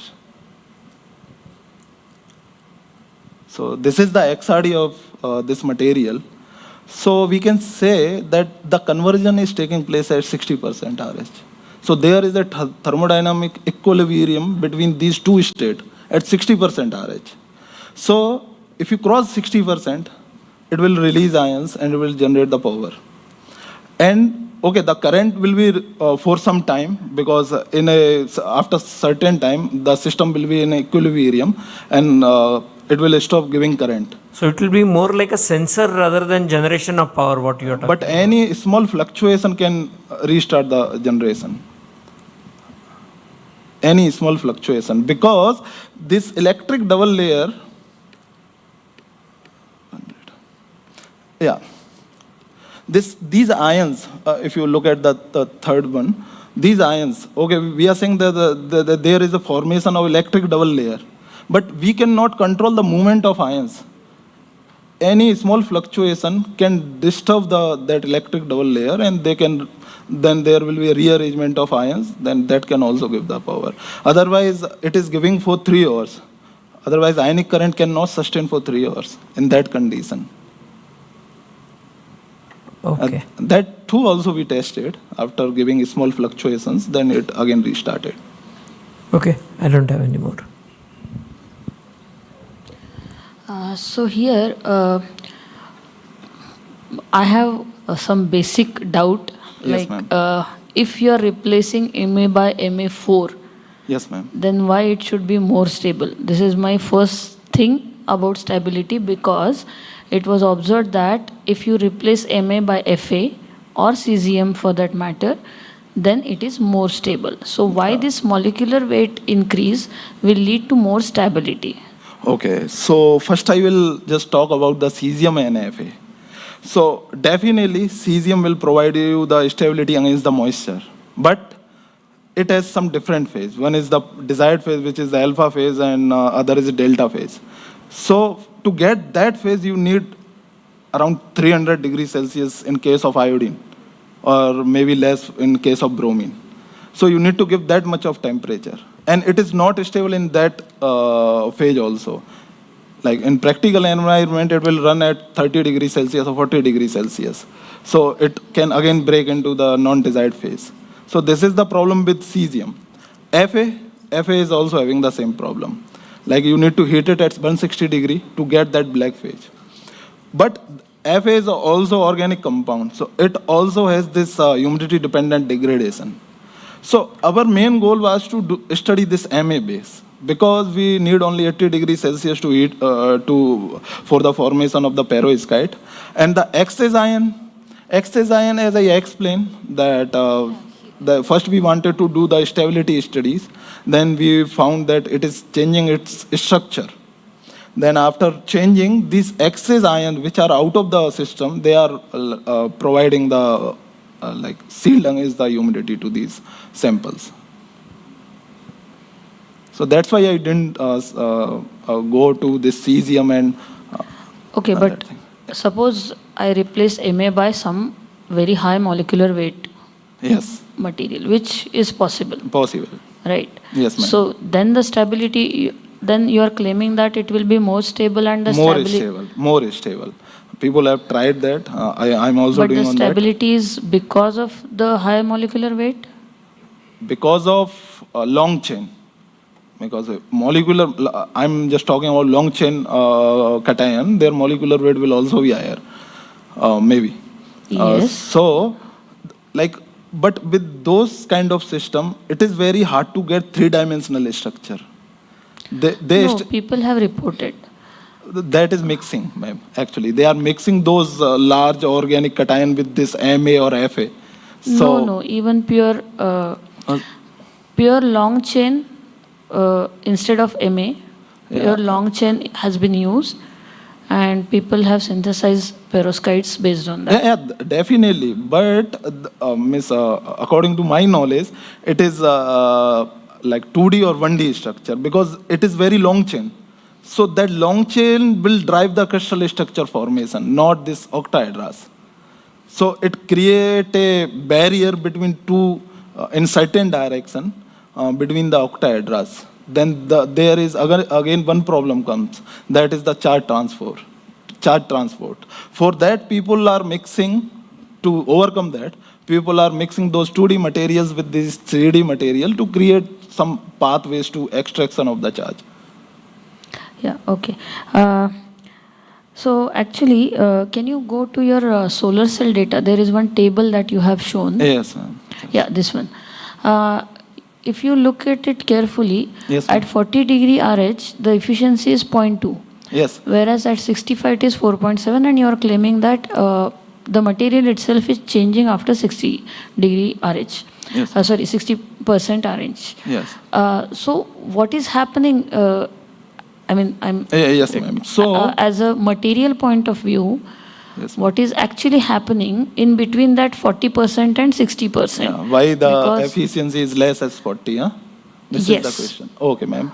So this is the color. At 40% RS, it has transparent color. So then what is the band gap? Band gap will be, means it is more around 3 point. But there is a few degree of formation of this perovskite. As if you look at the UV absorption spectroscopy, there are slight absorbance at the 550 around. So that is because of few degree of connection between octahedras. So suppose you keep at 40% RH for longer time, then what will happen? Yeah, for longer time, it will remain same.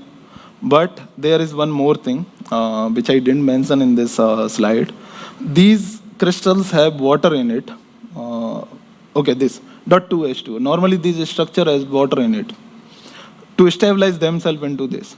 So it depends on the surrounding temperature also. Even if you keep it at 40% RH, if the surrounding temperature is beyond 50 degrees Celsius or 50 degrees Celsius, it might change to the three-dimensional perovskite. by releasing this water. Okay, so you have not done that experiment? I have done that, but due to the time constraint, I was unable to put everything in this. Okay, so okay. this is the thing. Yeah. Yeah, thank you.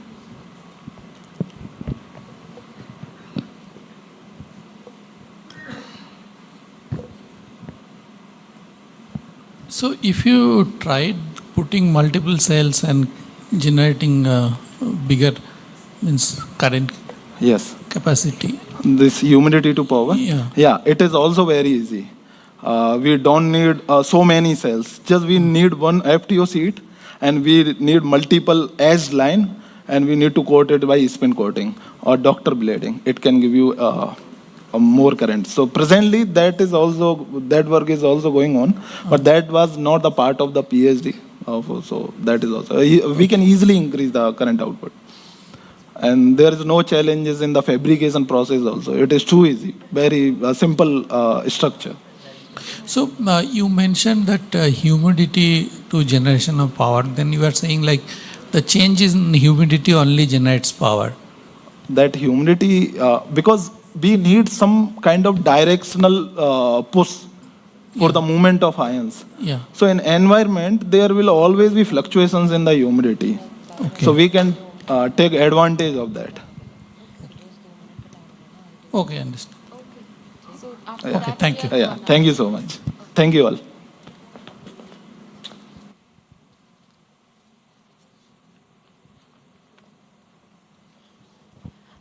Thank you, Dr. Sharma, for sharing your research insights. We'll just take 2 minutes, so please have patience. Thank you. Sir, please 2 minutes. Please 2 minutes. We need 2 minutes.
Thank you very much.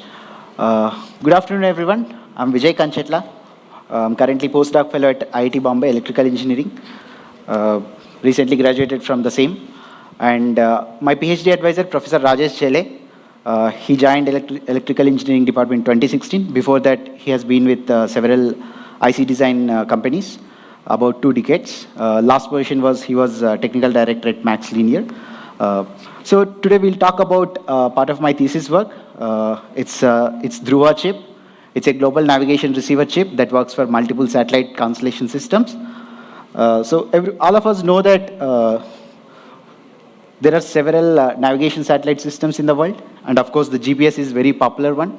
Probably all of us use GPS signals on our mobile phone to get the location services, right? Just like GPS, there are many other satellite systems in the world.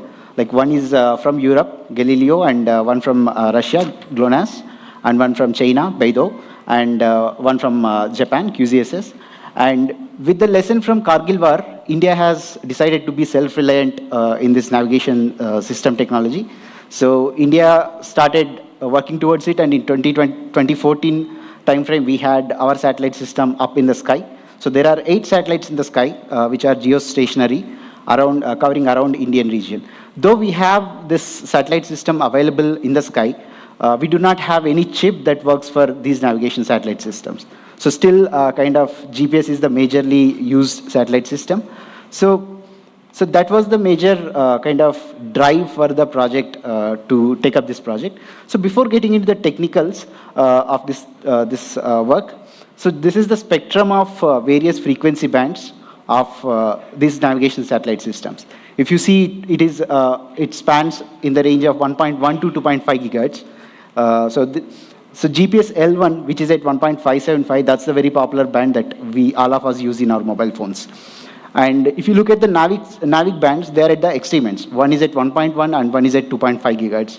So the challenge here is, if you talk about a Navic receiver, to cover all bands, it has to be able to go to 1.1 gigahertz and 2.5 gigahertz as well. So there are two more things that we need to look at. All these navigation satellite systems, they're open for civilian use, like for all our like commercial applications. A small signal bandwidth, something like 2 to 4 megahertz signal bandwidth in all these satellite systems is good enough. Whereas when it comes to precise applications, something, if you talk about military or some other applications, definitely we cannot rely on any other foreign satellite system, just like what we have seen in Kargil War. We were denied access for GPS, right? So before going into the actual work, I'll just slightly touch upon the kind of landmark papers in this area. So one methodology to get multiple satellite, like multi-standard receiver or multiple band receiver is just put the receiver chain, like copy it, and then you configure it to different frequency and then use it. And another method is you design it at one particular frequency and make it slightly reconfigurable. Any frequency band from different satellite system around that frequency can be used, right? So this was the latest paper until we published. In their method, what they do is they employ 3 parallel channels.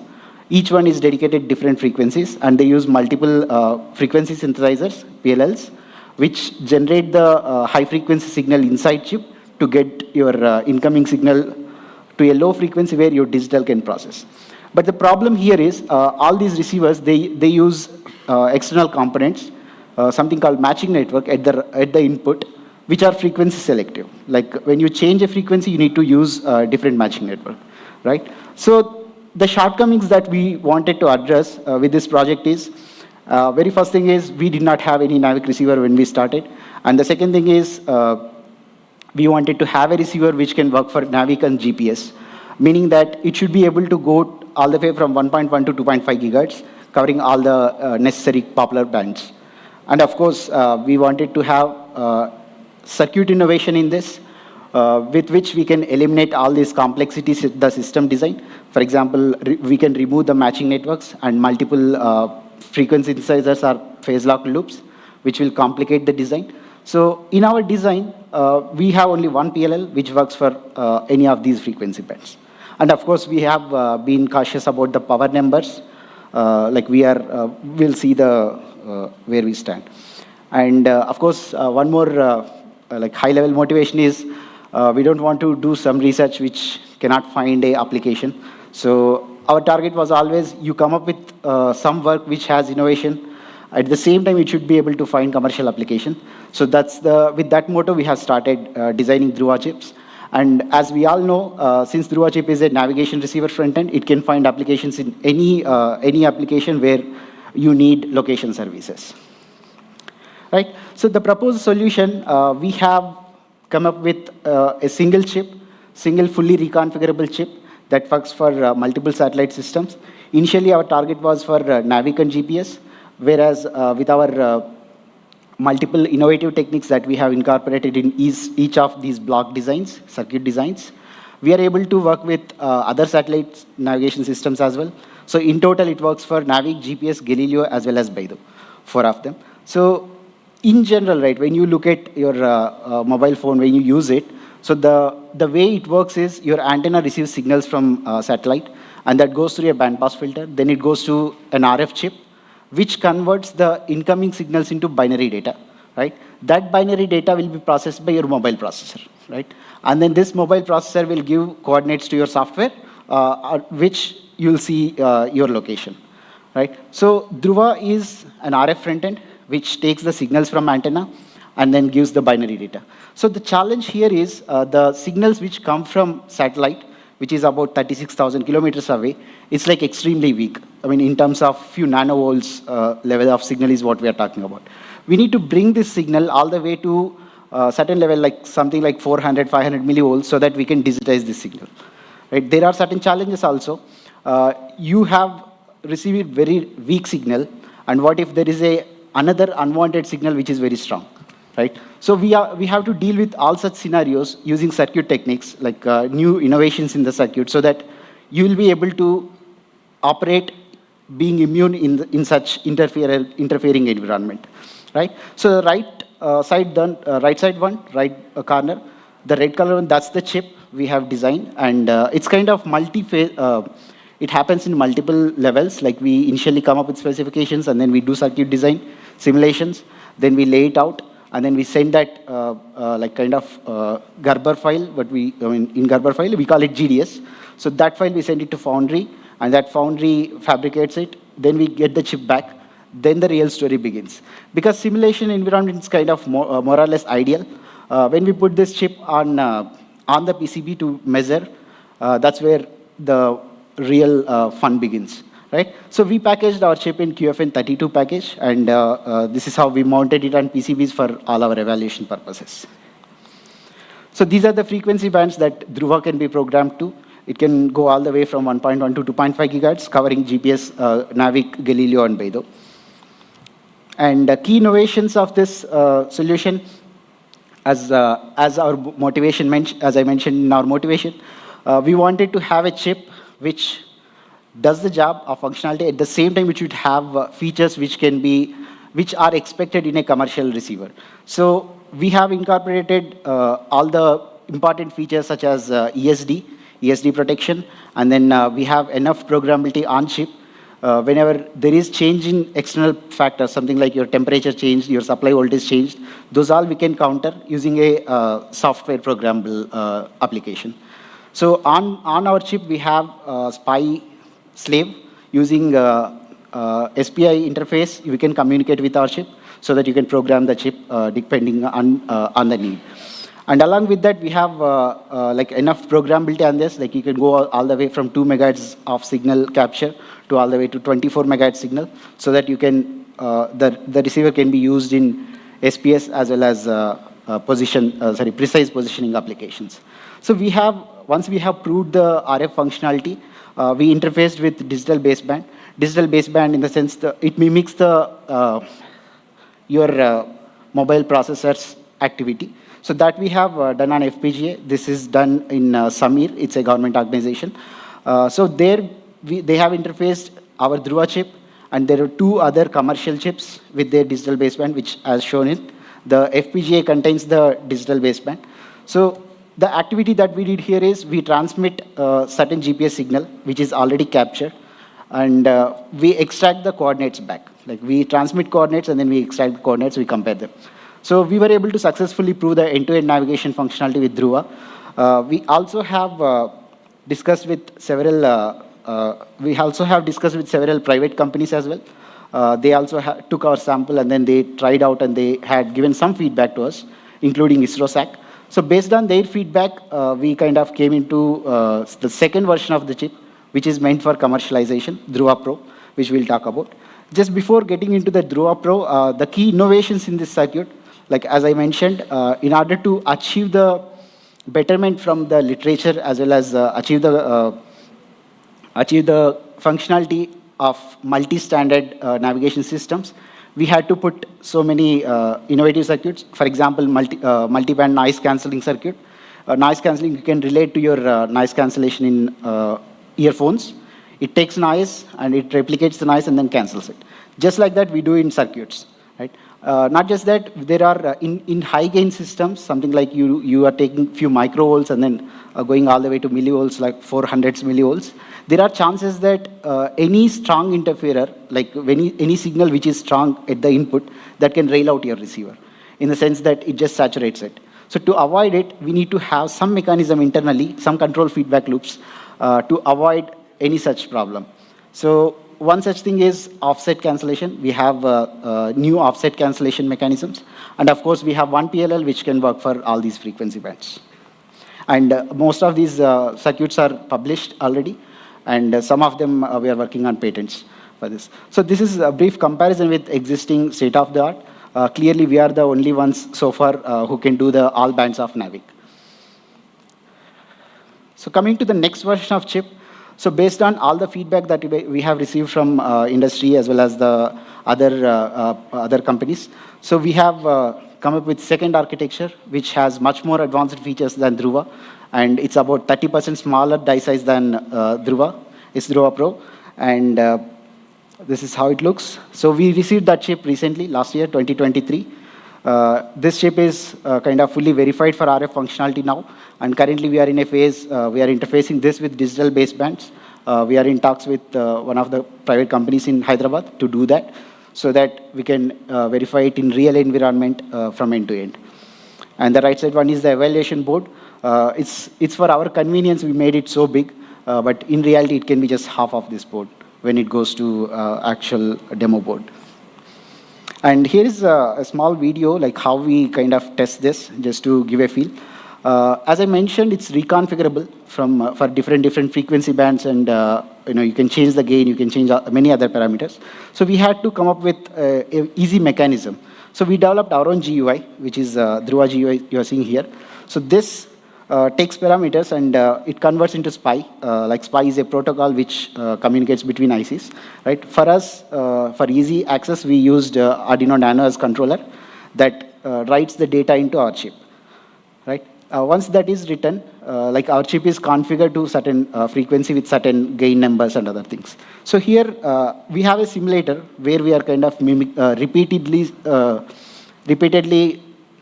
transmitting the one particular GPS location. These are the numbers that you see, G6, G2, G20, right? These are the satellites which were available when this record is happened, right? So these are the satellite signals that I'm pushing into my receiver, right? So this software in turn controls the RF receiver, that your RF signal generator, and that pushes the signal into our chip. The signal that I'm pushing here is about 2 microvolts here, the input signal level. And just before digitization, I just wanted to show how this real GPS signal looks. This is the GPS signal. Even though we cannot make out anything out of that picture, spectrum, we can extract this from digital bits, which we are doing here. So we have an on-chip ADC, which gives 3 digital bits, from which converts the incoming analog signal into digital. So these are the digital bits that you see. These all are made such that like your voltage levels, everything is according to standard, so that it can be easily interfaced with any digital basebands outside, right?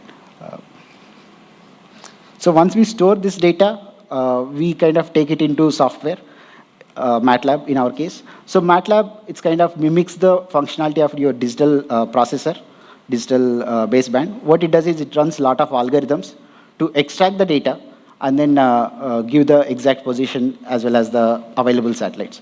So the key here is there are so many satellites in the sky. Each satellite has its own unique ID. It's kind of a direct spread spectrum sequence, something like your CDMA technique. So what happens is every satellite will transmit in the same frequency at the same time. So that will not be a problem because until you convolute with that same specific satellite ID, you don't get the signal. So that's what we do in this MATLAB simulations. In reality, your mobile phone processor does that. So here the green bars, right, they are the satellites that we have transmitted. So indicating that the entire chain is kind of verified to a certain extent. Right? So it's kind of, we wanted to see where do we land in terms of commercial competitors. So there are a few companies who does like RF front ends, just like Dhruva, Maxim Integrated and NT Labs. And there is one company from India, AccordSoft. They recently announced they have an RF chip. Of course, I couldn't find their specifications yet. So in Samir, as I mentioned, they have one setup with Maxim Integrated and one setup with NT Labs, one with Dhruva. They use same digital baseband and they try to see where do we stand. So in that kind of setting, we were just between these two chips, while, I don't want to state the numbers, but maximum integrated was best. Just below that we were there, and then there was NT Labs. So we are kind of in the range of commercial chips. And of course, we come with advantages, something like you don't have to use any external components, and we are fully reconfigurable. One chip can be configured to any of these frequency bands. And moving forward, Dhruva Pro, we wanted to test it out in real environment. The video you have seen is kind of lab environment where we wanted to have so many big equipments to measure it. So we are working on a portable measurement setting. So where you can just plug in it into, you use a USB to your computer so that entire chip is powered up, and you connect an antenna, you take the data out, and then you can do software processing. That's one aspect of it. Other aspect is we are going to test it with commercial digital basebands, which is about to we are expecting in a few months we could be able to finish it. Once that is done, probably we want to see how can we commercialize this Dhruva Pro. In parallel, we have also working on a different project where our goal is to have one chip which contains RF plus digital. So it's just like you interface with antenna and then see the PVT. PVT in the sense your position, velocity, and time on your software. So this particular project is funded by MIT, and for this, we are collaborating with one of the startups in Bangalore, Chip Spirit. And these are few publications that we got, our work featured in top conferences in this field, RFIC and TMTT, ISCAS, and other NewCAS software conferences. And our journal was invited based on the conference presentation, and that is the one. And we have already applied, there is one patent which is in review, and we are working on 2 more patents. One is on Dhruva Pro, and the other is in different, one of the key circuits that went in Dhruva Pro. And these are few other publications.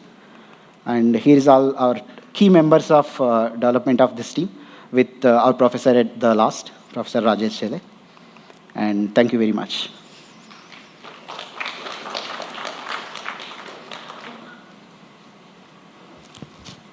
As I understand, there is a team of people. So what is your role in this? Yes. I have been with this project since beginning. I have been architect for this and lead for this project.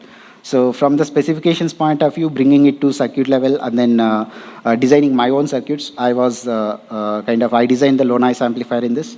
And at the same time, I took care of the digital logic and programming skills, programming methodology. And of course, I was part of design of every other circuit. It's like there'll be some master student or someone who can focus on it. Of course, I will be there to guide them in terms of architecture and then track their progress.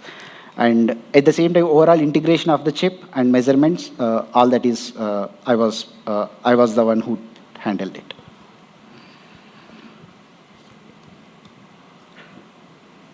So who is taking care of the challenges for the RF design? I'm the one. Okay. Yes. So you are RF expert, yes. Is it? Yes.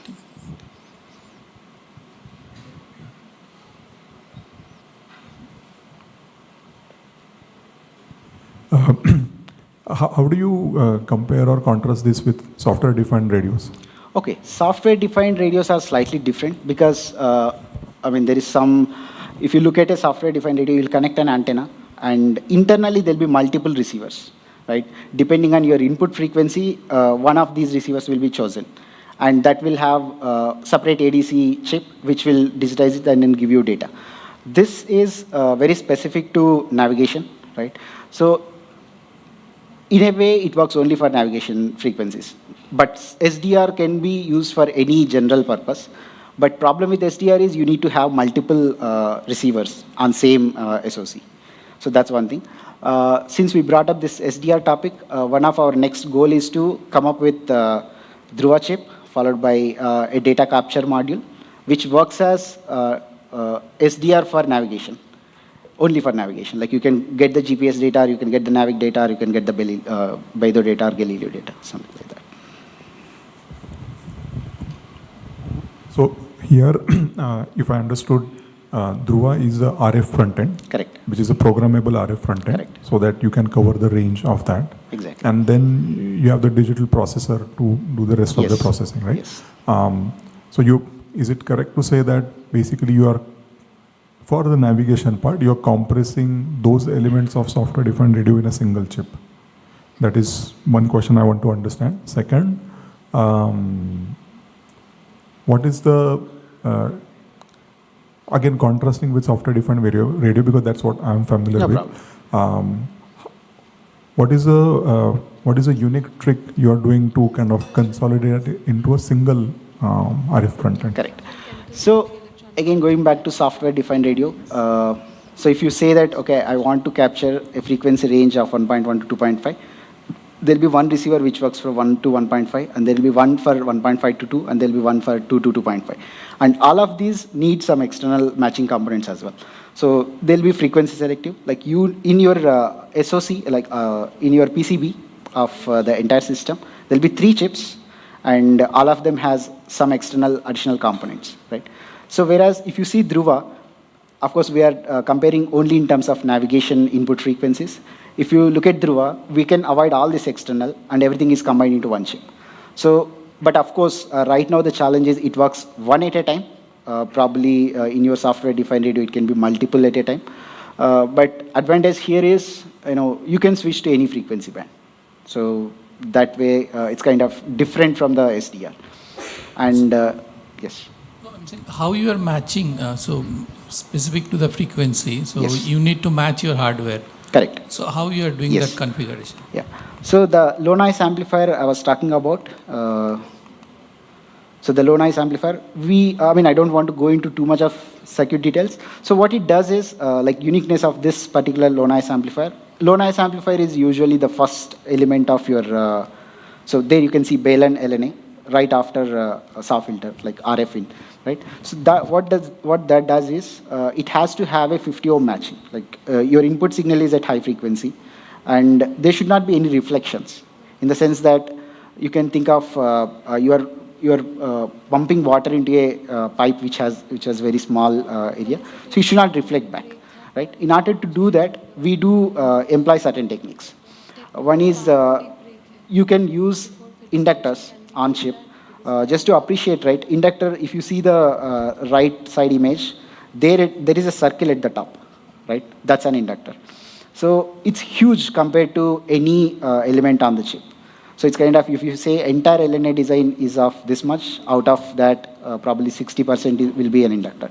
So in our design, we could avoid additional inductors. It's just like one inductor is required. Whereas if you go with conventional one, you need to have multiple inductors. So this LNA is designed for that purpose. This matches with input signal, and at the same time, it allows me to match at all the frequencies from 1.1 to 2.5 gigahertz, while selecting the desired frequency at the output.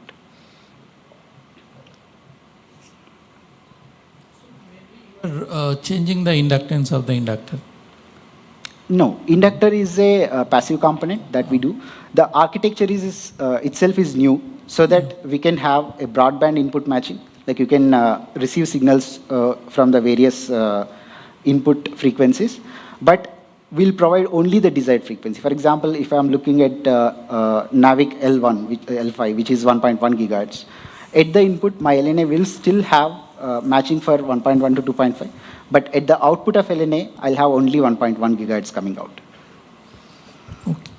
So that's the programmable part in Dhruva chipset. That's one of the programming parts, because frequency is one element. For example, we have so much programmability. For example, if you see there are switches, right, programmable stages, that allows me to control gain.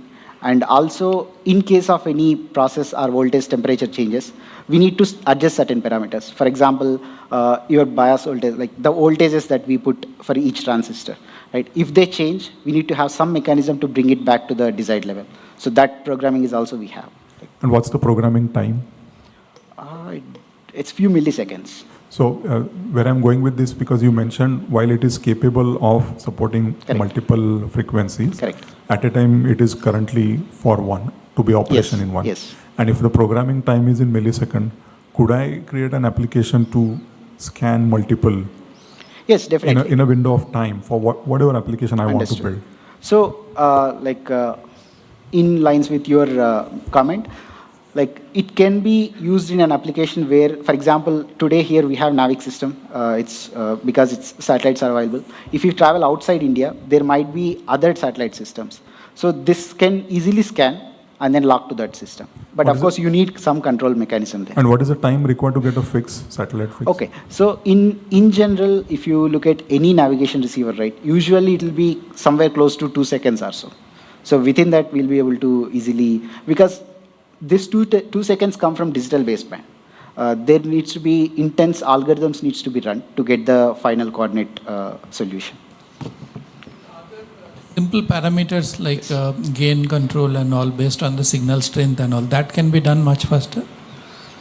Actually, it depends on the controller also, how fast it is going. Right now, we didn't focus on that much because it's not the major bottleneck for us. As far as my knowledge, we use 65 nanometer CMOS technology. So this technology, like it has capability to go all the way till 1 gigahertz also. So you can program at 1 gigahertz of speed, which is like 1 nanosecond. So that also supports probably at least 500 megahertz is guaranteed. 0.5, like 2 nanoseconds. And what's the interface to the digital baseband chip? I didn't understand that. Okay, for programming Dhruva, configuring Dhruva, it's SPI, Serial Peripheral Interface, which is a standard protocol, communication protocol between two ICs. Whereas the digital interface to digital baseband, it's serial, like data is completely coming in series. And we have 3-bit ADC right now.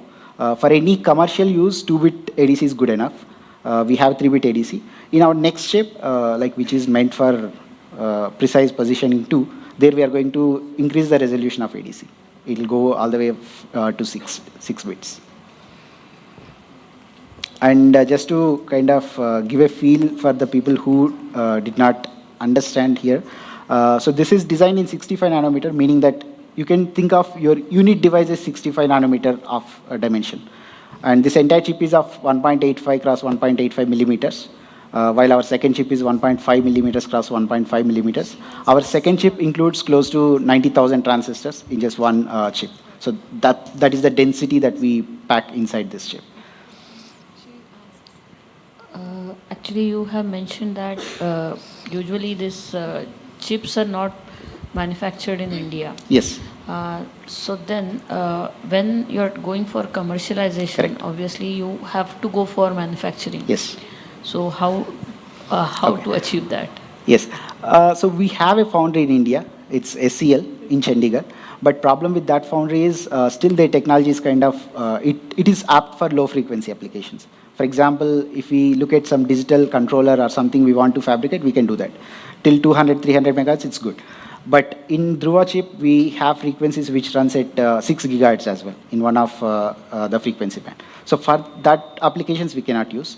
So for that reason, we had to rely on Taiwan foundries, UMC. So basically, you're planning to collaborate with some international foundries. And So usually the way it happens is, like once we have the design, we sign NDA with foundry. Then we can send it to them and then they'll give us the chips back. Of course, it's costly, very costly. yeah. So for commercialization, you need to Yes. you need to think about the cost. Okay. So coming to the commercialization, I think it's slightly something that I do not have a very clear answer. Okay. But one thing, kind of insight that I can give is, if I fabricate, like if my die size is very small, like if my receiver is just about 1.5 millimeters, 1.5 millimeter, in a given wafer, I can pack more of these units, right? So that way, foundry is going to charge me for wafer, right? So the wafer divided by number of units, that's what each unit price will be. So based on that, it has to be. So anyways, like pricing point of view, I do not have a very clear answer because I still need to figure out. Okay. And what I feel here is here the signal, as you mentioned that the signal to noise ratio Yes. is actually is problematic thing here. Okay. So how do you really tackle that problem? Okay. So if you look at any other receiver, right, for example, Wi-Fi, right, their signal to noise ratio of at the output of RF front end, it's defined by RF front end. But in case of navigation signals, we need to do some stage of digital processing, then only the signals to noise ratios are valid.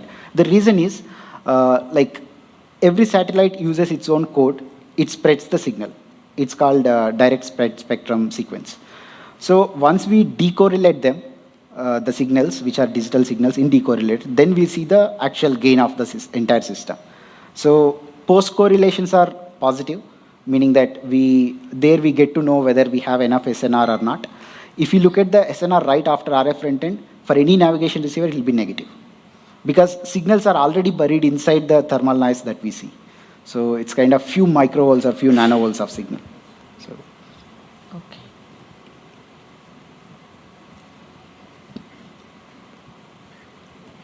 Thank you very much.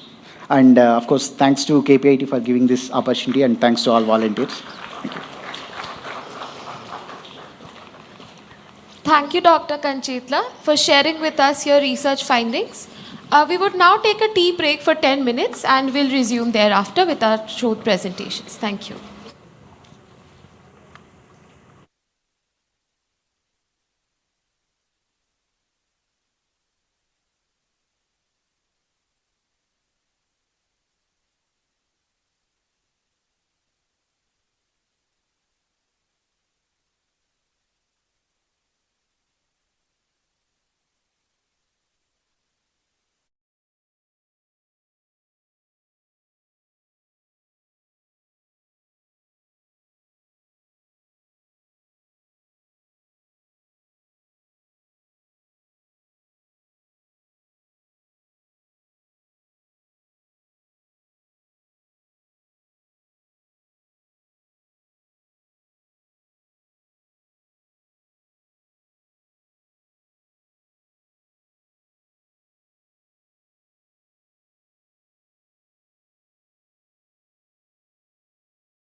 Center for KPIT Showed Awards. Dr. Debrata Sarkar from US virtually. He will be presenting on tailoring of chemical bonding, electronic structure and lattice dynamics to achieve high thermoelectric performance in metal chalcogenides. We welcome you, sir. Yeah, am I audible? Yes, you're audible. Yes, and now visible as well. Oh, okay. And we can see So, your good presentation. afternoon. Okay, thank you. Good afternoon to all. First of all, I would like to thank KPIT Sood our team for giving me this wonderful opportunity to show my work here. And my name is Debrata Sarkar, recently postdoc fellow in Northwestern University, USA. And currently I have done my PhD in JNCSR Bangalore under the supervision of Professor Kanishka Biswas. And the title of my thesis was Tailoring of Chemical Bonding, Electronic Structure and Lattice Dynamics to Achieve High Thermoelectric Performance. Now, before I jump into my work, let me discuss why this work is so important. Because if you see the total energy consumption by India or by the world in 2022, you can see that 65% of the utilized energy rejected as a waste heat, which has no at all any kind of future. And even 20% recovery of that will make a lot of difference. And here comes the role of thermoelectricity because it can directly convert this waste heat into electricity without moving any parts. So this can be an effective route of utilizing this waste heat into a useful form of energy, that is electrical energy. Now, why this is so important? Because if you see implication wise, it has a lot of kind of implication and can be like in the large scale, it can be implemented in power plants. In medium scale, it can be worked in automobiles, and also it can work at room temperature, or like on your jackets and all, using like your body temperature. It can generate electricity, and you can charge your phones and batteries like that. And NASA has been sending a lot of spacecraft using this method, and currently is just thinking about to do the same. Now, the problem is making such effective thermoelectric material. It's not so easy. Okay, so if you see that the figure of merit which determines the efficiency of a thermoelectric material, it depends on this kind of parameters. So it shows that you need to have a ultra low thermal conductivity like a glass. It has to have a high electrical conductivity like metal, and it has to have the feature of semiconductor which has high Seebeck coefficient, which is nothing but the amount of voltage that you are creating by the creation of unit temperature difference. So you must have the character of glass, metal and semiconductor together in a single material, which sounds crazy, right? And it almost seems impossible to make such material and designing such material. So here comes the contribution of my thesis, which is divided in several parts, and I have shown that how you can tackle this problem in different approach, so that you can design and developing efficient thermoelectric material. Now, the first thing that I have introduced is the ferroelectric instability in the field of thermoelectric, which was not there before earlier. And I have shown that how ferroelectric instability induced low thermal conductivity can be act as a good parameter to like induce high thermoelectric performance. So if you see the figure of merit, you can see that the material must have low thermal conductivity. And if you see, the thermal conductivity is carried by either free charge carriers or a quasi particle called phonon, which is nothing but the lattice vibrations. And if you see the distribution of vibrations, you can see some of the coherent vibrations, which are called acoustic phonon, and some of the incoherent vibrations are called the optical phonons. And these acoustic phonons are mainly responsible for the heat carry. Now, I have shown that ferroelectric instability is a term which can, like a phenomena which can decrease the energy of the optical phonon and couple with the acoustic one, and it scatters this heat carrying acoustic phonon, and you end up with a low thermal conductive material. And that I have done by a proper designing of a material, where what I have done is that I have alloyed AgBiAc2 in germanium selenide, which has a layered orthorhombic structure. It transforms the structure to a new rhomboidal structure, and it has this ferroelectric instability.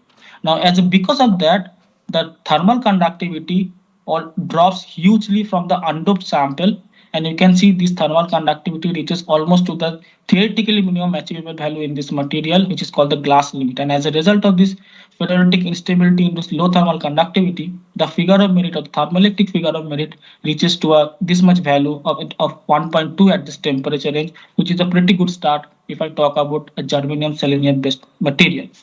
Now, the another concept that I've introduced in this field is a metavalent bonding in different compounds, which was not there earlier. And I've shown that how metavalent bonding in a material like germanium selenide can induce a high thermoelectric performance. So what is this metavalent bonding? It is something in between metallicity and covalency, where I have mainly played with the electron localization and delocalization. And I've shown that by proper designing of material like alloying of AgBit to in germanium selenide, which has a layered orthorhombic covalent structure, it transforms the material to a covalent one, a metavalent one, and it possesses some of the unique characteristics like this moderate electrical conductivity and all, which has a very high or beneficial role in designing an efficient thermoelectric material. And as a result, the figure of merit touches around 1.25 at this temperature range, which is so far the highest reported one in germanium selenium based material. Now, another kind of concept that I have shown in my thesis is that like anti-bonding orbital is not always the devil, because like from our textbook, we used to know that any kind of presence of anti-bonding orbital, feeling of that will decrease the bond order and you can it can destroy the material itself, right?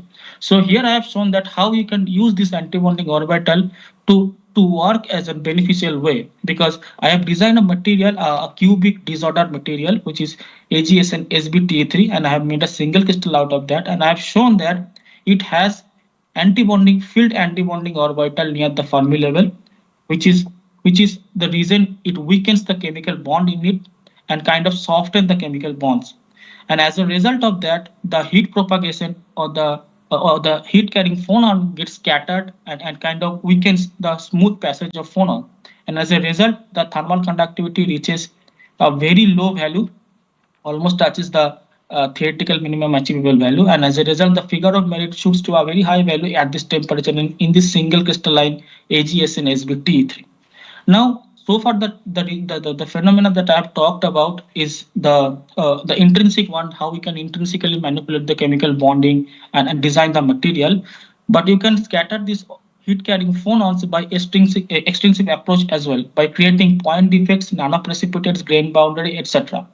So how we can do that? So we have doped little bit amount of antimony in germanium telluride, and we have done the high energy ball milling, followed by spark plasma sintering just to give a regular shape of that. And we have done the transmission electron microscopy analysis and found that it has like 50 to 200 nanometer scales grain boundaries, the 10 to 50 nanometers nanoprecipitates of germanium and GeSB4T7, and below that we have a lot of point defects. So what it does is that all these sorts of point defects, nanoprecipitates and nano grain boundaries scatters all length of phonons with having different mean free path and scattered all type of heat carrying phonons, and you end up with a ultra low lattice thermal conductivity in this material.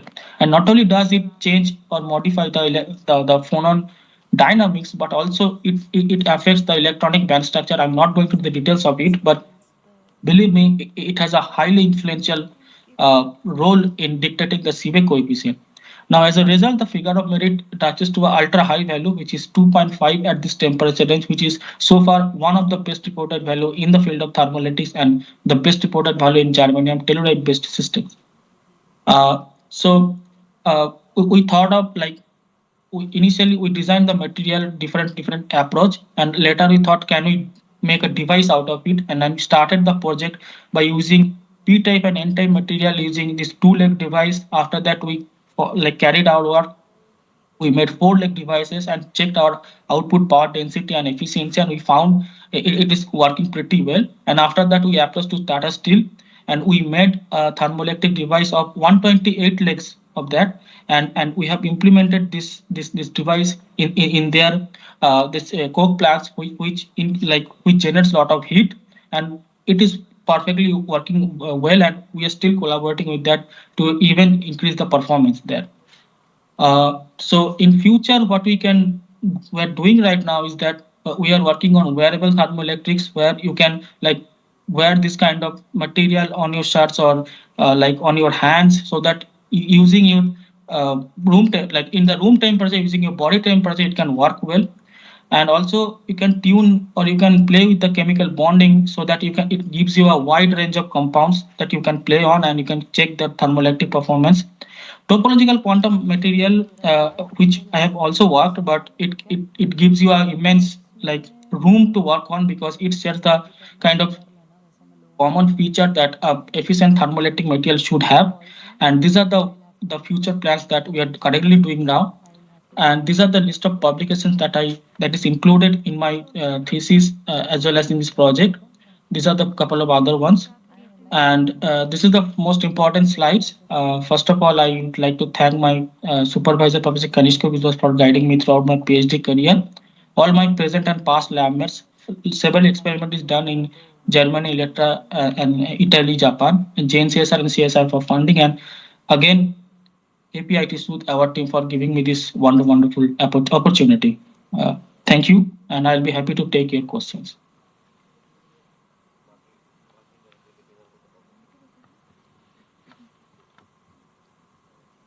Hello? Dr. Sarkar? Yeah. What is the temperature at which heat becomes usable by this thermoelectric device? Okay, so it can be worked from room temperature to very high temperature, like 1000 degree, even the 1500 degree. Like depends on the material that you are designing, and up to what temperature this material are stable, and also like at what temperature you're getting the most output performance. So, but there are several compounds that work near the room temperature. There are several compounds that work like around 450 degrees centigrade, and there are several compounds which work very well at 900 degrees centigrade. So, depending upon the like implications, you can choose different material to work on. But in thermoelectric devices, there is one end at which you are supplying heat, one end the heat gets removed, right? Yeah. So, if it is a room temperature heat supply, where will it get removed? Okay, so in that case, the lower part will be the below the freezing temperature. So people also like so to create that freezing temperature, you spend more energy, is it not? Yeah. So no, that room temperature. I'm not talking about exact room temperature. Like some of the experiment is done. Like what it does is that so if you're wearing a jacket, so above the jacket, so it has a higher temperature because of the sun at like summertime, and your body temperature is a little bit lower than that. So taking this much difference, sometimes a nano generator people design, and from that they do some experiment. But most of the experiment like in thermoelectrics are done most of the like at high temperature, like at least above 300 or 400 degrees centigrade. But there are few reports like variable thermoelectrics people are doing right now. Because at the beginning you mentioned something about power plant using only 35% of the energy and 65% gets wasted. You know at what temperature that waste heat comes out? Which one? Here you're talking about a vehicle, but in a power plant also 65% energy is rejected. Yeah, I'm talking about the 65% of all the utilized energy is rejected as a waste heat. So in power plant, I don't know the power percentage. Plant also like typically about 65%. In a internal combustion engine also about 70% to 60% ranging from different types. Energy gets wasted. So you know what temperature it comes out becomes important. Okay, so the one that we are collaborating on the Tata Steel that we are doing around 100 and this one. This is the target temperature is 100 to 110 degrees centigrade. But if you talk about any other plant also like power plants, they are like 500, 600, even very high temperature like 900. Those kind of temperature also like generated very high temperature. So have you done an exergy based analysis for that? You know the concept of exergy, otherwise that's meaningless. Oh no. Exergy. Okay. Fine. Good. Thanks for me. Yeah. That's it from me.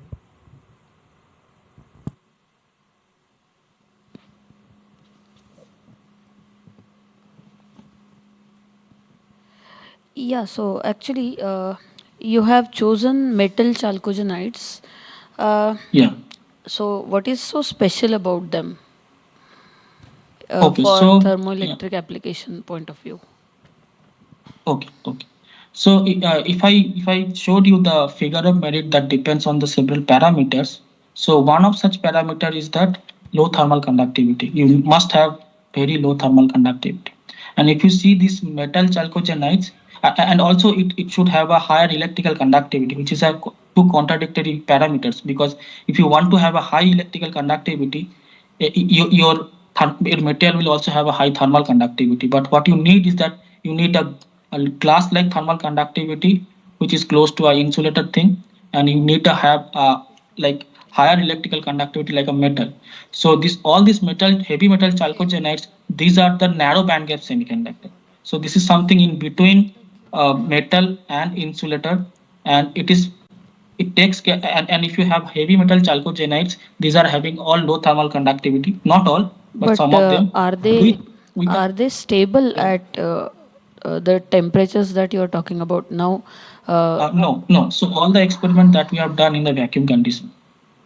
Exactly. So since you are talking about metal chalcogenides, if you want to really use them at normal conditions, normal atmosphere, then at higher temperature they will degrade, right? Yes. So then you cannot really use them. So then do you have any solution for that? Every time we cannot use it in vacuum. Definitely. So my project was to work on metal chalcogenides and build the fundamentals of it, because a lot of things need to be required. But the current one that my lab people and my juniors are doing right now, following my work, so they are working on like metal oxides. So there is no worry about oxidizing of this material, and these materials are very stable up to very high temperature.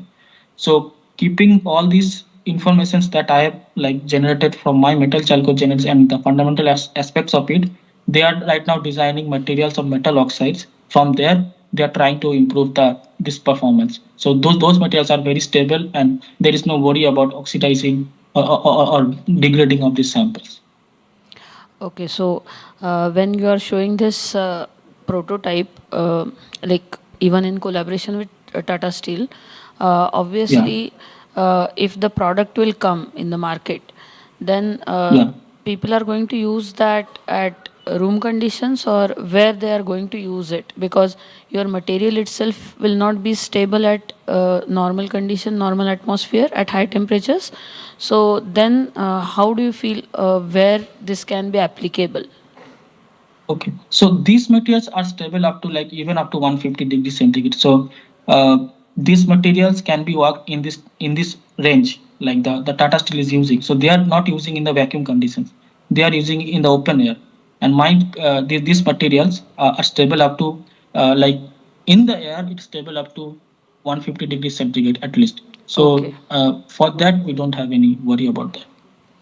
Okay. So you are not targeting any temperature which is higher than 150.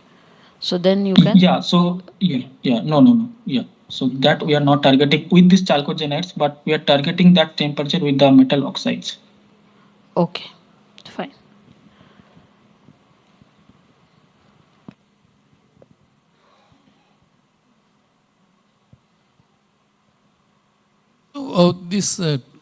Your prototypes are already in test in Tata Steel? Yeah, it is tested.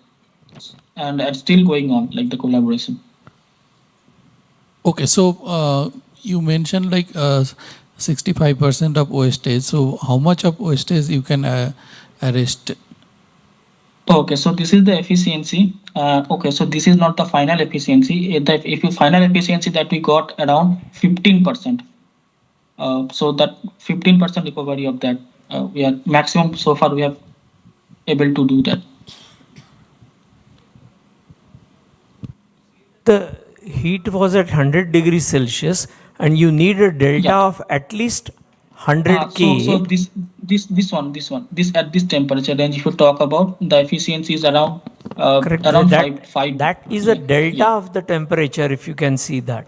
It is not the temperature value that we are talking about. So if your heat is at 110, you will require a heat rejection temperature of 0. Then it becomes a delta T of 100. Yeah. So in our case, it was room temperature.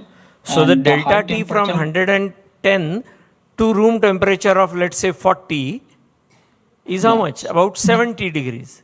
So for a delta T of 70, the efficiency you are showing is of the order of 2%. so efficiency here, so the final efficiency that we got at this room temperature using this collaboration was around 5.5%. Yeah, somewhere here, the point.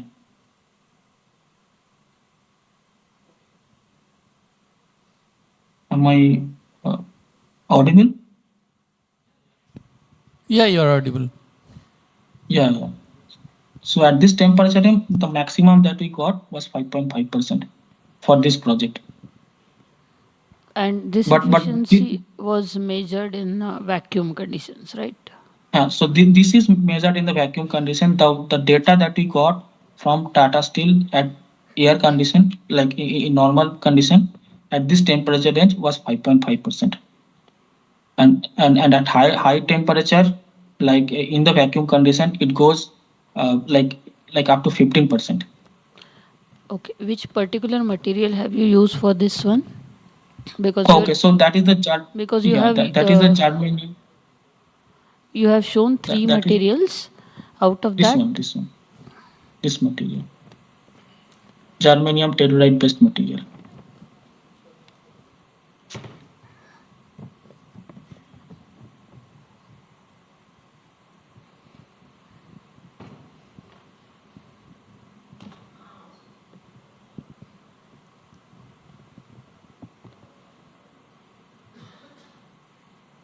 yeah. Okay. Okay, thank you very much for joining. So we'll get back. Oh, sure. Thank you so much. Thank you. Thank you, Dr. Sarkar, for sharing.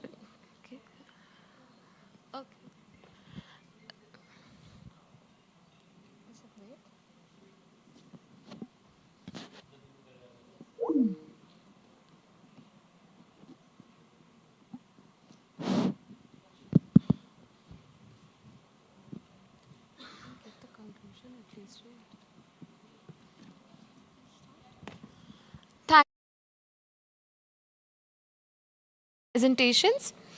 So here the curtain falls and we conclude with our KPIT showed presentations. A very warm welcome to everyone who has just joined us. So let's continue to unfold innovation with our next program, the Tech Talks. Our first tech talk will be presented by Dr. Manaswini Rath, Global Head of Autonomous Driving, Chassis and SDV.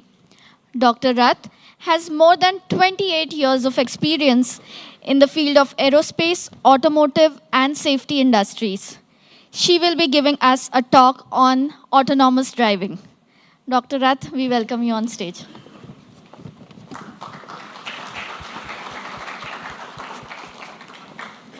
Hi, good afternoon. Can't hear? Already so much low energy?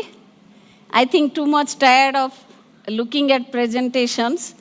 So I will make it more interactive and more fun. How many of you know about autonomous driving? Only one hand? Okay, let me make it easy. Driverless cars? Okay. Still easier. Tesla? Yes, everybody, right? So it is all about the new baby, new trend in the automotive world. So I will just show you what is autonomous driving first. Oh, I don't know.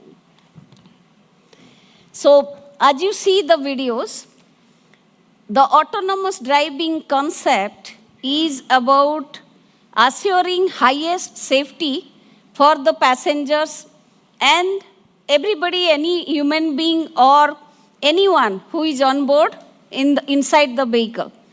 So as you see, it is all about if the vehicle can drive on its own and take you from point A to point B where you are not driving. So that is the autonomous driving, which is the trend of today. But it is more than that. what it is not about completely the car drives you, but it starts from where we first assure the minimum safety to the driver. And why this technology? Why we are talking about autonomous driving today? The reason is the data of all the accidents so far. So if we analyze 20 years to 40 years to 60 to 80 years of accident data in all geographies, starting from US, Europe, or in India, everywhere, the data says that most of the accidents has happened because of the mistakes that the driver does for various reasons. A, the controllability got lost. B, there was no time for taking decision. Or 3, the driver was not attentive. He was either engaged in phone or engaged in looking at something. So most of the driving errors have made these accidents. So now the industry feels if a system drives the car, where you make the system very robust, a system will not do such human mistakes. So there will be the most things are avoided. But where we stand today, if you see the right side picture, in the autonomous driving itself, also there are lack of maturity and lack of foolproof yet, and autonomous driven car also can cause accident. So that's where the industry stands today. As I was talking, it's not about fully autonomous where you just do hands up and the car will drive. That is called level 5. Level 5 of autonomous, where there is no driver seat. The whole car becomes a cabin where the seats can face each other, you can do conference, you can do family party, whatever, and the car is driving to you. That is level 5. That is the highest level of automation. One level down is what we call level 4, which is mostly for highways, and it is not yet been imagined for urban or city roads. So this in level 4 autonomy, for a period of time, which is few hours or few segments of the road, you can completely be driven by the car. You don't have to touch the steering, but there will be provision for steering. If the driver wants to drive, they will be flexible to drive, or they will have to make sure that when the system, the car, tells them that now it's time for the driver to take over, they should be able to awake and active to take over. That's level 4. Level 3, what we call, it's still again high wage, where there are not much objects or variations. Maximum period of time you can be hands-free, legs-free, but your mind has to be there. Eyes has to be alert on the road if the car is driving safely, or any time you want, you can take over. Then comes level 2, where those kind of systems are already there in most of the vehicles today, which is assuring you almost safety. So there is a autonomous braking system where if the driver is not able to take decision on the right time to brake or save the car and self, the vehicle will go and do the braking and save the vehicle and the passenger. And then level 1, which is we call ADAS, the Autonomous Driver Assistance System, which is just a support system to assure minimum safety. Meaning if there is a collision, if there is an accident probability, then the system gives alarms and warning to the driver to be alert and take charge of the car. So these are the different label system. As of today, level 2 are very, very proven, and in the vehicles, most of the luxury segment cars, few of them that you drive, you would have seen the features like adaptive cruise control, where in India also on a highway, if you are driving, you engage such system and you don't have to worry about the speed. It automatically adjusts your speed, depending on the cars at the front or the back. So such systems are already there. There is autonomous braking, there is driver monitoring. All these applications and features are already there in the car. What we are working now is take to a stage where how do we make more and more time given to the passenger to be hands-free and all. So very easy way to remember these labels are, we start with label 2 where driver can be kind of 1 or 2 where your legs off. Your legs should not be in the braking. Your legs are free. Then we call hands off. You don't have to touch the steering all the time or move the steering. Then we call eyes off. Level 3 where you are not attentive to the environment or need to look at the road all the time. Then we call mind off. And then finally you are off. The vehicle drives you. So that's how the labels are also easily. And these principles we apply in the engineering and software to make those systems. So what makes it really possible, right? What are the technology, what is that this system does to make this happen, what we are talking about?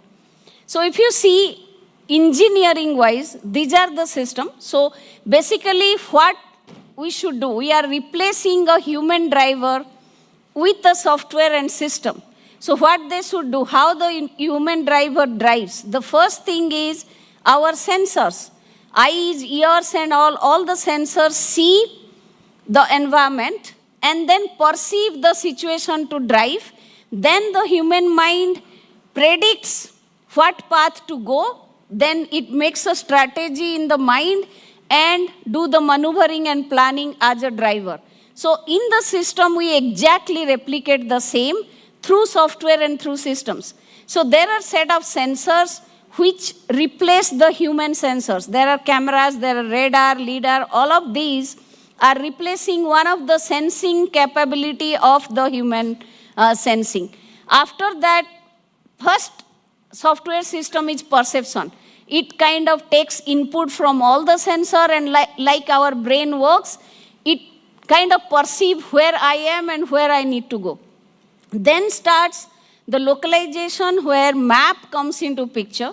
We consider in the map where the other vehicles are, where I am, so that how much inches or feet I can move left, right, or front. Then the system comes where we predict what will be the behavior of the other drivers on the road. And when you are driving, you are exactly doing that. You are watchful about who will take over, overturn on me, who will go left, right, because you are seeing. And that's prediction for us. As a system, we build such AI algorithms to predict what the other drivers, what other vehicles will do. Then according to that, the software makes a strategy, planning, and maneuvering where the autonomous driving gives command for the steering to move, for the braking to be applied, or any suspension to move. So the autonomous driving system and software are basically these building blocks. So what are the technologies that are used in autonomous driving? And for this audience, for the academia and students, this is most important, that what are the key technology areas, where you can focus. So there are broadly 4 or 5 areas that we segmentize where there is software, there is electronics, and there is opportunity for innovation. So the first one is sensing. As I told, the first thing to replace a human with a system will be the replacement of the sensors. So camera, radar, lidar, all these sensors that you see, GPS, HD map, all of these acts as sensing system for the system. And these are not fully matured yet. There are a lot of optimization, lot of improvements needs to be done in all these systems. So the first area are how the sensors work and what are the different technologies used in the sensors. The second area, very, very important, is the hardware system, where this software needs to run, which is a embedded system, which is in the automotive world, we call it ECU, the electronic control unit. This is a piece of hardware where there is a multi-core semiconductor running, which is running all this software at a extremely high speed, because there is this all things I showed you, from sensing to taking the decision of applying brake or moving the steering, has to happen in microsecond, because at the speed that human brain runs and how you are driving, the system has to run all this in that microsecond or picoseconds. Otherwise, it will not be able to replace the driver. So that's the challenge, where whether today the semiconductor exists to run the system at that speed, the answer is still partial. So we have a midway. How do we work with this system, whatever the capacity of the semiconductors available today? So that is a huge potential for research and further exploration and optimization, that in the semiconductor domain, what more efficiency and effectiveness can bring. The ultimatum is how quickly this processor could run with safety, A. B, how this semiconductor would be fail-safe or fail operational. They cannot fail, because in the autonomous driving, the driver is depending on the system to drive. So if the hardware fails, software cannot run. So these are the challenges in the electronics, which is the ECU or semicon what we talk about. The third one is the application itself. And the challenges are, there are a lot of features I have listed, but these are the applications that makes the autonomous driving possible. But what are the technology or languages that we use to make these features and functions? Those are listed below. So the first and foremost is artificial intelligence. That's very, very important. Actually, autonomous driving is the first application of AI into automotive, or the first application of AI into reality. So that's how AI saw the light of the day, through autonomous driving. So AI is an extremely big part in autonomous driving. Other than that, SD mapping, you would have by now heard the middleware or AutoSAR, that's a big piece. The languages mostly considered are ROS, if you have heard about ROS, which is used for prototyping of autonomous driving, and C++ and Rust mostly are used for production readiness or software conversion. The others are data, all the data engineering, data analytics, data management. Cloud is big way used, because the amount of data that we use and that is considered for autonomous driving are in millions of petabytes. And that needs cloud, that needs DevOps, all of that technology to be used. Sensing technology, annotation, labeling, all these are different technology areas for the software stack. The fourth area is another challenge area, which is the applications of autonomous driving is at the top, the hardware is below, but how do these applications interact with the hardware to make it run in the car? So that's called the middleware, which is also a very, very important part, because middleware is a piece of software that enables the hardware to run the application. So it is equally important. While you make the application, you cannot run it in the electronic system unless you have a robust middleware, which is AutoSAR, Adaptive AutoSAR, QNX, Linux, all that you are hearing the buzzwords. And the challenge in those areas are, this itself is very complex software. And when they are integrated with the autonomous application software, the entire software becomes very, very complex. So how do you deal with bringing the best efficiency and effectiveness of this middleware application separately and jointly, all of them together, is the fourth area. So these are the big 4 areas that we focus, and our workforce as KPIT, we are divided into these 4 business areas where we do very, very deep activity to provide the highest value to the OEMs. Now, what are the challenges today, right? For this audience or community, what I was thinking is, if you understand what the challenges exist today, where the autonomous driving exists, and I would also, as my last slide, will give you some ideas about which all area you could pick, one of the area of your interest you can pick and go do more deep on that, and you can come up with very good ideas. So the first is the maturity of the applications.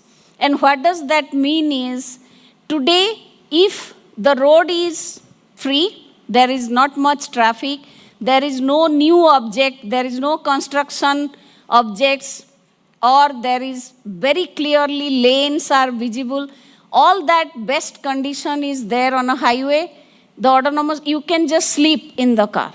It will drive you from point A to point B and no problem. But today the feature maturity is extremely low when there are exceptional conditions, what we call corner cases.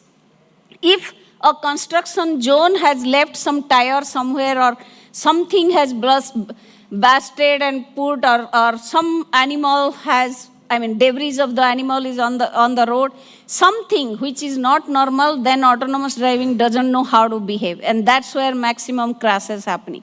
So that area has to improve. It is more about creating more learning for the AI. And that's where a lot of research can happen. Safety is another big area. Autonomous driving is assuring safety for the car owner or the passenger who is in the vehicle. So it has to be safe first. It cannot fail to assure highest safety to the passengers. So that is a very big area of assuring redundancy and doing safety in the software. The most critical one is validation. I think if you ask me, only one problem today in automotive industry that needs to be solved, I would say validation, validation, and validation. And why this is because if you ask yourself in the academy, I can ask this question to professors as well as all the graduates and students at whatever level. All of you think design, think architecture, think to develop software. How many of you really spend your time thinking, how do I validate the design or software I am doing? Almost none.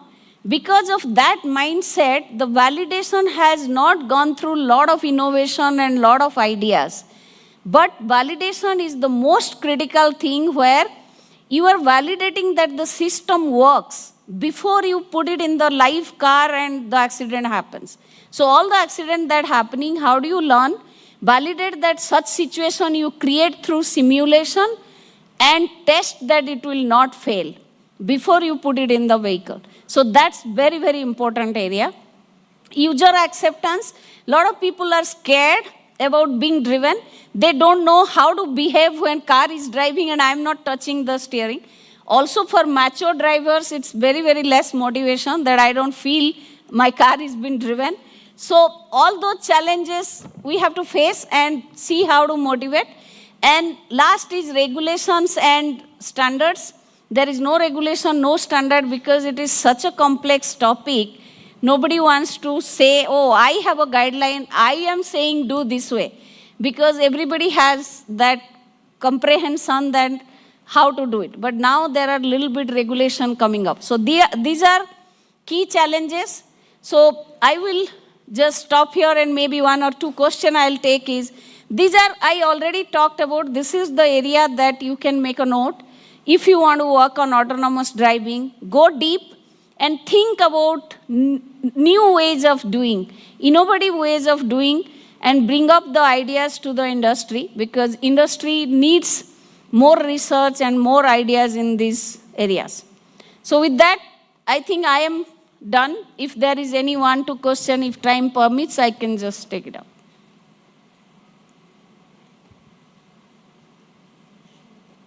Yeah, not interesting, not understood. Okay, thank you.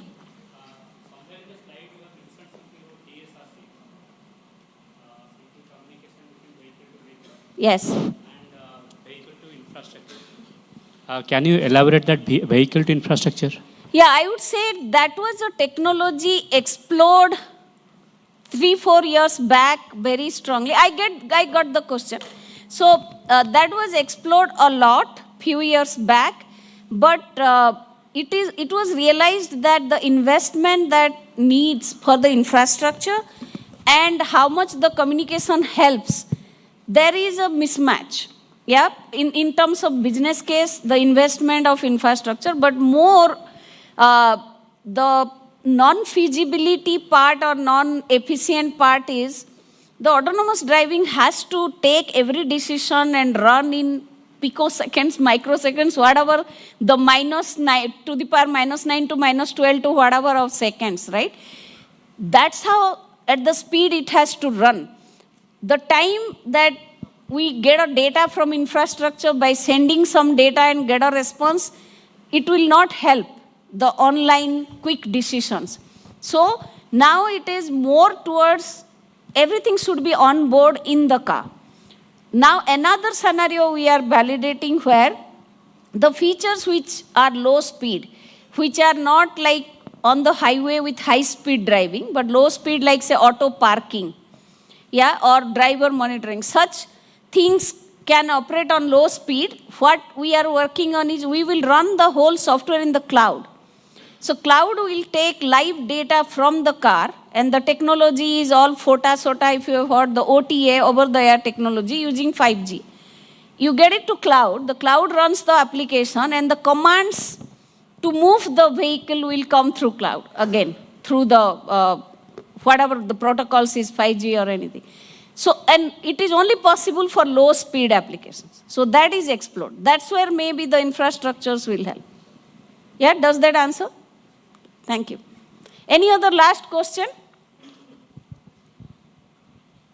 At least few of you are motivated to work in this area. If you love complexity and sleepless nights, then this is the place. I mean, if you love engineering, if you love to do something very complex, very new, which doesn't exist in your books, no academics teach you, no literature available, only the mentors and coach like us who have been doing this for 2 decades now can guide you to do this. But I'm very excited with my team where every day we face hundreds of challenges and we solve it. So with that, I'll just stop here saying whoever is interested, we will be the home to welcome you. Thank you.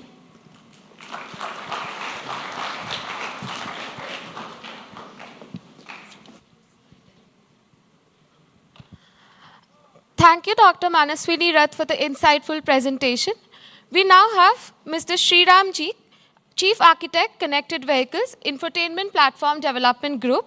He has been with KPIT for more than 20 years and is involved in developing integrated and connected vehicle interiors. We welcome you on stage.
Hello.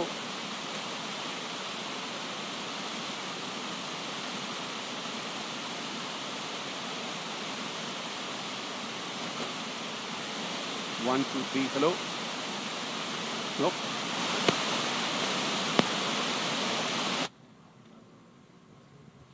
Hello.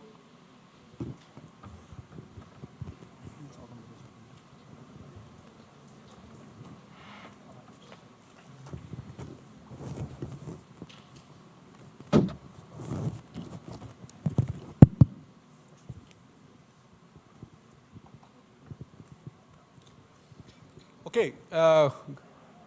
Good evening, everybody. How was the day for you today? Exciting? Okay, so I'm here to talk about connected vehicles. Now, connected vehicles is where the fun happens. It's also complex, but it's where the fun happens. So Manaswini spoke about autonomous, which is a challenging domain. But I'm going to talk about connected, and I'm going to talk about what we do in connected, how it's relevant to you. Most of you here are going to embark on a journey on your career. And what's important is to embrace something that's your passion and where you can grow. One of the mottos that we have at KPIT, one of the core pillars that we have is best place to grow. So I'm just going to talk you through about what connected vehicles as a landscape offers and see if you can, connect to that and then see if this can be an area that you would do some interesting work going forward.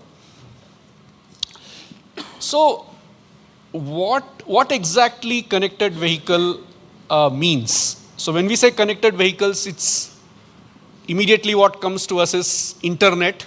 So there is some kind of connectivity that's available.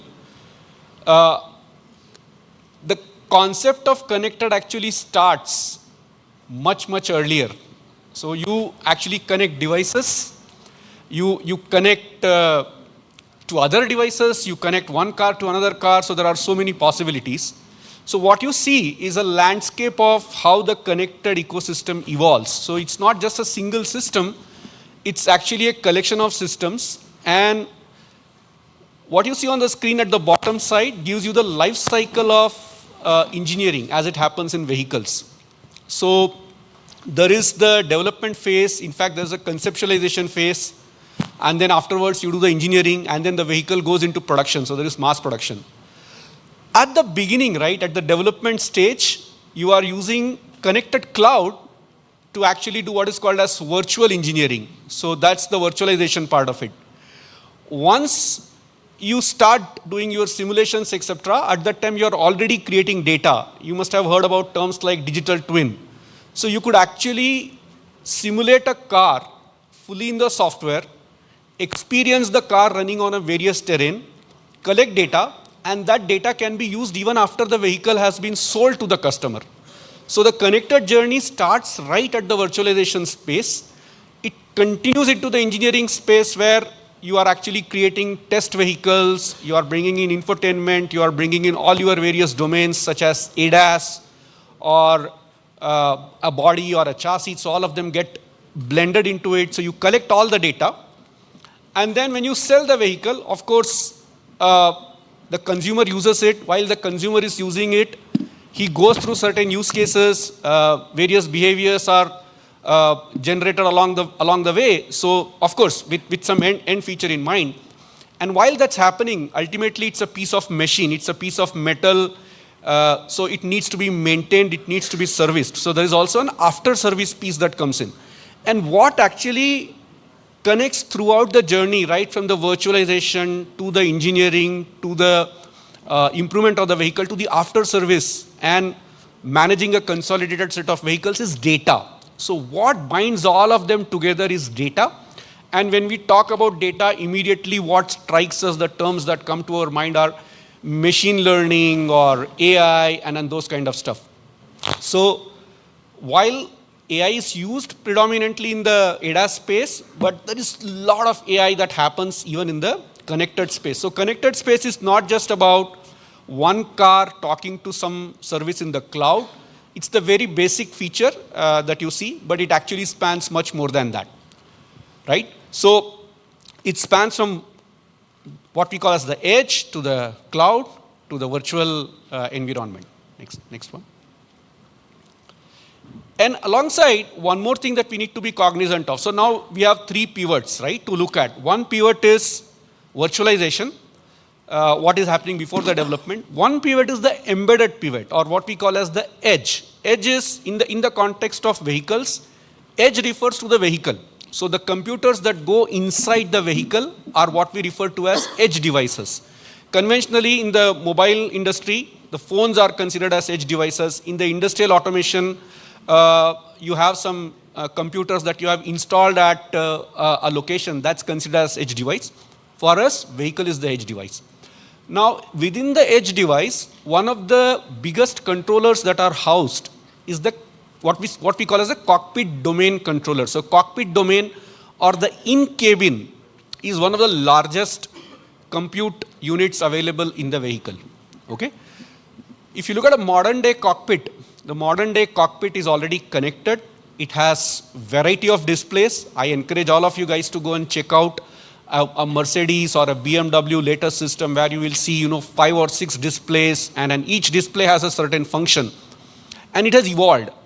So where we used to be 10 years ago was just a simple display-based system. And I'm an oldie. I come 20 years ago. So in 20 years ago, we only had 1DIN audios. In India, in some of the vehicles, you still find them.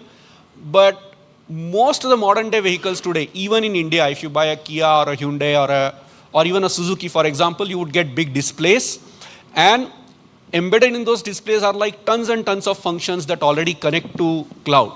But where are we heading to? That's the interesting space, right? I mean, that's the space that you guys are going to be communicating with, you guys are going to be in.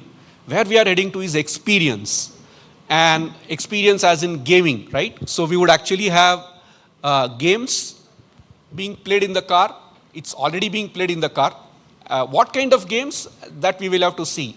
Car is actually becoming a third living space. In China, for example, people are having parties in the car. I'm not sure if you guys know, but average hours spent on a parked car in China is 7 hours a week, which means that average every day, 1 hour they are spending in a parked car.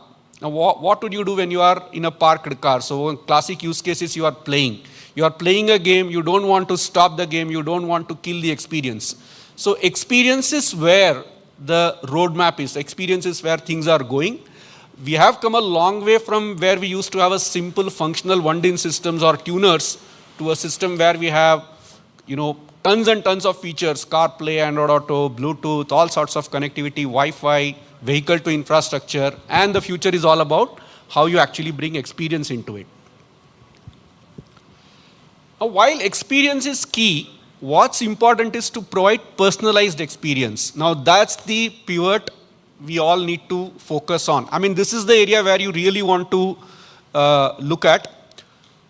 Experience is what?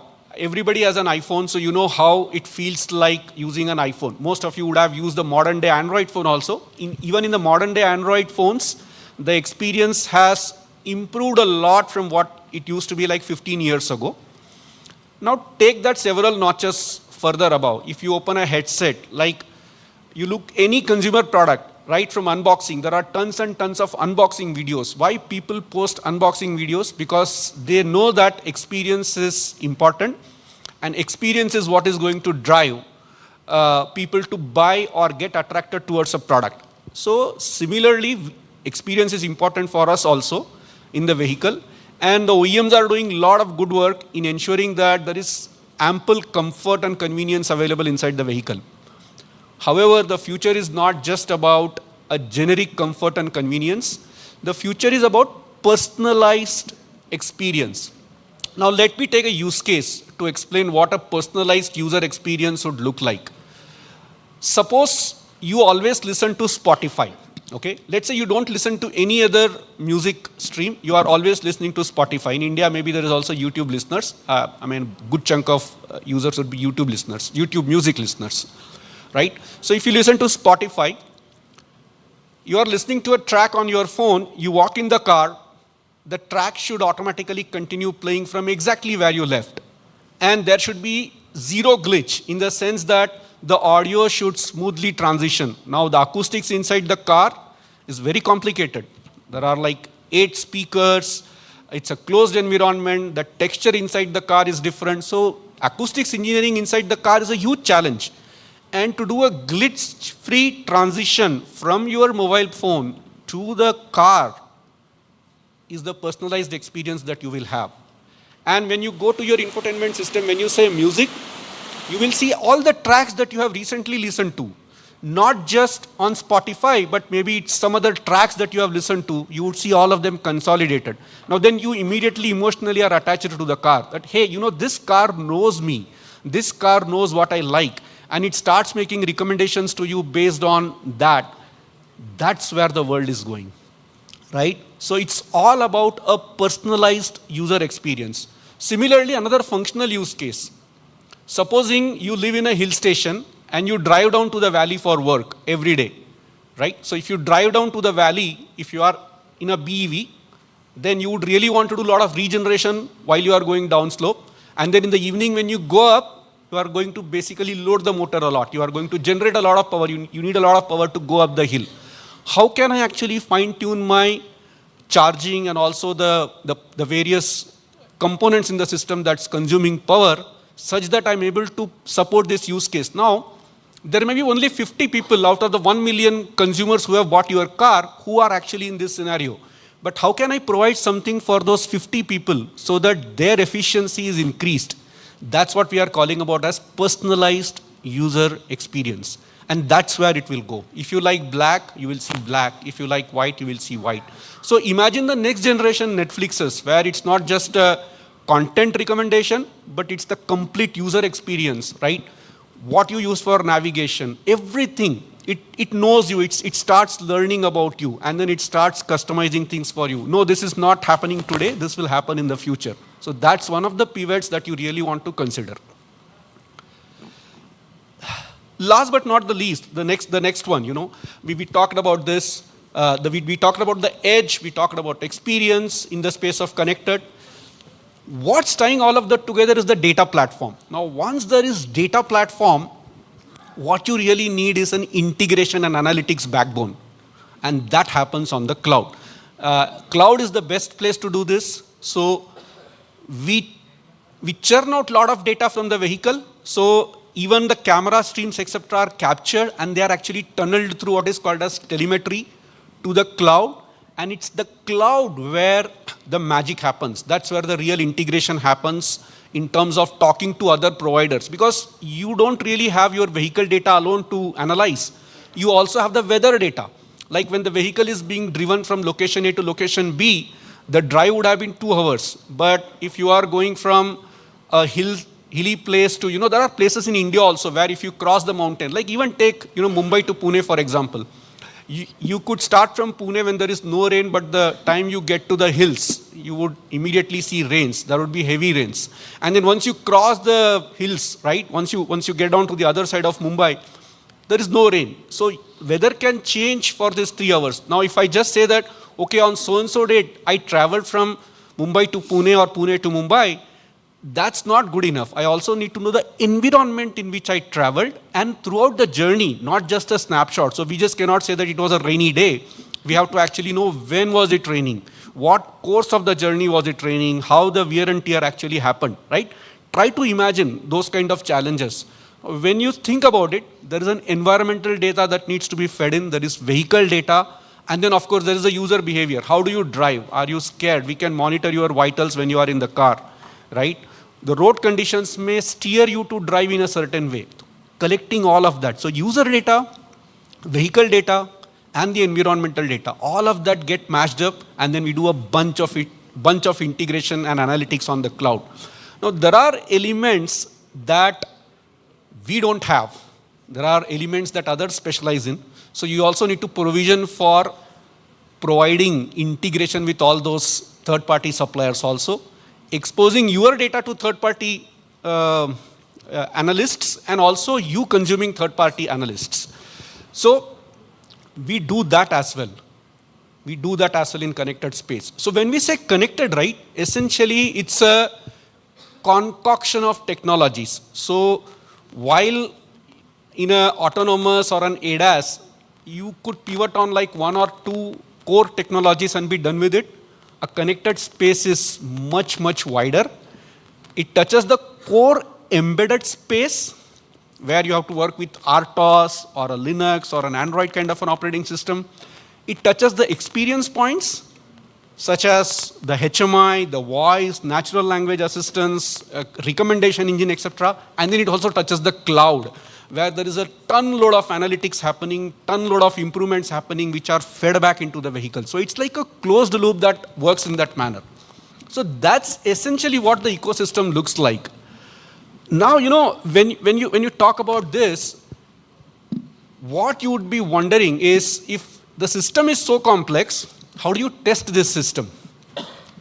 Just think about it. Just, we were in this world of creating things now. Now, vehicle being an important machine, right? It's a safety critical machine because it's transporting people, right? Whether it is autonomous or whether it is manually driven, any software that goes in the vehicle has to be tested. And in the connected space, the testing becomes extremely complicated. There are things that you can simulate, there are things that you cannot simulate. For example, can you ever test a conversation that you have with ChatGPT? Right? It's because it's always continuously learning, the answers are not going to be always predictable. The answers are going to be in the range. For example, if you ask Alexa, like, who is Mahatma Gandhi, right? Alexa will spit out a response. But how do you make sure that whatever Alexa is saying has been pruned? The content can be heard by people of all genre, etc. That's a huge challenge. Of course, you apply AI to do that. My point is, with complex features, with complex integration that span across edge to the cloud, the complexity of testing, what we call as validation, you guys might be, thinking of as testing. It's not just testing. Testing is what? Testing is just checking whether something is working or not. Validation means what? Validation means verifying or ensuring that it is performing as per the specifications, right? So if I said, Alexa, what's my name? Alexa says, okay, I can learn your name. But if the latency between the two commands is 500 milliseconds and the specification says it's 300 milliseconds, then although it's tested okay, but it's not good enough because you have not met the KPI. So testing is another key area where there is a ton load of opportunities, ton load of work that needs to be done, both using automated and manual. So there is some amount of testing that will continue to be manual, that will continue to be using human in the loop, as I like to say it. However, there is a bunch of validation and testing that is done in automated mode. So what essentially does this mean for all of you guys, right? You may have a vision of where you want to be, or most of us, when I was a grad, I used to think about, I want to work in C++. So that was my motto. When I was a grad, that's what I thought. I thought, I want to work in C++ because back in those days, C++ was cool. Okay, I built my career in C++. That's a different story. But I'm just saying that those are the kind of thoughts that come to us. And with so much of information available, what we do not acknowledge is that technology alone is just an enabler. What is important is we need to be able to provide features or something that the customers appreciate. And that's why the concept of customer first or experience first is extremely important. So connected vehicles, when we say connected vehicles, we are actually talking about all of this. So it's just not about the Bluetooth connectivity, or it's just not about a car to cloud connectivity where we are transferring data, downloading files, etc. No. It's much more than that. What do you do with that technology? How do you improve the experience is what really matters. Okay. Now, behind the scenes, just to give you a teaser of behind the scenes, what are the various technologies that we actually work on, right? So there is space for everyone. If you are interested in doing HMI, you can actually be an exceptional guy in terms of designing experience. If you love or enjoy programming, trust me, although you may hear something else in the media, there is a lot of scope for good programmers even today, and it will continue to exist. So this is my personal view. I've been doing it. I do hands-on programming every day. I use GPT-4.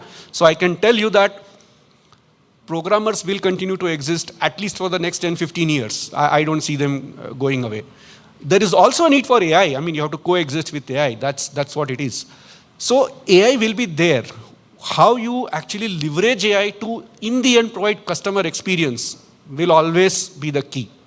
So if you go to the next one. So these are the technologies. So if you can see, I mean, I really cannot take one versus the other, but in general, these are the various technologies that we actually work in a day-to-day life. So if you see here, it's all the various logos. There is analytics like R, there is image processing that happens to OpenCV, OpenGL, and then there's also core programming that you do using C, C++.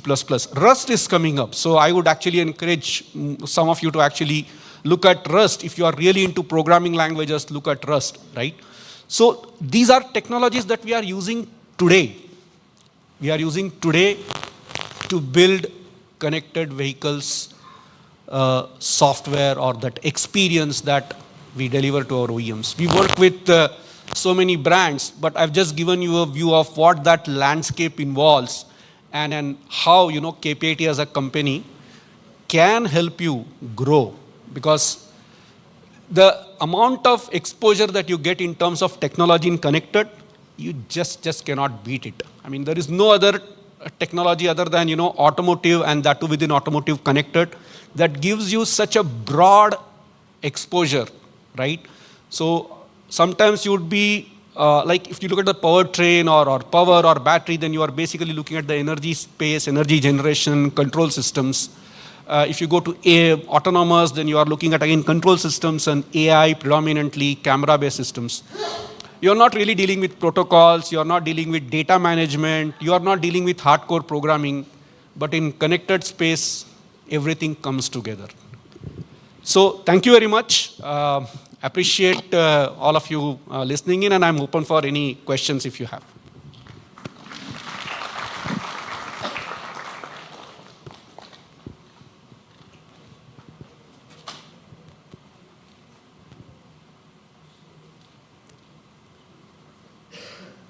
Any questions?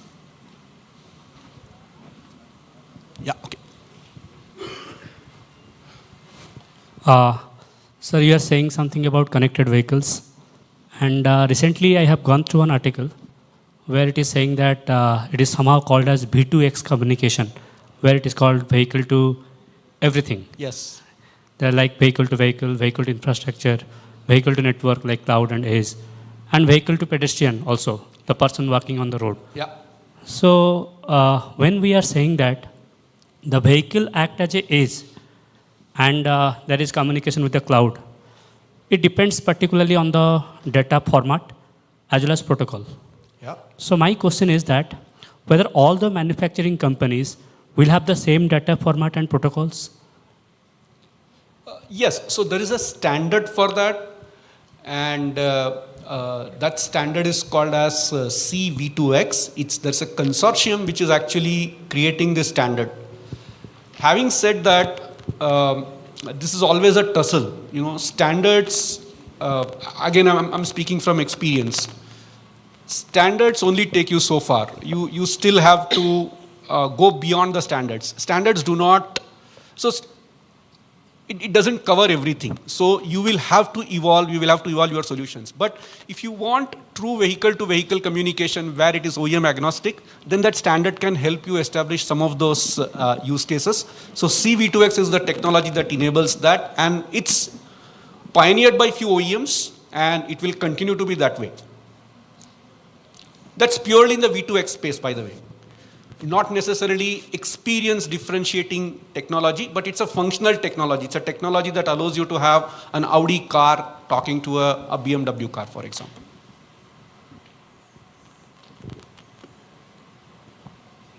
Any more questions, please?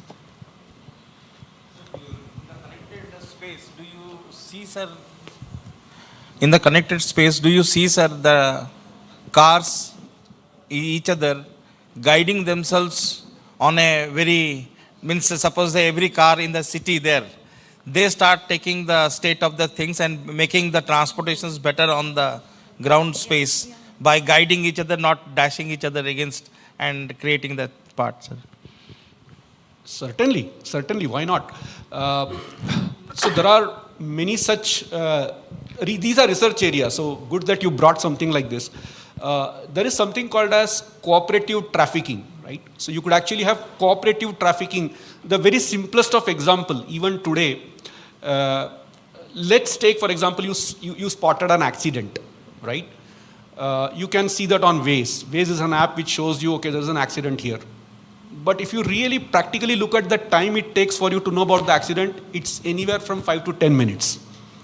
Because the way these solutions operate is that if you say, I spotted an accident at so-and-so location, oh, this is an accident location, they're not going to believe you. They'll need 10 people coming and telling you, and only when you have 10 or 15 people saying that, okay, there's an accident, and by that time, 5 minutes have elapsed. And if the density of the traffic is high, you would have already created a pile-up. There would be a huge pile-up. So that's where, if a car-to-car communication exists, where we can actually have a car relaying an accident to the car behind it, and then to the car behind it, and then to the car behind it, we could actually avoid such scenarios.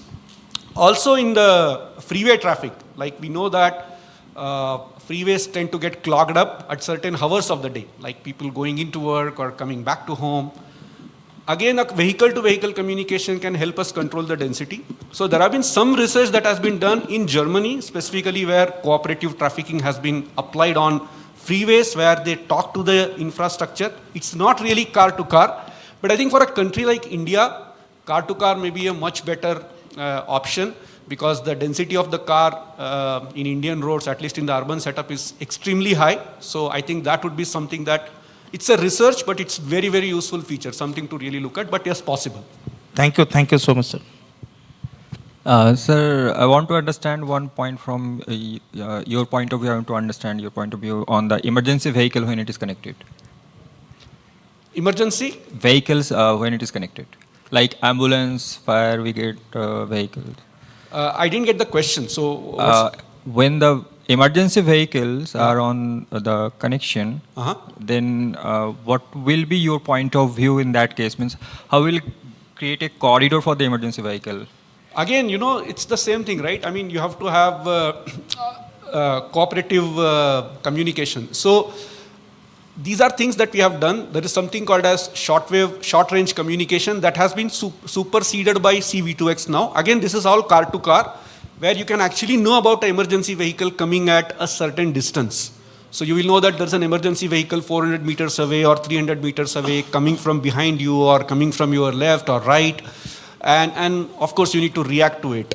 So the corridor creation can be done because it's not just the GPS, but again, it's about communication. It's about the vehicle talking to the infrastructure. But again, I would say vehicle to vehicle is, I would say, more significant in that space as well. Thank you, sir.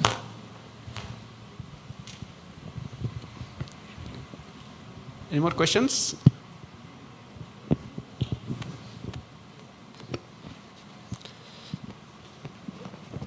Okay. Okay, thank you very much. Thank you for your time. I appreciate all the good questions, and thank you very much.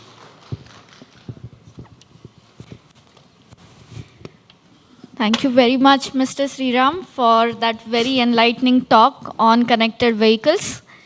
Now, we would take a quick 15 minutes break and reassemble at around 5:30 p.m. Thank you.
कोण स्वप्नील सुमित होय कुठल्या अँगलनी भाऊ आहे विचारतील check 1 2 okay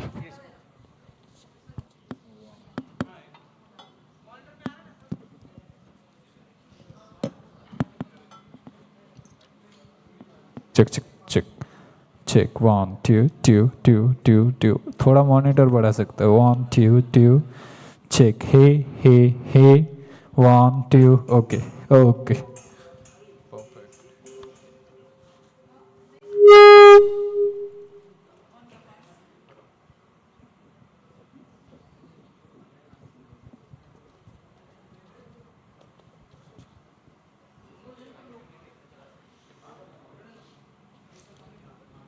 check 1 2 hey 1 2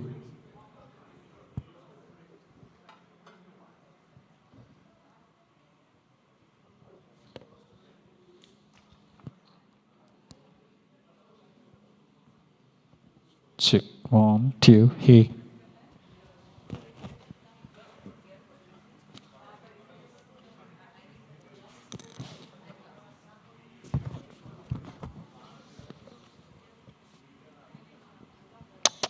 check 1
नहीं रखना है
तिथं टाक.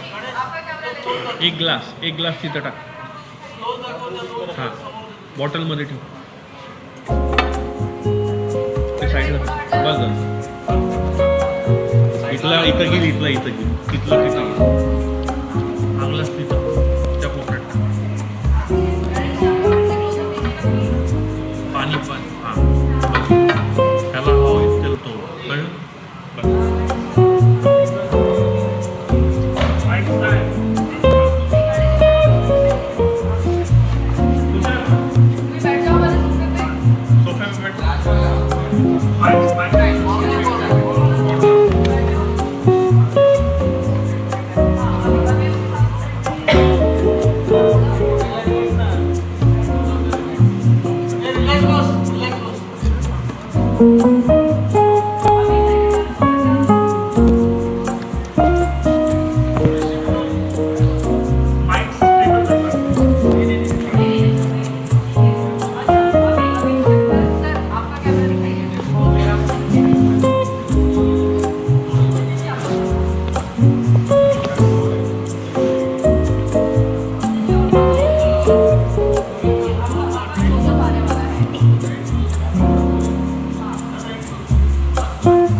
Hello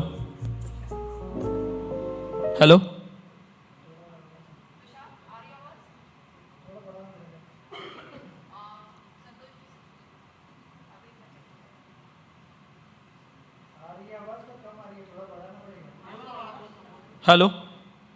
hello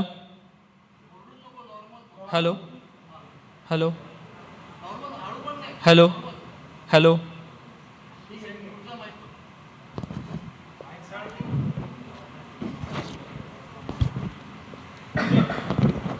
hello hello hello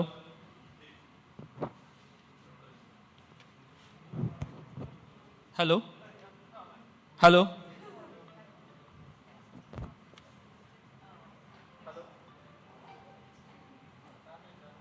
hello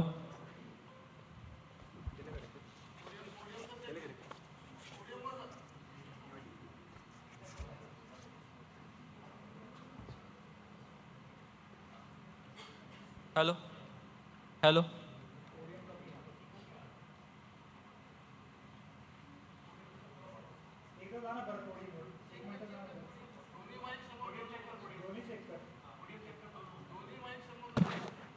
hello hello hello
इधर चाहिए सामने कोई थोड़ा आगे करें कि हटा ही दें बिकॉज आई जस्ट वांटेड कि अगर किसी को माइक या फिर किसी को पानी पीना है तो वी नीड एक टेबल तो एक काम करते हैं ये टेबल्स को हम ऐसे रखते हैं साइड पे साइड ठीक है सो ये साइड पे रख दो ये को ऐसे लगा दो और वो साइड पे एक को रख दो और एक को रिमूव कर दो सही बीच वाला ऐसे नहीं रहने दीजिए बीच वाला नहीं रहने दीजिए थोड़ा सा उसको बाहर ले लेते हैं दादा उसको ले लेना just line it up with दादा चिपका देना चिपका दे इसको साइड में लगा चिपका दे अंदर अंदर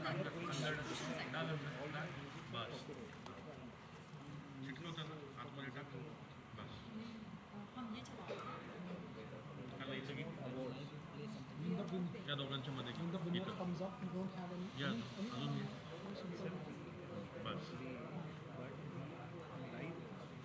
without like we can play indoor but in YouTube and it's all okay I have all the tracks with me if on YouTube if you go on YouTube the door also part of the KPIT is the KPIT part of video उसका लेकिन video player वो backend पे मैं laptop पे KPIT के YouTube channel पे YouTube में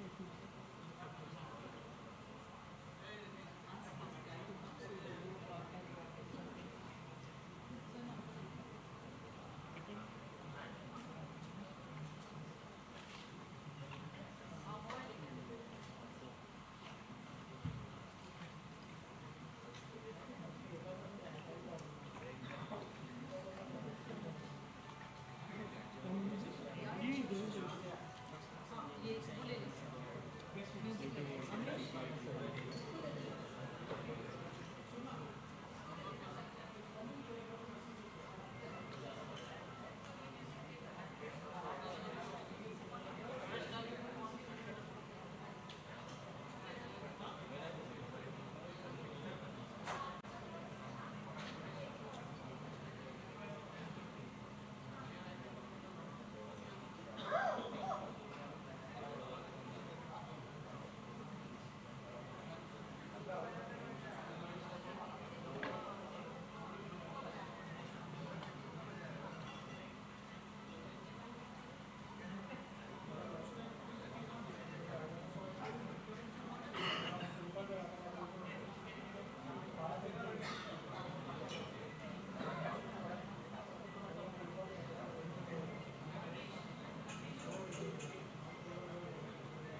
your person will come and sit down. Yes, yes, yes.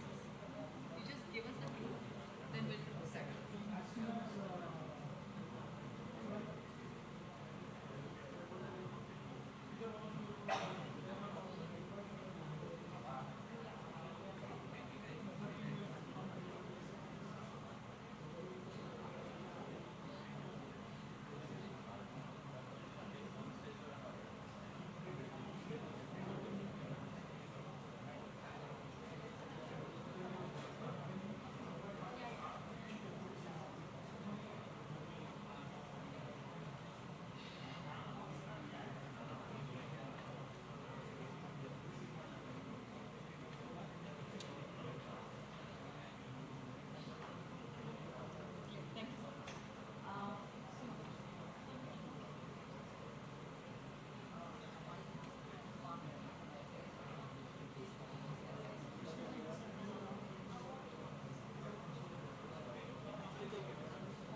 माणूस जाऊ नको मग काय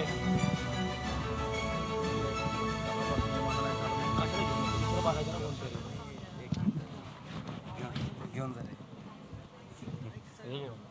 माईक द्यायचे का त्यांना दोनच लागतं हा दोनच लागतं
बारकी पोरं आहेत बसवले बरं चारले झाले तसं करा रे सगळंच With the note of excitement, let's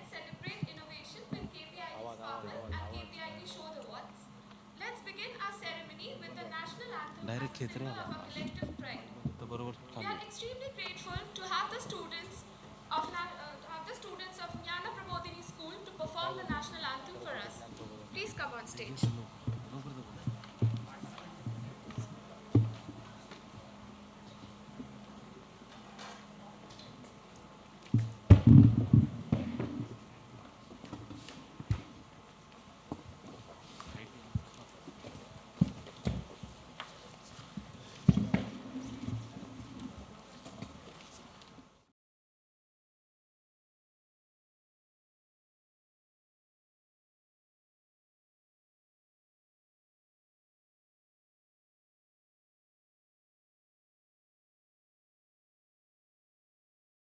Of students with high abilities as per the name.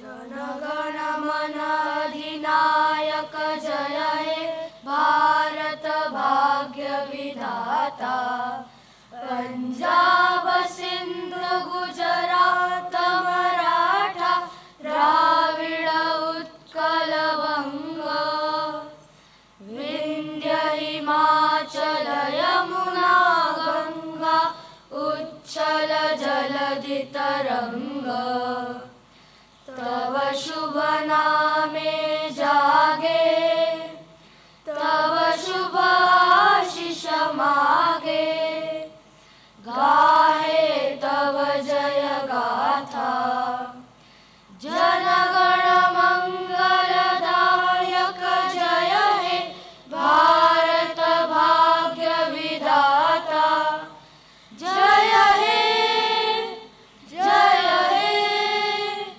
जय हे जय जय जय जय हे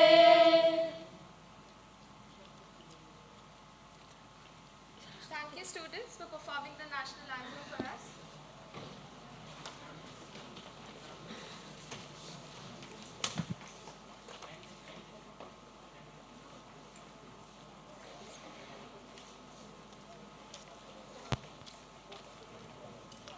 The mic is not working.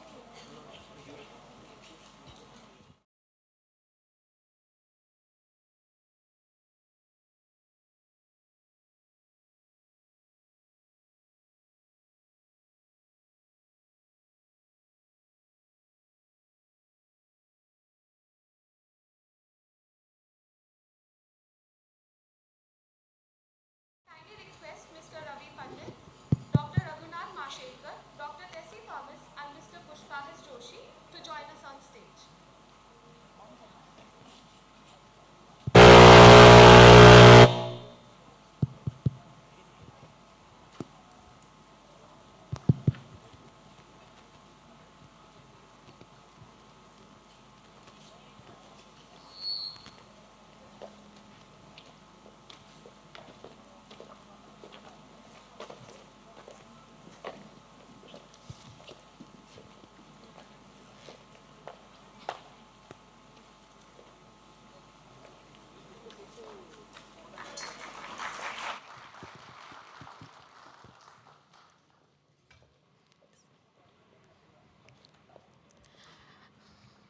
I now invite Mr. Ravi Pandit, co-founder and chairman of KPIT Technologies, to felicitate our esteemed dignitaries.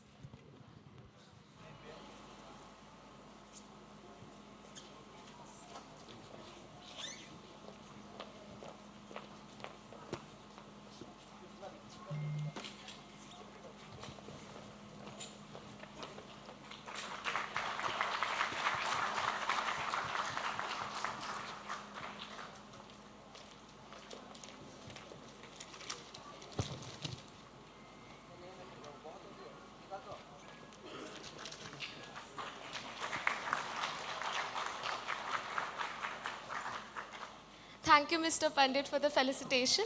We now please request you for a welcome address.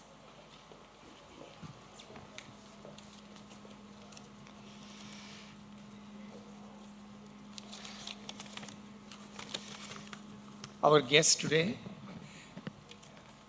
Dr. Tessie Thomas and Dr. Mashelkar. juries, Dr. Bhagwat and others, and my colleagues. It's indeed my privilege to welcome you all for this 10th edition of KPIT Sparkle.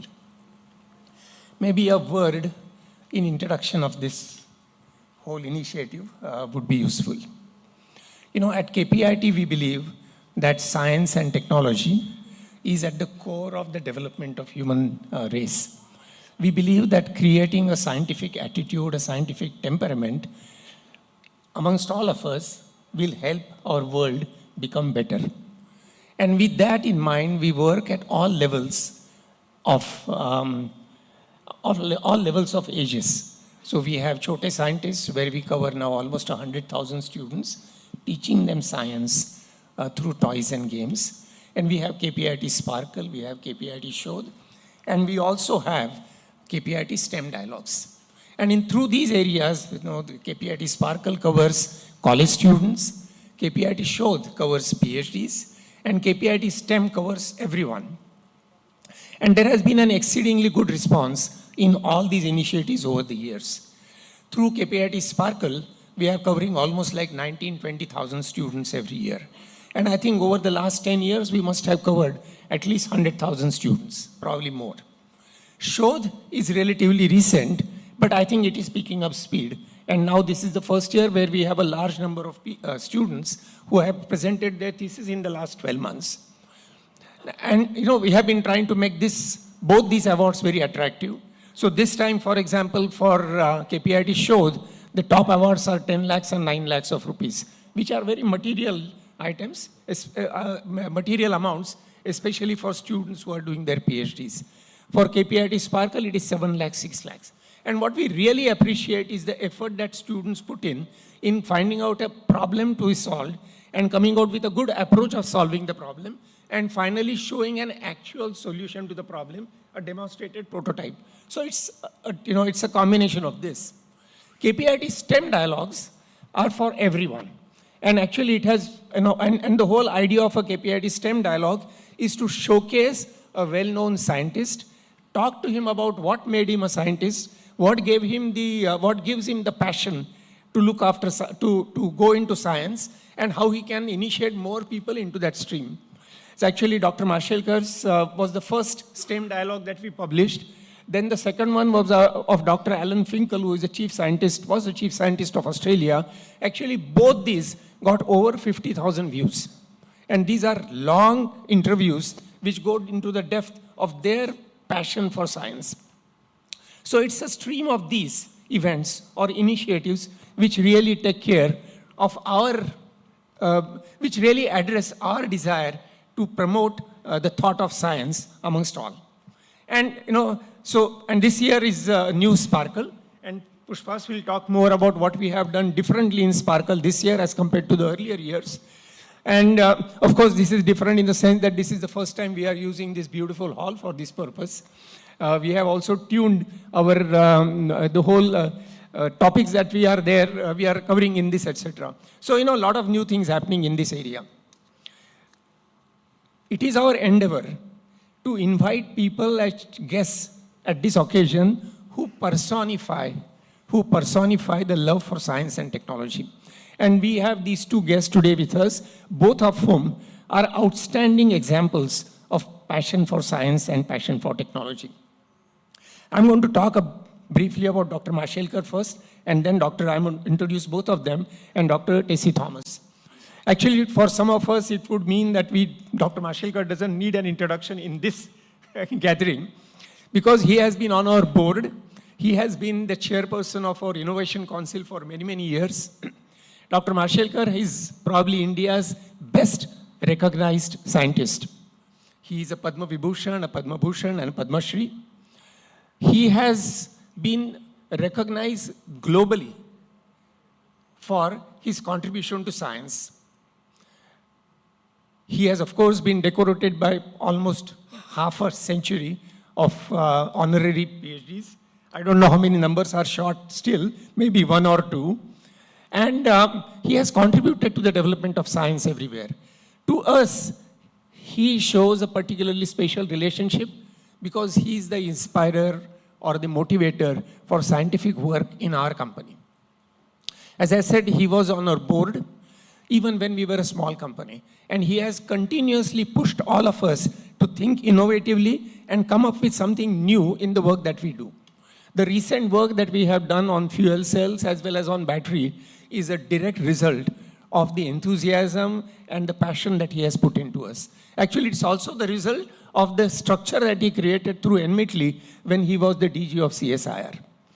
Dr. Mashelkar has been on the board of many companies. He has been a faculty at many universities across the globe, including Harvard University. He is a fellow of Royal Society. He is a fellow of Association of Engineers, and in a whole stream of first he has to his credit. Thank you, Dr. Mashelkar, for being with us all the time whenever there is something that happens in our company which relates to innovation and science and technology. We also have with us, we also have the privilege today to have with us Dr. Tessie Thomas as our chief guest. I would think that she is probably the most appropriate chief guest that we could have thought of for this function, which is meant to celebrate the passion for science and technology and the drive to succeed. You know, she comes from a village background. That's where she started. And since then, she had an aspiration, I would say literally and figuratively, to reach for the skies. And that's why we see her as a recognized person, a renowned person, as the missile woman of country. And she is the one, she program directed Agni 5. Do you know what is Agni 5? It's an intercontinental nuclear capable missile which can go up to 7,000 kilometers. It's not a mean achievement. And she ran that program. It's a difficult domain for a lady to be in. It's a difficult domain for somebody to be a leader of this whole area, and that is what she has shown. What impressed me most about her is her continuous desire to learn. I mean, she finished her BE in, I think, 1985, started working in 88 or so in DRDO. But, you know, she did her MBA, she did her PhD in 2014. So over a 20, 25, 30-year period, she has been continuously learning more and more things. Her area of specialization, which includes guidance control, inertial navigation, trajectory simulation, as well as missile design. These are the kind of areas, maybe some variants of this is what we do in our company when we look at ADAS, when we look at powertrain, etc., etc. And that is something which all of you will agree is very dear to our heart. She has been a distinguished scientist, and she was the former Director General of the Aeronautical Labs of the DRDO. And her contribution has been really recognized through multiple awards that she has got, including the Lal Bahadur Shastri National Award, the Outstanding Woman Award, which is given by the National Commission of Women, as well as the Excellence in Engineering Award given by the Engineering Council of India. She has over a dozen honorary PhDs from many universities. And I think we are really, truly, exceptionally lucky to have people like Dr. Mashelkar and Dr. Tessie Thomas amongst us to celebrate this whole festival of, I should say, innovation in the field of science and technology. So welcome both of you, and thank you very much. Thank you. Thank you, Mr. Pandit, for your words. I would now like to invite Mr. Pushpahas Joshi, Member of Executive Board and Head of Business Unit, to say a few words. I need a bigger presentation. I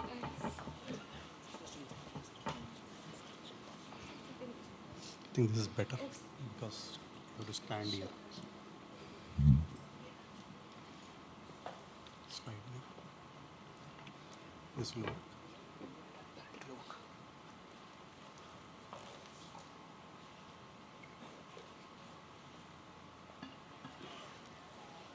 Thanks, Ravi, for the welcome remarks.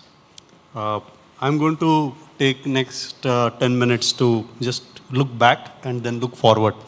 And between looking back and looking forward, I'm going to take a snapshot of what we have done differently this year.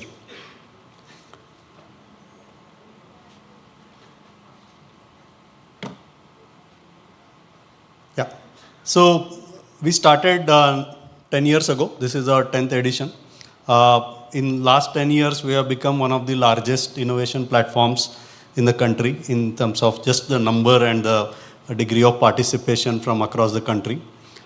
This is, as Ravi mentioned, for undergraduate engineering students. We also actively mentor them. So all these students whom you met just now, we have been in contact with them through the year to improve their thinking and to influence their presentation. We have a cash prize of 12 lakhs. The first one is 7 lakhs, second is 5 lakhs. Over the last decade, and this is maybe the numbers are more than 100,000, but more than 100,000 people have joined this movement. More than 1,200 engineering colleges have participated in Sparkle at some point of time. Till date, we have given more than 1.37 crores of award money, and we have evaluated 10,000 plus ideas in the last decade. What changed this year in Sparkle? I'll first speak about Sparkle and then I'll speak about show the awards. Last year, you can see on the left, last year, these were the themes in which we invited applications. And mobility constituted roughly 58%. And there were few other areas. This year, we decided to sharpen the focus on mobility and look at themes within mobility. And you can see on the right, we looked at and you saw some of these demonstrations.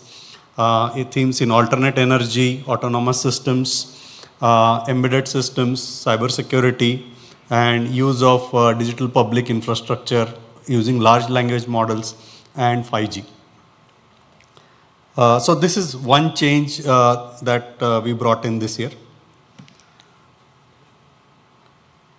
In terms of the way we conceived and way we executed this program this year, so far our engagement with our colleges was offline, largely offline. This year we went primarily online. So more than 50,000 emails, maybe I don't know how many WhatsApp messages, telephonic conversations, webinars.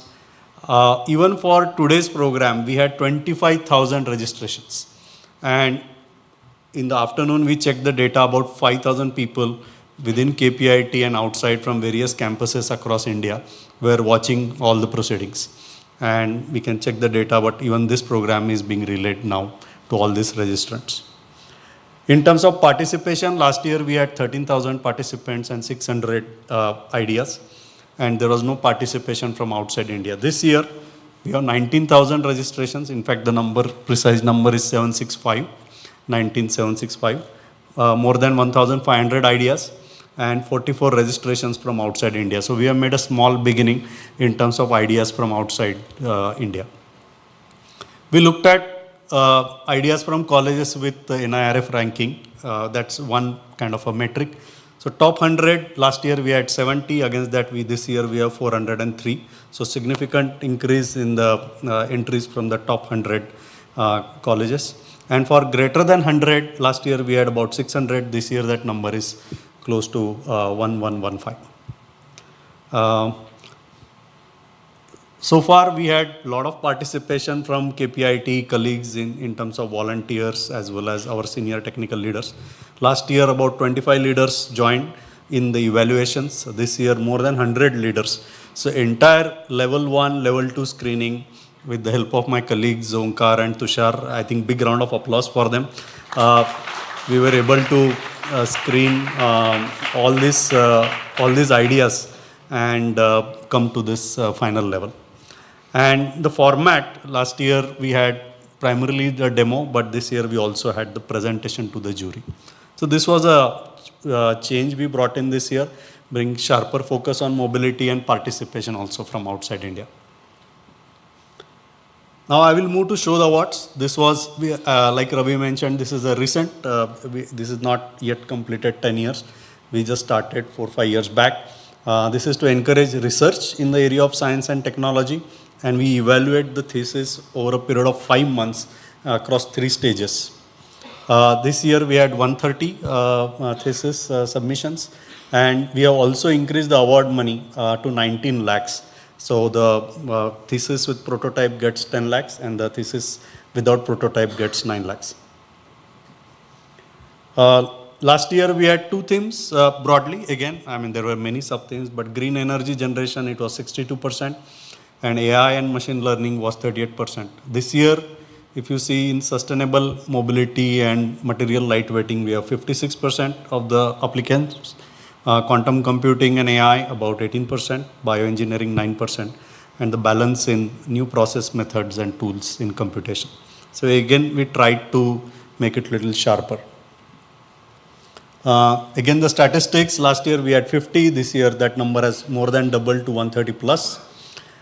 Research institutes with NIRF ranking top 100, the entries were 14, this year that number has tripled to 45.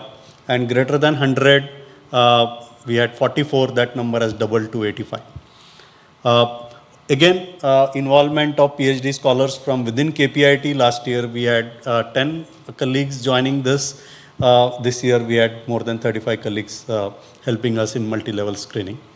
And so far, this is the first time we are bringing all our PhD presentations to the finale. Typically, we used to have just a poster display. So this is the first time all the PhD candidates, they are submitting their presentations. So this is the highest number of applications and extended outreach that we were able to do across the country.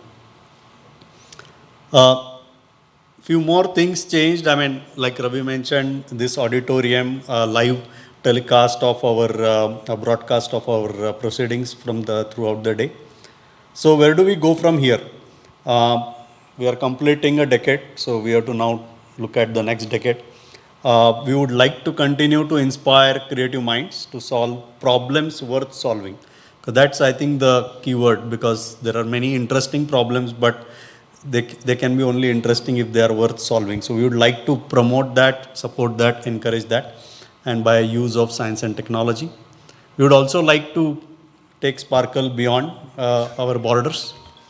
And while doing this, we are going to ensure that we are retaining the soul and spirit of Sparkle, the idea with which we started this movement, and also the show the awards. And then we are going to continue to reimagine for the next decade. I would like to thank the entire Sparkle team. While we will do once again a formal vote of thanks, but you can see the energy and this whole show, the core team led by Abhinash and Dhananjay, they have been able to reimagine to some extent this year, and then I think I'm very sure in their support and their team's support, we can reimagine for the next decade. Thank you.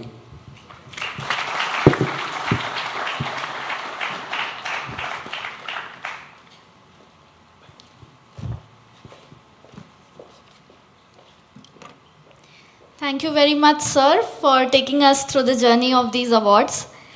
Now comes the much awaited segment of the day, the reveal of the innovative projects that have impressed our esteemed judges. So buckle up as we announce the winners. We will first begin the awards ceremony by announcing the KPIT Shodh Awards. I kindly request Mr. Tushar Adhikari to come forward to do the honors.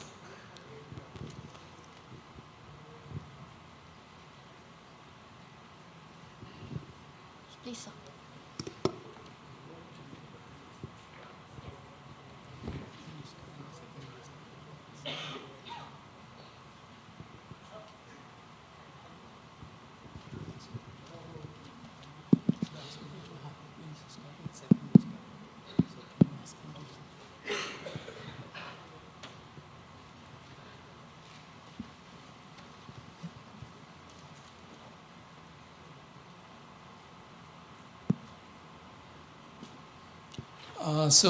This time, because some of the students are already doing their postdoc outside India, so two of the participants for today's finale has been from outside India. So one of them got an award.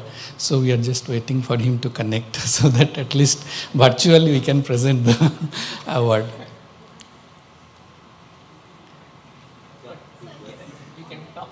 Yeah. So first we'll start with the award, the second best award in the thesis category. I'll explain that what he has done.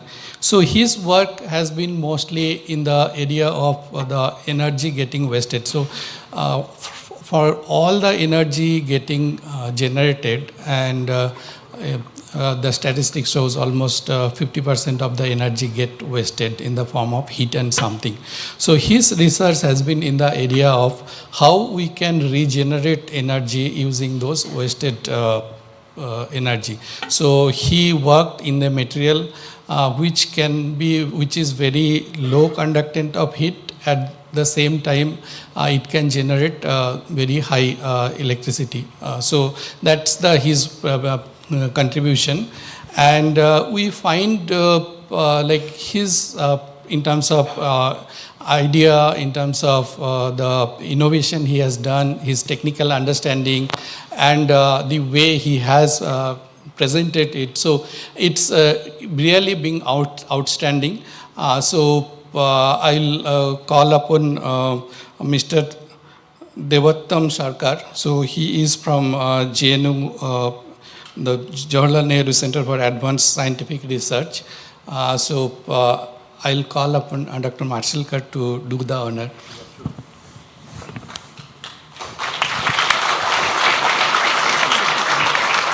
Who is accepting on his behalf? I think he is there, so we can. Congratulations. Where are you just now? Yes, sir. Yeah, can you hear me? Yeah, where are you at the moment, Debrata? Right now I'm in Chicago, in US. In Chicago. Okay, wonderful. So our heartiest congratulations. Thank you so much for this award. It will really boost my confidence and I can carry out my research further. Thank you a lot for this award. Yeah, so here is a challenge for you. Can you describe in one sentence what you achieved for which you are getting this award? One sentence or not two? Confidence. Oh. Thank you. Wonderful. That's a wonderful answer. I asked you for one sentence, but you gave it in one word. I think that is our new generation. They give you more than what you asked for. Great. Congratulations. Thank you so much.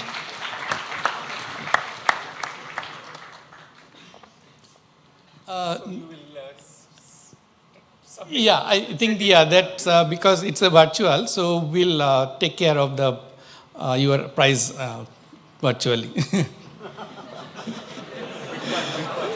Yeah. So now I'll go to the most outstanding thesis, plus he has both thesis as well as prototype. So what is actually best we found from him is that now we have a indigenous chip, and a chip came out from academia, from India. So this is I just wanted to tell in 2 sentences what is outstanding about it. So he has done, we have NAVIC system, so we already have satellites, which is equivalent to GPS and all. But what we don't have is the receiving chips. So that's what the work of his, and he is the architect for this team. And so there are many innovations in that. So in terms of performance, it is equivalent to the commercially available GPS chips. But he has done many things. So it can do actually reception for 4 GPS equivalent thing like GPS, NAVIC, then there are some other Galileo and Chinese system also. And it can cover the range all the way from 1.1 gigahertz to the 2.5 gigahertz with a single chipset. And he has a single receptor for doing the reception in the entire band. So all are the kind of innovation their team has done. And then in terms of his understanding, his technical knowledge, understanding of the adjacencies, so we find it really outstanding. And yeah, so congratulations. So I'll tell the name. So he's Vijay Kumar Kanchantla, so from Indian Institute of Technology, Bombay. I'll call upon Dr. Marshall Kar to do the honor.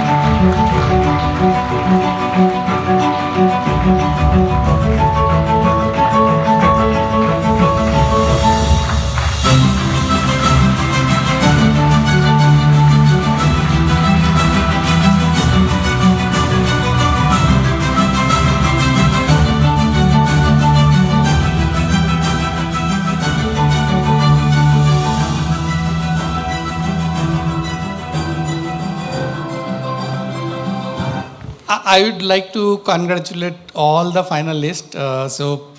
They were very close, but we had to choose only 2 of them, and all the jury members for your participation and do the honor. Thank you. Yeah, please. Thank you very much, sir. Thank you very much, sir. It was a great opportunity from the KPIT team because, I mean, usually at PhD level, evaluating thesis and kind of encouraging them, it's kind of rare. I'm very thankful for that. And of course, the volunteers, you have done the great job. Of course, I would like to thank my professor for driving all the way from Mumbai to here for seeing me. Thank you very much, sir. And I probably, you know him very well, Professor Rajesh Jele. So, thank you very much, sir. Your experience is what made us to be professional in this design. I think just a thanks is not enough word to thank you. If you allow me, I'll ask him to come onto the stage to just...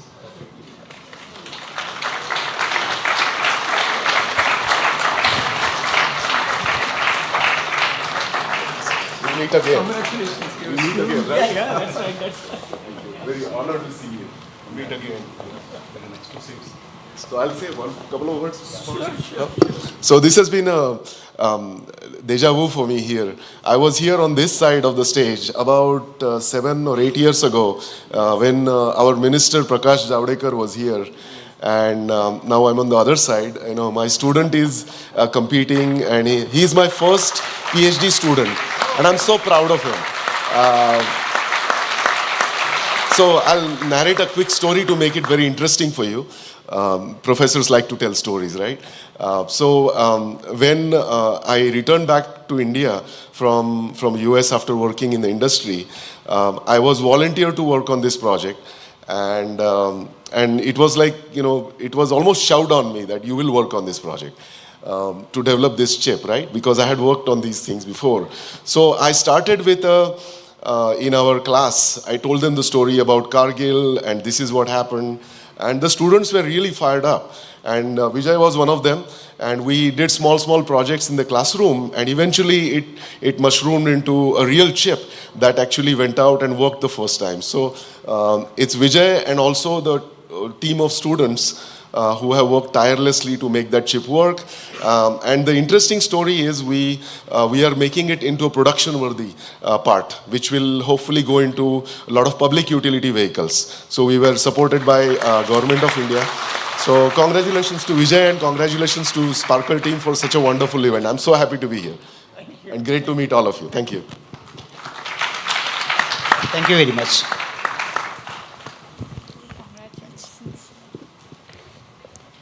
Thank you very much, everyone. And once again, a hearty congratulations to all the winners of KPIT Shodh Awards. Now, moving on, we'll reveal the KPIT Sparkle Award 2024. And to do the honors, may I kindly request Mr. Omkar Panse on stage.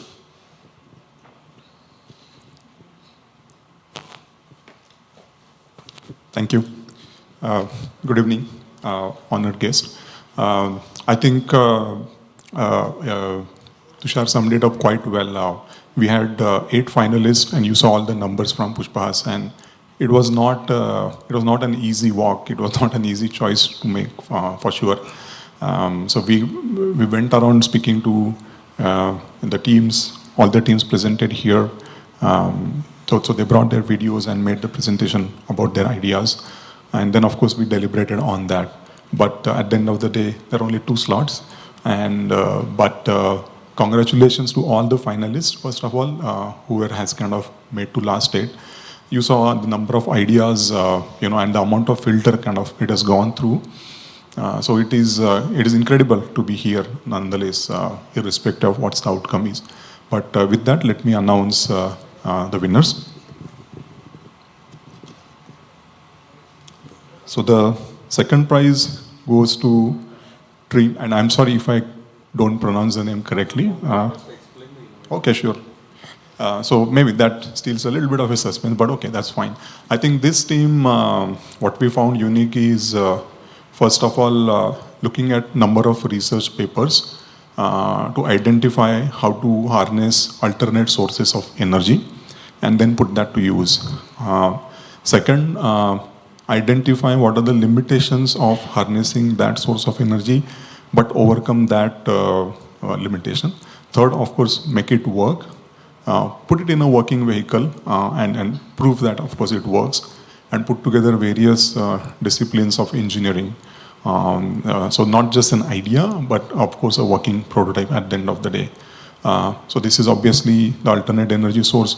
You probably cannot obviously think about the energy coming out of harnessing the vibrations of a vehicle. So that is quite incredible. When I first read about the idea, it was like, really, is that even possible? Because you all know the piezoelectric crystals generate electricity, but it's on a very, very small scale. But what they have been able to do to kind of put around a system for that, integrate it together, overcome the basic limitations of how do you charge the battery, etc. It's quite phenomenal. And of course, what goes with that is the way clearly they could bring out the idea, the presentation and the working prototype, etc. So the second prize goes to, you know, the team at least knows, Team Krenovians. Congratulations, team. And I would request Dr. Thomas to please do the honors of presenting the award.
Now it's time for the first award. I think we had a variety of categories in this, and we looked real hard at this in terms of the focus on the mobility. Again, this award goes to the category of the team who have been able to do excellent work. A, put together a technology, and B, of course, harness alternate source of energy. So this team focused on the industry problem, including actually the solution that has been deployed in the industry. Now, the way how you can use the hydroxy gas to make the vehicles more efficient. But what they spotted is the sweet spot that the way the current state of technology is leads to the corrosion of the part, also leads to the overheating and therefore reduced life. So they looked around it, they looked at the electronics of it, built a control system for it. So at the core of it, it looks very simple innovation of a control system, but to put all of this together was quite incredible. They are also filed for a provisional patent, which is what we understood, and they've been also recognized by some of the industry leaders. They are in discussions with a couple of industry leaders. And as you advised when you looked at the demo is, please complete your patent first before you talk to a lot of people outside, especially who has the patent at the end of the day. So that's the crux of it. So congratulations, team G-Rex.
Congratulations to all the winners of KPIT Sparkle 2024 and also to everyone else who participated and presented their brilliant ideas with us today. Now may I please request Dr. Mashelkar to share a few words with us.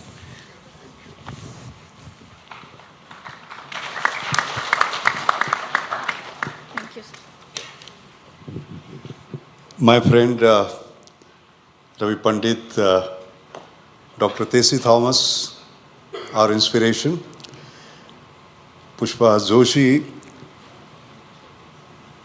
proud winners, proud participants, equally important, ladies and gentlemen. This is a day of great celebration and evening full of inspiration, and very lucky to participate in these events year after year. And each time I participate, I add life to my years. As I'm getting old, I'm 82 by the way, so I keep on adding years, but events like this, because I'm known as a dangerous optimist, and it makes me even more dangerously optimistic about the future of India. I would say a few words about our journey so far, but I think it would be wonderful if we gave a collective applause to all the winners, including the one who got it in the US. A big applause.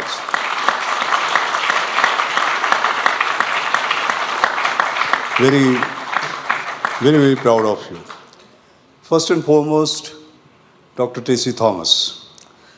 You know, Ravi has introduced her, and I can't add anything to her excepting to say that she has been an inspiration for me, an icon for me for a long time. Not only for what she has achieved, from what she achieved, where she began. You know, she came from a village. By the way, I also come up from a village. And I always tell young people that where you are born, to whom you are born, under what conditions you are born, just doesn't matter. Your future is in your hands. And I think Tesi is a brilliant, brilliant example of this. So Tesi, thank you very much. Each time I meet you, I get inspired, I get charged. She should be a role model for all of us. Second, I want to thank Ravi. Because, we talk about corporate social responsibility. And 2% of net profit is sort of something that industry does routinely. But compassion cannot be legislated. You have to do it because you do it from your heart. And I've seen it over a period of time. I've been on their board, I've been chairman of their innovation council, and he really strongly believes that it is science, it is technology, it is innovation that is going to lead to India's growth. But we don't want just growth, we want accelerated growth. We just don't want accelerated growth, we want accelerated inclusive growth. And that can come only through exponential innovation, dynamic innovation, disruptive innovation, game-changing innovation, and he has been sort of a great champion of this, as I have seen all along, because I've been on several boards, like you said, the Reliance, Tata Motors, Hindustan Lever, and so on and so forth. But this board is very different. This leader is very different. Absolutely deep commitment. And just last Wednesday, you must have heard, our Honorable Prime Minister launched India's first indigenous hydrogen fuel cell. All right, Cochin Shipyard, you must have seen what it has done, and it opens up new doors for us. All right, for example, all transport in waterways, for example, can be made green by using this. So this major breakthrough has come essentially because of his leadership through a program called New Millennium Indian Technology Leadership Initiative. Leadership was the key, by the way. And Dr. Ashish Lele from National Chemical Laboratory and one or two other laboratories, they all worked together, but the main leadership was provided by Ravi. Not only that, we talk about lithium-ion batteries, but where is the lithium? Then we say we have found it in Jammu and Kashmir. It will be 10 years before it gets into some state where we can actually use it. So the alternative is sodium. And what Ravi has done, his deep commitment to that, for the first time, India has its own sodium ion-laid sort of battery. Why I'm mentioning this is that this is the kind of leadership that we require, who believe in innovation and supports innovation. Today we give the awards both for Shodh as well as Sparkle. And as we are going through the exhibition, I must say we were very impressed with the power of ideas that we had. Ravi and I have also written a book together. It is called Leapfrogging to Pole Vaulting. And the subtitle is Creating the Magic of Radical Yet Sustainable Transformation. Now, leapfrogging to pole vaulting means what? Frog leaps just a few feet because he is afraid. We are saying don't do that because you are afraid of the competition or something else. You should pole vault. The size of the poles should be size of your aspiration. So we just don't require ideas, we require big ideas. We require breakthrough ideas. That is what the book is sort of all about and what kind of leadership we should do. And we want India to pole vault, not leapfrog. Because, see, we have been great followers. Then we pride ourselves in being fast followers. Any new drug molecule that comes anywhere, within 18 months we can copy. We have been great copiers. From there we have to become leaders.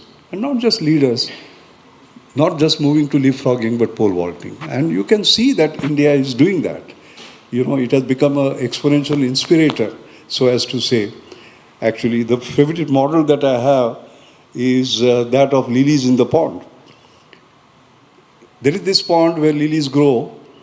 They double up every day. And on day 30, the pond is full.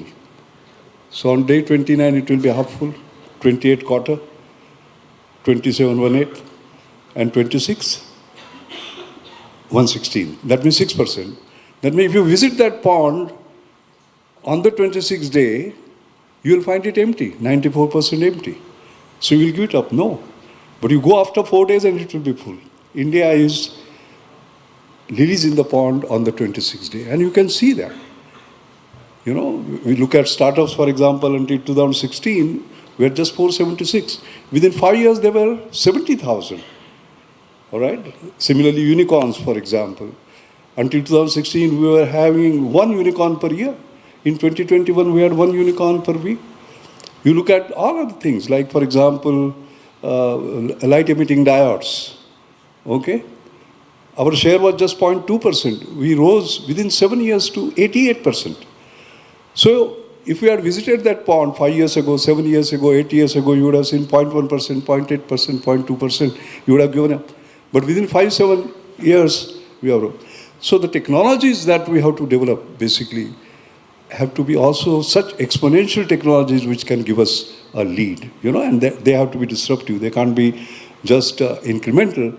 And we saw the gist of it as we were coming along. And most heartening, apart from the award winners and everyone had a great idea, the young children. They were looking at problems and they were finding solution in sort of those, for those problems.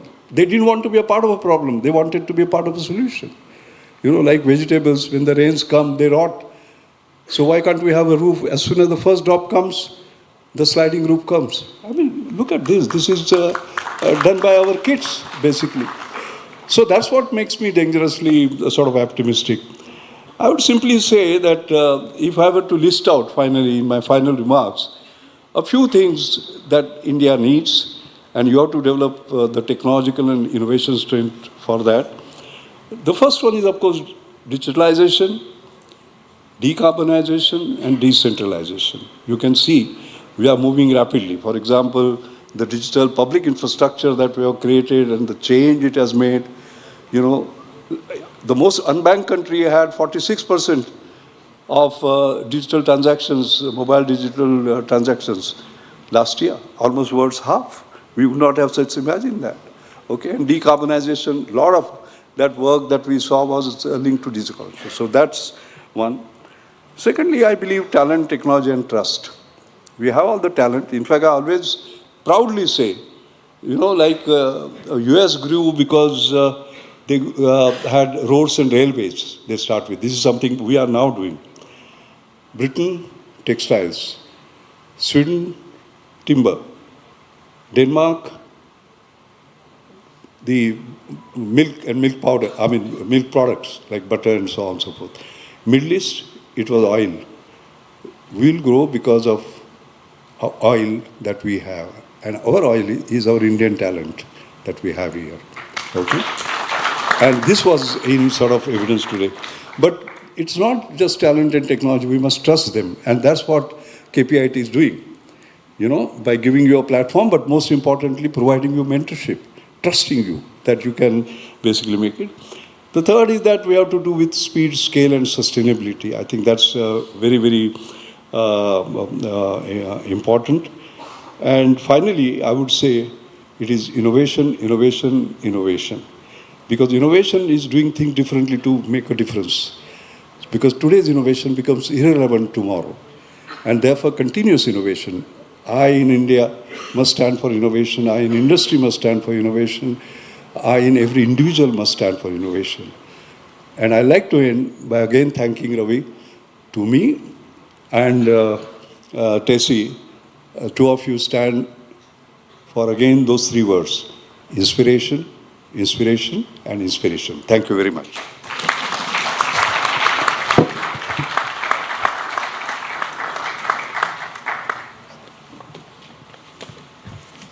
A wonderful statement. India's oil is its talent and innovation is what we need. Thank you so much, Dr. Mashelkar, for your kind words and inspiring us and guiding us always. Next, I invite our chief guest, Dr. Tessie Thomas, to share a brief message. Thank you, ma'am.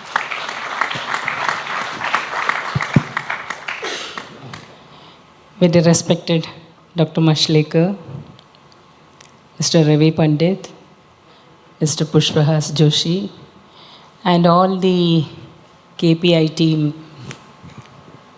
members, students, engineering students, as well as the PhD, school students, and everybody present here. A very good evening to all of you. I'm really humbled to see the innovative work what our young generations are doing. I take this opportunity to congratulate all the winners and all the participants who have participated for the KPIT Sparkle 2024 and KPIT Shroth 2024. I think KPIT is creating a world of innovative ideas. Just to hear that 19,765 entries or registrations for innovative work, it's unimaginable. And filtering and bringing up and bringing it to the first prize, second prize, I think it's the smart people from KPIT in going through this and the jury members. Really a great task. It was very difficult while going through the exhibits, it was really very difficult who is more innovative or who can be, like, what would have been the difficulty of a jury members to tell this is the first prize. But definitely there is always a first and a second. So that goes through, and sir, I must say that is an excellent idea, and giving this generation the opportunity to show their talents. I think KPIT holds great in this effort. I was fortunate to work with DRDO for my scientific career. Started way back in 1985 after my completion of BTech in DRDO MTech sponsored program. But learning about the missile technology at that point, and then start working for projects. We were fortunate to have great visionary leaders like Dr. APJ Abdul Kalam on one side for the DRDO and CSIR, Dr. Mashlekar. Great visionary leaders within our country has framed up the requirement, what the country needs, and we started working from where there was not even industry who can manufacture or machine aluminum sheets. That was the starting point, and today we are self-sufficient with respect to the indigenous development of missiles of all class, from 30-meter hit to 5,000 kilometer. So tactical as well as strategic capability, and bringing in nuclear weapons, all type of anti-ballistic missiles, anti-satellite hit capability. So you talk about any field, and we have established fighter aircrafts, indigenous, and today we work on unmanned aerial vehicles, unmanned compact aircraft. That's equivalent of the LCA class with pilotless. So these are the technology wherein which the innovative approach of technology based on artificial intelligence, deep learning, the scenario mapping, as what all been described, viewing a system from 400 kilometers away and tracking, pinpointing what is the object there. So this, when we were hearing the 7th standard children talking about image processing, that he is going to detect a tiger coming, so unimaginable thought process. And today is the world of knowledge around us, and you are the generations who are fortunate to be the part of the technology improvement or the advancements is happening. Be open to learn, and the knowledge is around you all. I think you need to critically think, thinking capability that makes you all innovators. I think as Dr. Mashlekar mentioned, that India is going to see a vast change in all our technology development, the science and technology. Whatever development in science and technology, that is what matters as or seen as the progress of a country in terms of economy as well as a great nation. So, and to speak after Dr. Mashlekar sir is very difficult, because he would have covered all the topics what would have been to be told to this great brainies who are all sitting here. So with this, I also would like to end my talk by thanking the KPIT and the management in giving me an opportunity to be here with all of you. I had a very wonderful evening, and to know about the topics involved in this sustainable energy and the process with which we can make it happen. Real feel of the science and technology is felt here. Thank you, sir, for this opportunity. Thank you all for this good evening.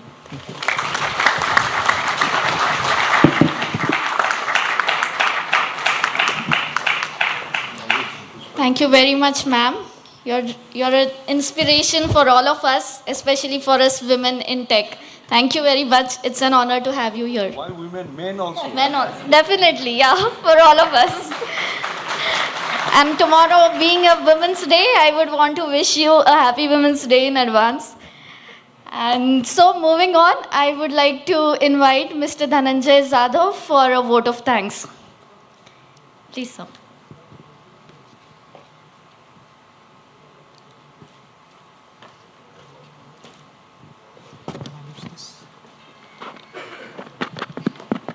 Can I use this? Hand mic better? Okay. Okay. Thank you. Good evening, all. I think an excellent day starting. Zawal? Okay. Yeah, I'll start again. I think an excellent day. Some very innovative presentations from our KPIT Sparkle participants, followed by our KPIT Show the Award participants. Congratulations to all our winners and also to all our participants, all the teams that competed, 1,000+ ideas, all of them who took the effort to bring so much innovation to this forum. Dr. Tessie Thomas, Dr. Mashelkar, thank you very much for spending the time with us. I'm sure all your insights and appreciation is inspiring for all of us.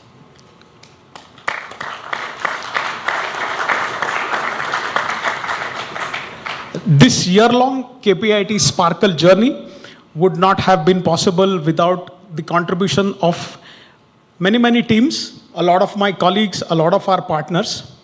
Abhinash and I, on the behalf of the entire KPIT Sparkle team, would like to take 2 minutes to call out all of these teams and extend our appreciation to all of them. Starting with our jury for Sparkle, Omkar Panse, Senior Vice President, KPIT. Mr. Shirish Patwardhan, Co-founder, ex-CTO, KPIT. Mr. Surya Ghosh from BITS Pilani. For KPIT Show the Awards, Mr. Tushar Adhikari, Business Leader at KPIT. Ms. Meenal Deo, Assistant Professor at SRM Institute. Mr. Sunil Bhagwat, Director, ICER, Pune. Dr. Sunil Bhagwat, I'm so sorry. Special thank you to Omkar and Tushar Adhikari for curating this entire event, helping us and guiding us right from the themes to evaluations all through this entire year. Our team of 100+ KPITians who helped us evaluate close to 1,000 ideas for KPIT Sparkle, close to 130 theses for Show the Awards, across 2 rounds of evaluations, in-person meetings, and of course, a lot of time that they spent with us. Dr. Manaswini Rath and Sriram for taking the time to do very insightful talks for this audience. I'm sure all of them will appreciate the information you shared with them. The teams that helped play a very critical role, starting with our facilities team. All of you see these fantastic facilities and the help that they've provided us right through the year, making all of this happen. Our Sodexo team for their round-the-clock support. Of course, our security team, our IT teams, and our marketing teams. Special call out to our marketing teams, especially the design team, who spent pretty much the last 3 days across sleepless nights. Our finance team, who we've been chasing and who we've been pressurizing constantly for all our vendor negotiations and so on. Our CSR team for their constant support. and our great team of volunteers who we briefed precisely 48 hours ago, and then we pushed them really, really hard. Thank you for managing so many moving parts. A special shout out to the Gnan Prabodhini Chote Scientist team. I think you guys were fantastic. We really appreciate you, and I'm sure all of you saw the great enthusiasm that we saw at your booth. A big thank you. And of course, not last but and not the least, for all our audience who is watching us online, all of you who are here present in this auditorium, a big thank you. Like Pushpa said, we endeavor to reimagine, we endeavor to make this bigger and better. So I hope to see you all in KPIT Sparkle and KPIT Show the Awards 2025. Thank you, and I wish you all a great evening ahead.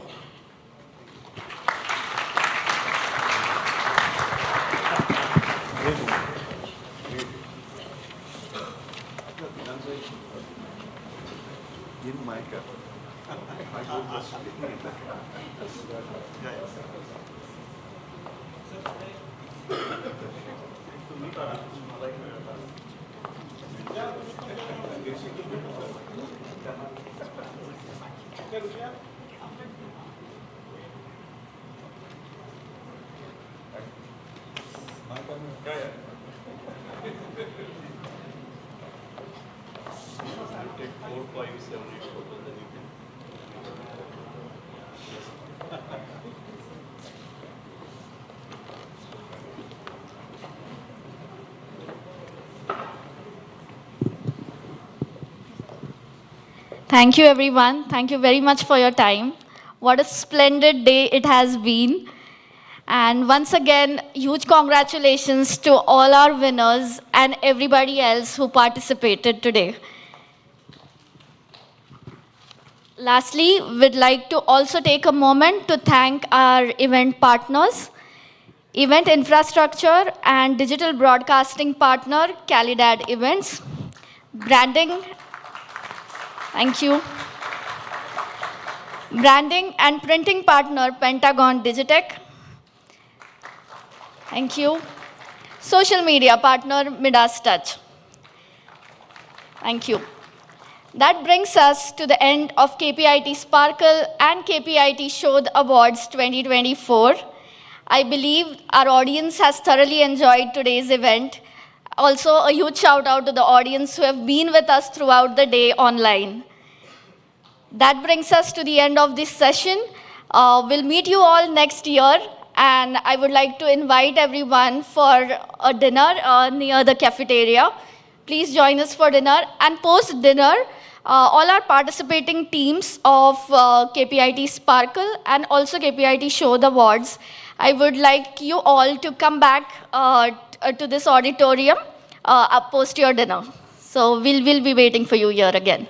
Thank you very much, everyone.